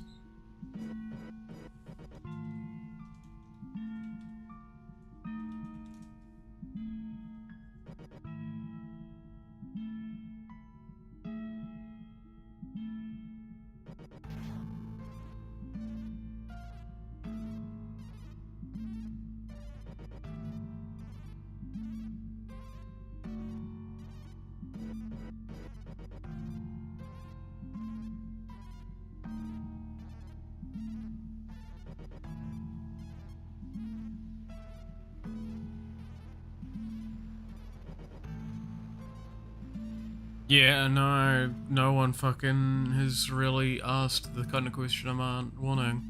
That's annoying. I like supporting small-time streamers, so I go to two streamers that I have 0 or 1 viewers, give them encouragement, advertise them on other streams, is like... advise them if stream is audio or if it's lagging. That's actually a fair thing to do. Like, knowing if your stream's lagging and all that, it's very important.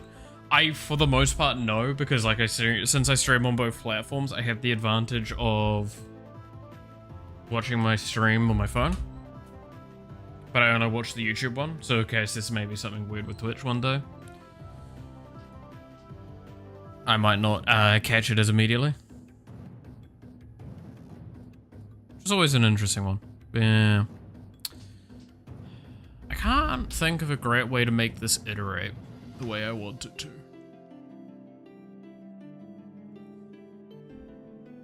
Right. Because I can't just,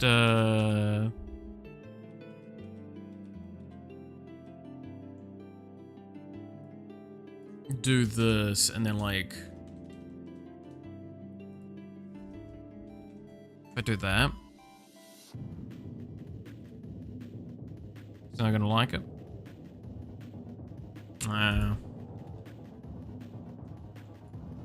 You can sometimes do that.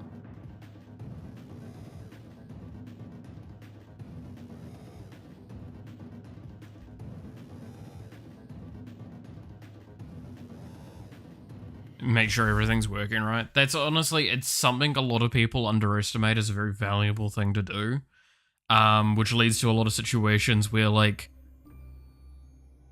you can't actually see that maybe your stream's not even live. Audio is the thing that always catches me. I'm a huge audio nut, so I do a lot of audio work. I've used a lot of filters. I use a lot of, like, software and shit like that. Even this is actually a decent microphone. The problem is that, like, one time, audio got, like, an audio track got added and I couldn't see it. And it was basically duplicating the background audio, and I couldn't see that until someone pointed it out. And that's the sort of thing where it's like, oh, okay. How am I supposed to find that out without listening to the stream, without all that? There's probably ways. To be fair, I'm really bad for it because I just use desktop audio. So I'm, as much as I'm an audio nut, I'm also not actually hard listening to certain programs. I should hard listen to programs, but I'll only do that once I probably set up like a 2-computer setup or something like that, which I do have the stuff for. Double output on OBS sound mixer. Yeah, it was, yeah, I can show this. It was on there, but it wasn't showing up in the mixer. It was hidden because it was an old piece that had just somehow stuck in there and it's somehow activated. So, I mean, they're like, yeah, the desktop audio was just getting duplicated. It was really fucking annoying. Couldn't find it for ages.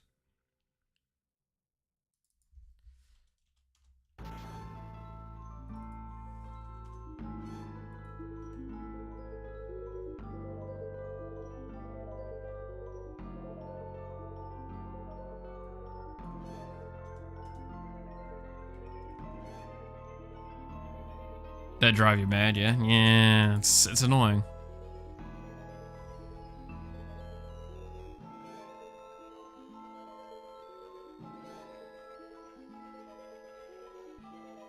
Interesting, though.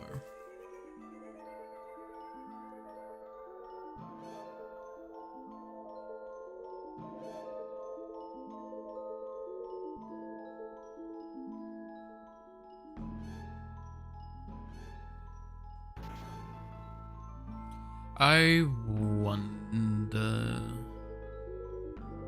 is there... I'm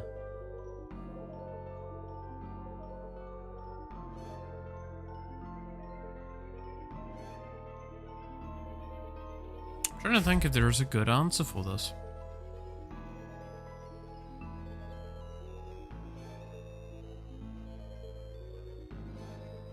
So I don't want to do the internal answer, because then that means that if I get an echoed one, then it's going to cause issues.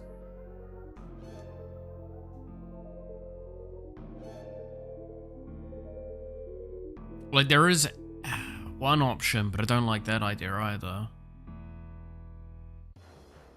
No, I want it to probably function like this, but I need to. A lot of streamers, beginning streamers underestimate the importance because most of the time they're pretty decent, or their stream itself is fine. It's just their audio is shitty and nobody wants to listen to them. Yeah, and the worst part is that I would argue the vast majority of the time, someone will click on hear shitty audio and just leave. They won't tell you your audio is shitty, which means that you're going to lose not only that viewer, but you're probably going to lose the next viewer to the same thing.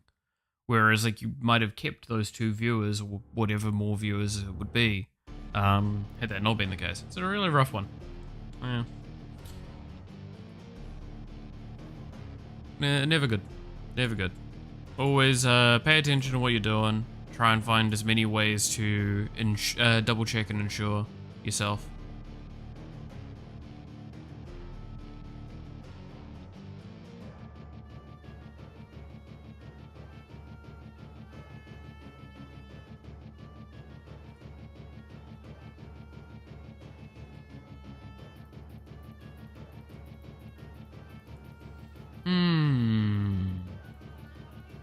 How do I tell you that you're iterating on yourself?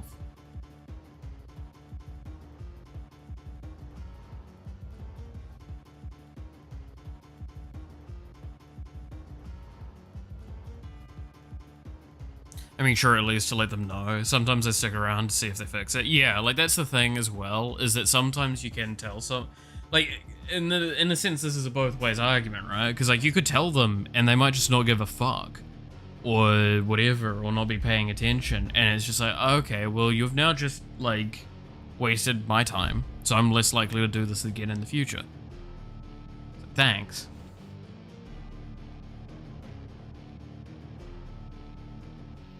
They don't fix it in 2 minutes or answer in the chat, I leave. That's fair. That's fair. I think there's a valid way of going about it, right?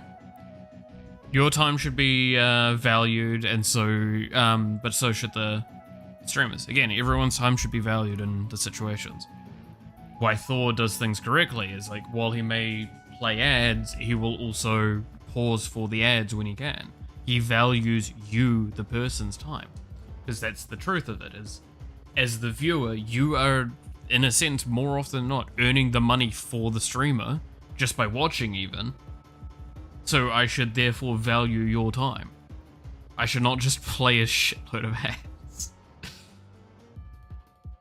When I comment, yeah, it is like, that's something that's kind of sad to hear, that people get like upset about that stuff. It's like, dude, you're being told your audio's a little fucked.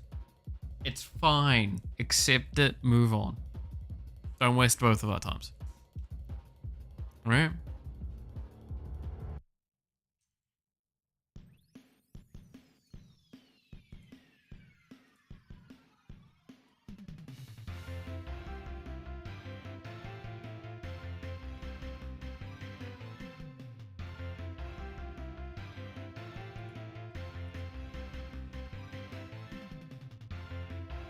Because this is... Okay, so...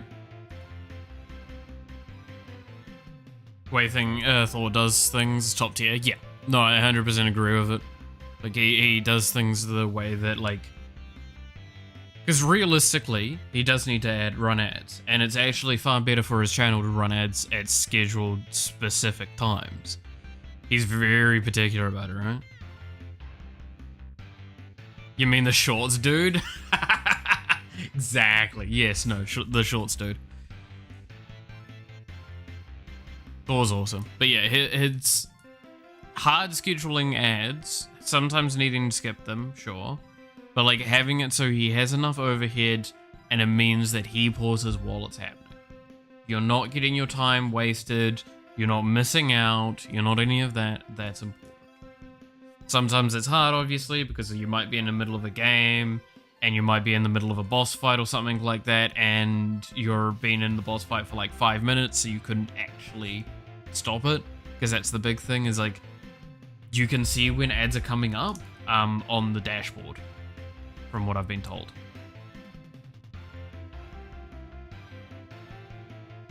Haven't watched his stream since I got banned in his chat. What the fuck did you do to get banned?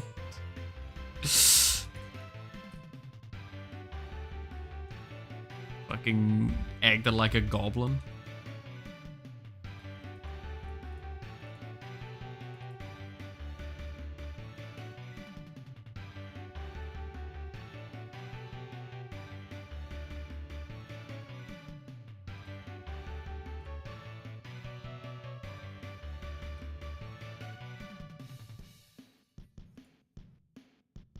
That's always one thing that, like, I don't get most of the time, because I think I've been banned for, like, 1 or 2 chats in my time.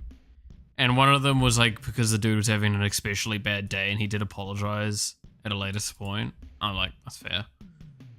We have bad days, and sometimes you don't want to hear certain things. I get that.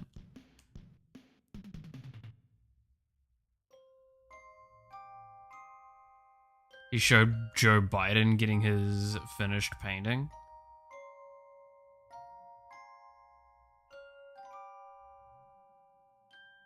And it had like this red theme to it. Oh, did you say something political? I commented in 3 words. Yeah, there is a strict no politics one in there. And I don't like politics jokes either. I kind of get it, but I do understand that it's like just 3 words can feel a little sad. Yeah. I'm sure if you like talk to them about it.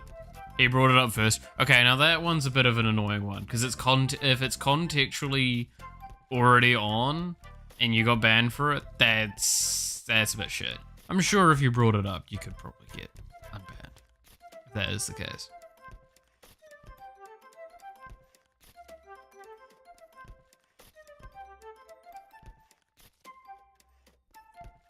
Said it reminded him of hell. Damn. That's kind of funny.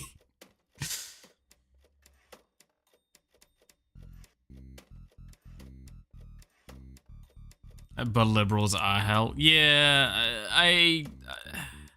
that's one of those ones where I do think that's like, he has a very strict no politics rule. So if he said like, it looks like hell, and adding any political statement to that is gonna probably get it. Contextually, it's a bit rough. But I get where you're coming from, but I also remember his rules. So it's like, do I think either of you are truly in the right? I would have said the same thing. Doesn't stop the fact that it's like, again, it's not about the liberal or democratic or whatever thing. It's about the political nature. He has a very strict no politics in his chat rule. And the mods do enforce that. Sometimes they overstep a little bit, and I could make an argument that that shouldn't have been a warning. That should have been a timeout, maybe, or it should have been a warning or a timeout, not a ban. I mean, I've timed out. I normally just time people out realistically. I don't ban people, but.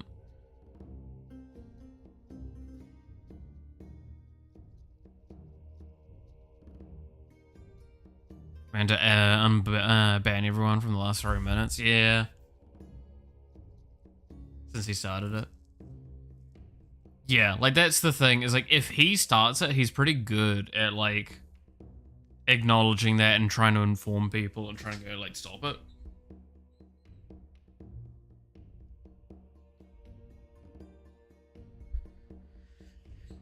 It's context, right? If it's contextually in the scope of things, it's a bit okay. Especially if it's like clearly supposed to be a joke. It's hard, right? But yeah, I do get where you're coming from with that, Red. Like, I really do. I do think that's one of those ones where, like, I'm sure if you reached out, you could probably get unbanned. It'd be fine. But it's like, is it worth reaching out, right? If it's not worth your time, it's not worth your time.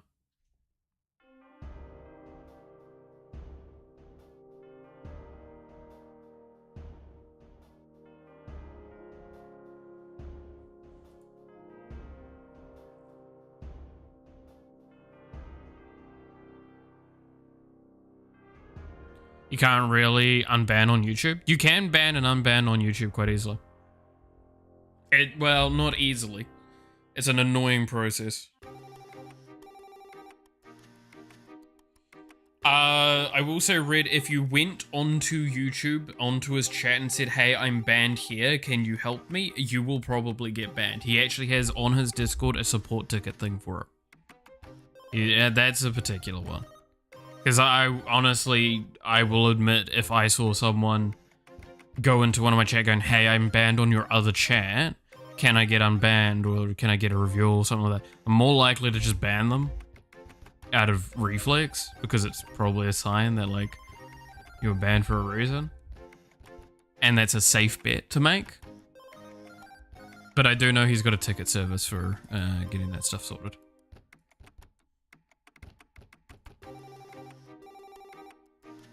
It just means that they're going to review your message. And if your message is that and you go like, hey, this is the context of the message, I apologize if it was in poor taste, yada yada. That's why I say, like, is it worth your time?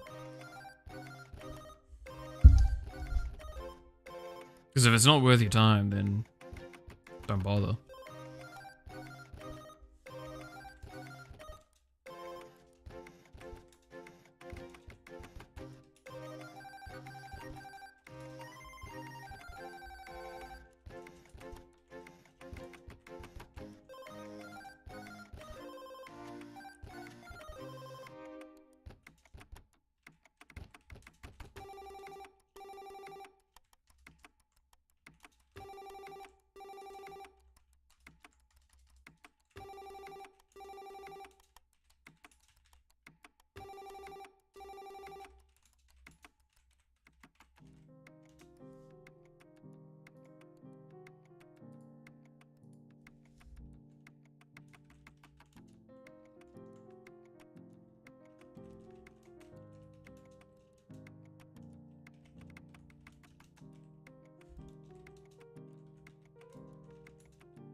I saw someone ask on YouTube and got unbanned, so I gave it a true. Said they doubled down. Okay, that is a bit rough. No. I mean, it's also, like, you have to keep in mind, there's not just one mod, right? So it's probably one saw one and the other saw the other. That's is shitty though, that, like, you got kind of that inconsistency.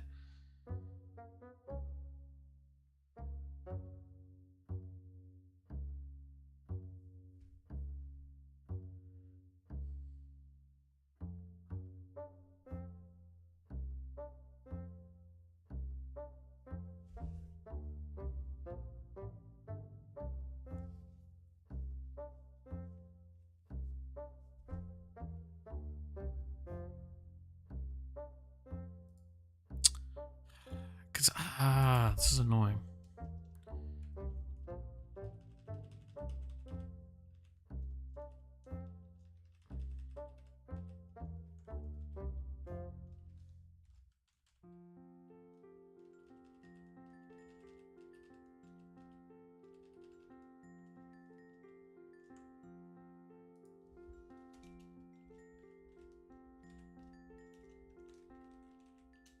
It's like, I feel like that should work.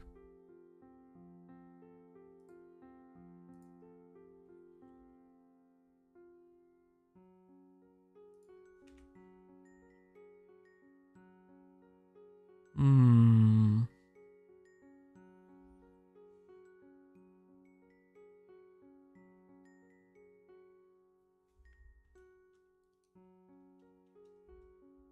I mean, there is one answer I have.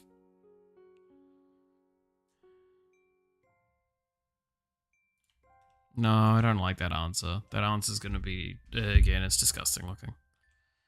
So I need to force some levels of the pyro swipe. We just need to be level 6.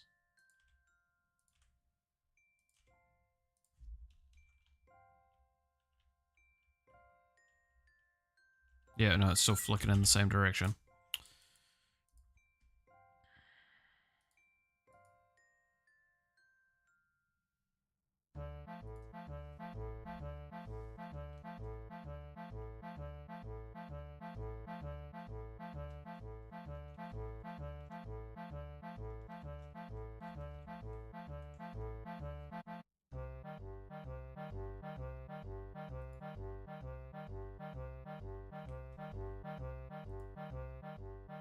Hmm. This is a confusing one.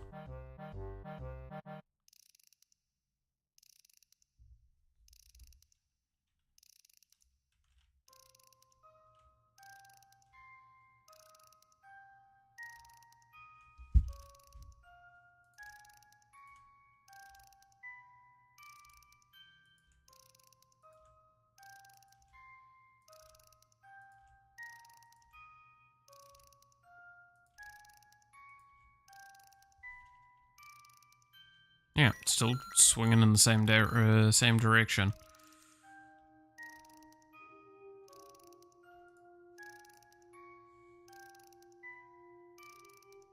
Because it should be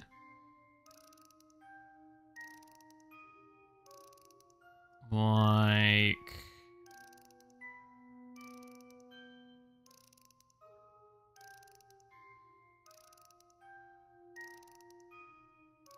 Sakura Storm. Sakura Storm has a different way of doing it. Yeah, it's because it's plus angle.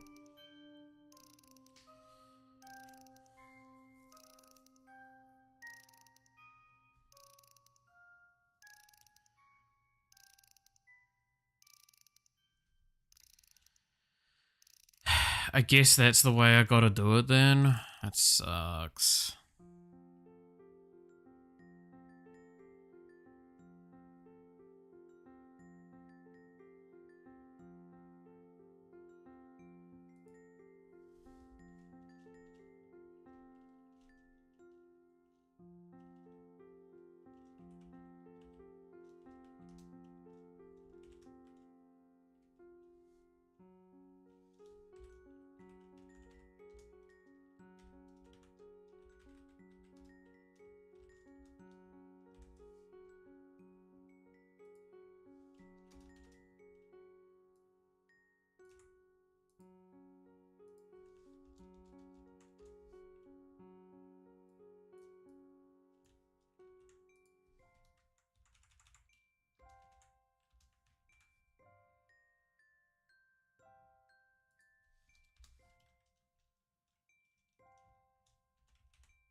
That should work now.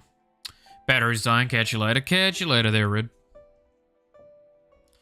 To be fair, again, I'm probably not going to go too much longer. Because I am very, very exhausted today. And I just want to get this weapon working and then we'll probably call it. Okay, we need level 6 of Pyro Swipe.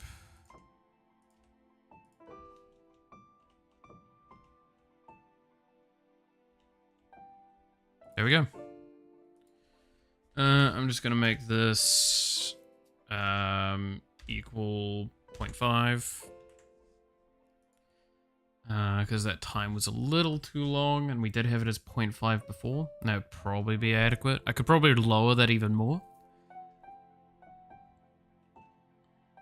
to like 0.25 or something like that. Lowering it too much does start becoming a bit of a jeopardizing thing.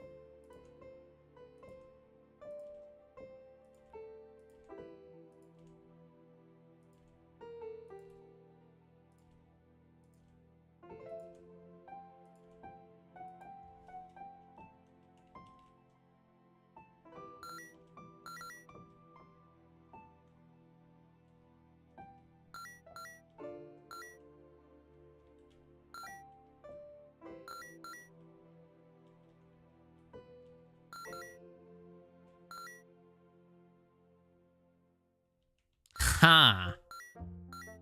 Okay, that's something I'm gonna do. So var angle equals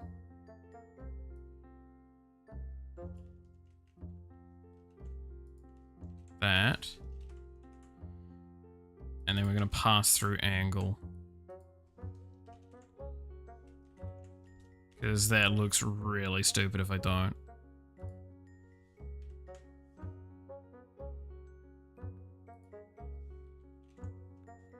To be fair, I could pass through angle.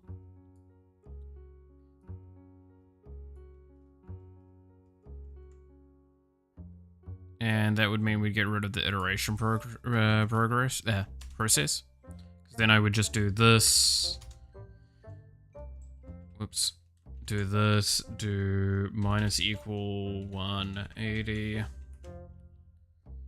And then we can get rid of iteration.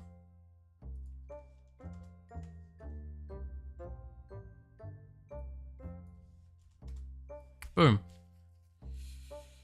I'm off too. Gotta watch some anime. See you next time. Catch you later, Valhalla. But yeah, so fair enough watching some anime. I need to do more of that, man. I haven't watched jack shit in so long.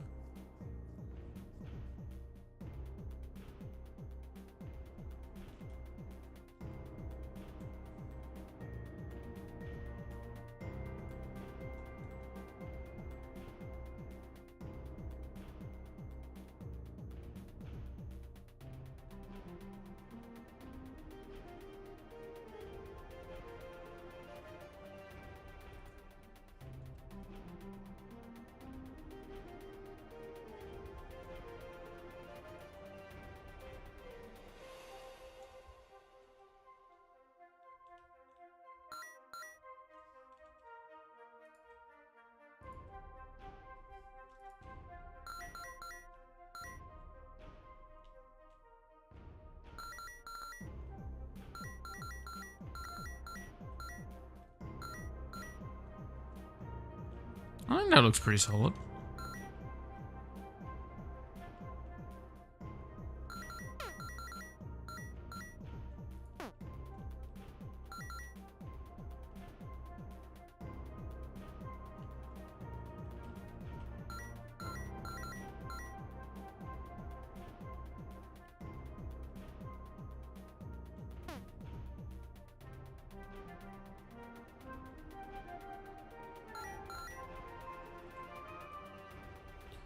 Okay. I think that is Pyro Swipe more or less functioning how I want it to. There may be some changes I'll want to make. I think area was feeling really small though. So I might just give it a 0.75 there.